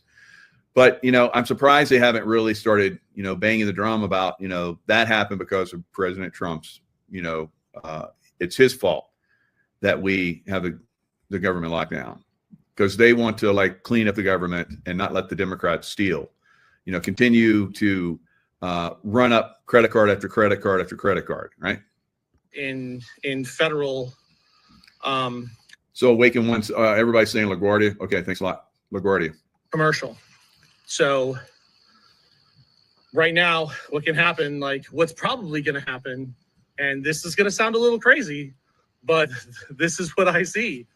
The police forces, all law enforcement, is going to get moved to Division Main, Marine Corps, and they're going to be attached to as our law enforcement mechanism, and that will facilitate the re-establishment of the American militia, which starts with the veterans.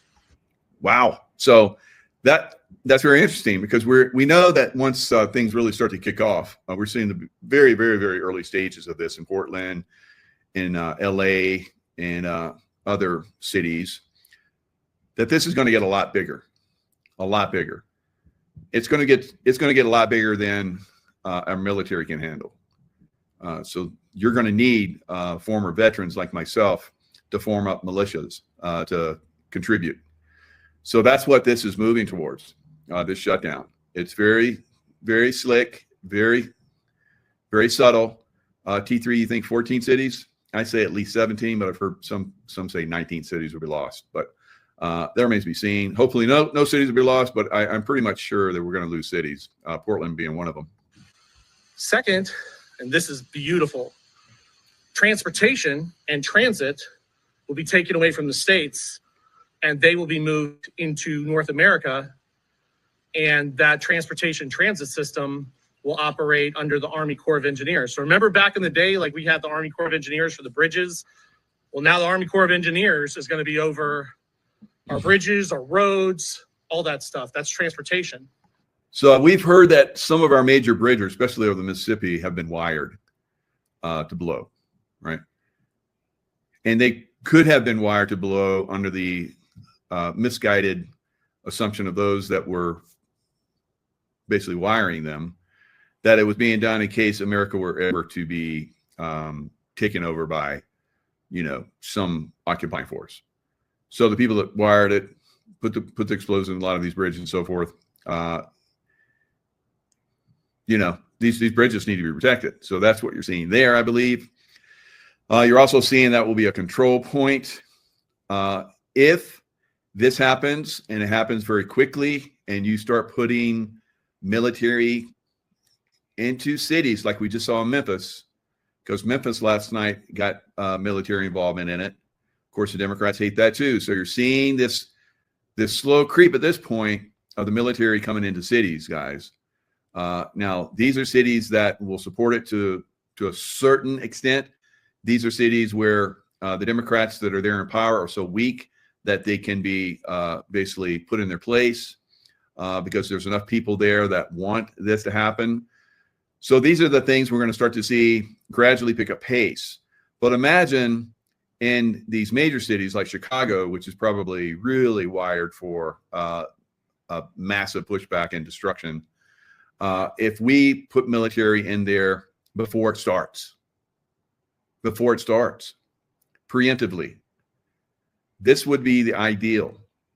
But you're going to run up against a mainstream media and all of these compromised Democrat, governors, mayors, senators, congressmen, and so forth, that are going to scream and yell and incite their populaces to push back.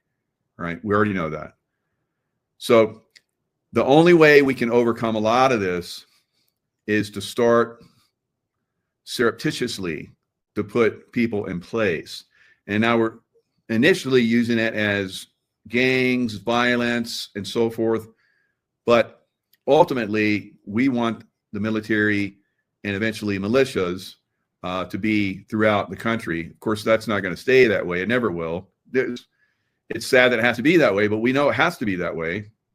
But if it's preemptive, that's fabulous. And I just saw where this one Democrat woman was saying that they're not violent, that leftists aren't violent, and that if she had it her way, all guns would be taken away. I think that's great. I think wherever Democrats are right now, I think they should take those guns away ASAP. Let's let them rule right now. Let's let these leftist Democrats say, no more guns, no more violence. Hoorah, hoorah, no more guns, no more violence. They got their megaphones and they're marched through the streets in their crazy outfits and gray hair, pink hair, whatever they got going on. And we're like, yeah, that sounds good. It sounds really good, right? And then we take those guns away, and then we move in with our militia and the military. So that would be perfect. So I wouldn't doubt that we'll start to see in some of these blue cities, because some of these blue political types, I believe, have flipped, and they're going to start to work with the good guys. And part of that will be, well, look at all the violence. Let's take away the guns. Let's make sure there's no guns on the streets. because we know where the real violence comes from. And a lot of violence is stopped out by good people that own guns. They don't publish that at all. There's probably more violence that's stopped out by good people with guns than with bad people with guns, by far. I've seen those reports, but they never use those reports. Okay, so the states and the local counties can't profit from them anymore with their buddy contractors, right? So that's going to happen. Public land and ground will be moved to judge advocate generals, and so will the probate courts. And this is the best part. Healthcare will be nationalized through the Army. EMS will be nationalized through the Army. Fire services, emergency response, emergency management, all weather, all that stuff is going to be through the Army. Now, you just saw with Pete Hegseth, Secretary of War, where he talked about how the standard is going to be raised. No more beards. You're going to have to get haircuts. You're going to have to do physical fitness tests twice a year, the way it used to be when I was in. It was like, what? What are you talking about? What happened? So there's a lot. I've already seen videos, of course, with these wokesters that are in the military that are like, I'm going to get out now because I got to shave my beard. Right? I'm like, please get your ass out now. We have a line of people ready to come in and take your sorry ass place. Right? So now we know that just a year or two ago, under the Byington administration, that they couldn't find enough people. The recruiting levels were extremely low. They didn't know what they were going to do. And then Trump comes in, and now they have the highest recruitment in the history of the volunteer force, in the history of it, right? With the Marine Corps as the countersign. Okay? Sorry, something caught in my ear. So you're talking about national health care, bye-bye medical insurance companies. See ya. It was all for profit scam anyways. All these organizations, NGOs that were sponsored by Congress, no more NGOs, not unless they're for profit. 501c3 churches, you're gone. You're a business. No more tax write-offs, no more 501c3 churches. You're going to have to become an American religious establishment, or you're going to be recognized as a business. So it's going to be the keys they gave them the keys to the kingdom. They gave the Army and Marine Corps, along with the executive, keys to the kingdom. It's going to be a whole new nation with a whole new reality, a whole new education system. Education, university education, that's over. That's going back to the military and the veterans. The colleges for the universities will stay for profit the way it's supposed to be. And by the way, just so everybody knows, nobody ever got a university degree.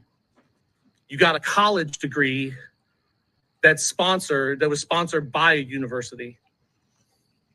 According to my background check, I have a Bachelor of Laws from the University of Florida that was issued to me. But that is a Bachelor of Laws under English common law, which is actually a university degree, not a college degree. Got it? So let's see what happens. Get your popcorn. All right. So yeah, it's looking pretty good. Things are moving in the right direction. Now I was already onto this, and I just wait. It's like, okay, we're going to see this somewhere. And then when I see it, I pounce on it and release it. Sometimes I'm ahead when I'm absolutely correct, like the Charlie Kirk shooting, like the President Trump shooting. I'm on that right away, right? That's my forte. I'm an expert in those fields, and I call it out immediately when it's done, right? The PSYOP. So PSYOP, obviously, in both of those instances for a positive reason, just like the PSYOP with President Trump releasing, it's like, oh, it's AI, and then like, but it's real, it's real. We know it's real. We know it's coming. But in the meantime, there are alternatives. There's always alternatives. and we have those with the LifeWave.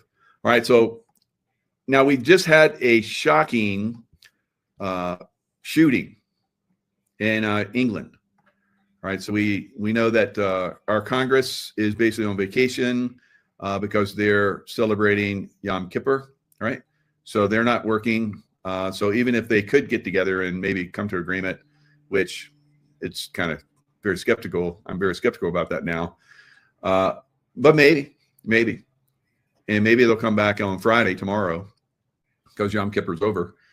Jewish holiday. And, so Jesus was a Jew. And who was it that voted for him to be crucified? Jews, right? We could say the deep state because I think it was a deep state all the way back then. And even Rome didn't like him. Remember, it was Pontius Pilate. He comes in. He was trying to come on, let this Jesus guy go. Everybody loves him. And they're like, no. He turned over our money tables, and we can't have him around. Everybody thinks he's a prophet, and our king, he doesn't like it because the king wants to be worshipped. The Jews, the Gazari Mafia, I would say, all the way back then, had voted to have Jesus executed. So Jesus wasn't a Christian there, was he? No. So eventually there is this Christianity thing, right? There are people that, Paul and all the other, some of them even worse. Bartholomew, the guy, when you look at Leonardo da Vinci's Last Supper, as you're looking at the table where you see Jesus and Mary Magdalene sitting next to each other, on the far side, on the right side, is Bartholomew. Bartholomew was skinned alive for promoting Christianity, right? So when Michelangelo did the Sistine Chapel, and he shows Bartholomew in the Sistine Chapel, and he has a knife, the knife that was used to basically skin him alive, and it shows his skin. His skin is of the exact image, because Michelangelo didn't like to paint himself, is in the exact image of Michelangelo himself. Go look. Yes, I'm all into past life stuff. I see all this stuff. So anyway, you go deeper into this stuff when you do that, right? So some of us pick this stuff out. Some of us do the research, go deeper. It's pretty cool. It's pretty cool. So anyway, the point I'm trying to make here is that a lot of people are all about this Israeli state. And so we have today in the UK, I guess, are in critical condition, and 2 or 4 others are in bad condition. Immediately after that, because he was shot, because he had a, and I've been saying this, guys. I've been saying here in America we're going to see explosive vests, and I'm not banging on the Jews. Jews don't believe in Jesus, guys. Jews don't believe in Jesus. Hello, wakey. All right. Now, they believe that he was a great man. They believe that maybe he has power, some of them, but most of them I've already put this out many times. Jews, when they're walking by cathedrals, Christian cathedrals, they spit on the ground when they go by, right? That's been videoed for a long time.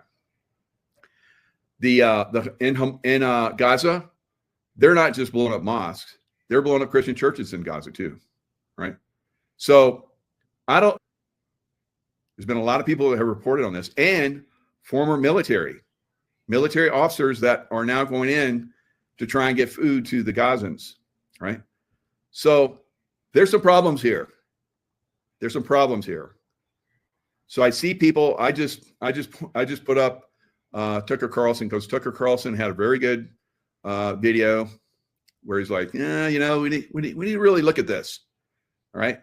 And like I'm saying, we need to really look at this, because there is some kind of faction that are in a lot of these Christian churches that are pushing a narrative which doesn't belong here at all, right? Now we've just seen Bibi Netanyahu has said that they're going to pay $7,000 to influencers to promote the Jewish Israeli narrative and to go after people that speak out against Jews. I'm not speaking out against Jews. I'm speaking out against Gezerah Mafia, right? Where is Gezerah Mafia located right now? Go ahead, figure it out. All right. So, shocking video shows cop frantically warn crowd in Manchester synagogue attacker has a bomb. All right. So, I'm not justifying the violence that this Muslim did. I think it's atrocious. I've seen this in my travels. It's not cool. Right. So here you see the he's got the bomb belt, right? When I was in the Middle East, and the extremists basically came in, they would go into, oftentimes they go into markets where a lot of people were, and they blow their vest up. Just in a market where people are shopping and so forth, buying food, buying clothes, whatever, whatever open air market, wherever people go to shop. And this was very common, still is. So here we're seeing it in the UK. So we've seen this illegal immigration coming in. Who funded it? Trump already pointed out the UN funded it. And they brought in a lot of people that don't do well with others. All right, that's the Muslims. They don't integrate. They come in, they don't assimilate, they take over. All right. And they've said this very often. This is another thing that we need to get clued up on. Not only with Israel being Gezerah Mafia, but also with the Muslim community basically not integrating. All right, coming in and basically taking over. So that's what they're trying to do here in England.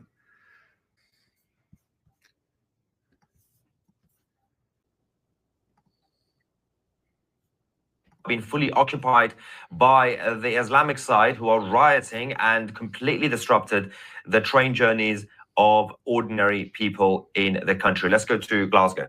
Has stepped up security at synagogues across the whole of the country, and we will do whatever is required to keep our Jewish community safe. I know that there are many questions that are still to be answered. Again, if you joined us late, we now have the identity of the attacker. His name is Jihad al-Shami. He was 35 years old, from Syria, but held a British passport. Then we got the Jews. We got there we go. They've arrived now to counter the Islamic side.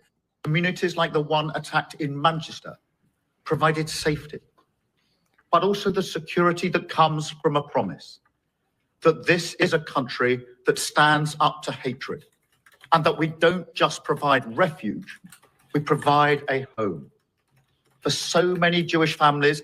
All right, so there you go. Starmer basically saying that they're going to continue to bring in illegal aliens. They can kill people in their communities, but they're going to continue to bring them in, right? So that's pretty much the way things are in England. Fortunately, it's not like that here. President Trump has said he's not going to let any more Muslims immigrate into America. I think he's seeing the light, all right? Seeing the light that a lot of us have been talking about for quite some time.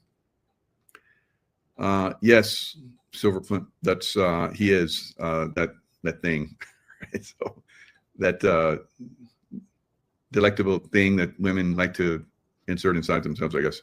So yeah, he's one of those things. So maybe women would like that. Maybe women would like to have. No, I don't think so. I don't think so. So anyway, let's move on to the next subject. And so the National Guard training ahead of Portland deployment. Many, many nights. Nick, thank you for being with us. And I wanted to start off this segment with something that I think is going to shock a lot of our viewers. I watched this on social media the other day. This is you being confronted by an agitator out in front of that ICE building who threatens you with violence. Listen here. What are you doing? Why are you so mad? I didn't do anything. You did. What did I do? Look. I haven't done anything. Look. Do not come back. Watch out. You come back, I'm gonna smoke you, dude.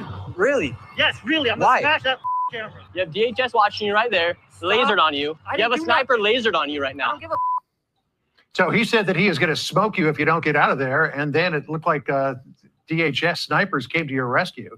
They zeroed in on him and lit him up with one of their lasers. That's what eventually got him to back. So I think this guy, Nick, must have, he must be wired up for the sniper to be covering him, right?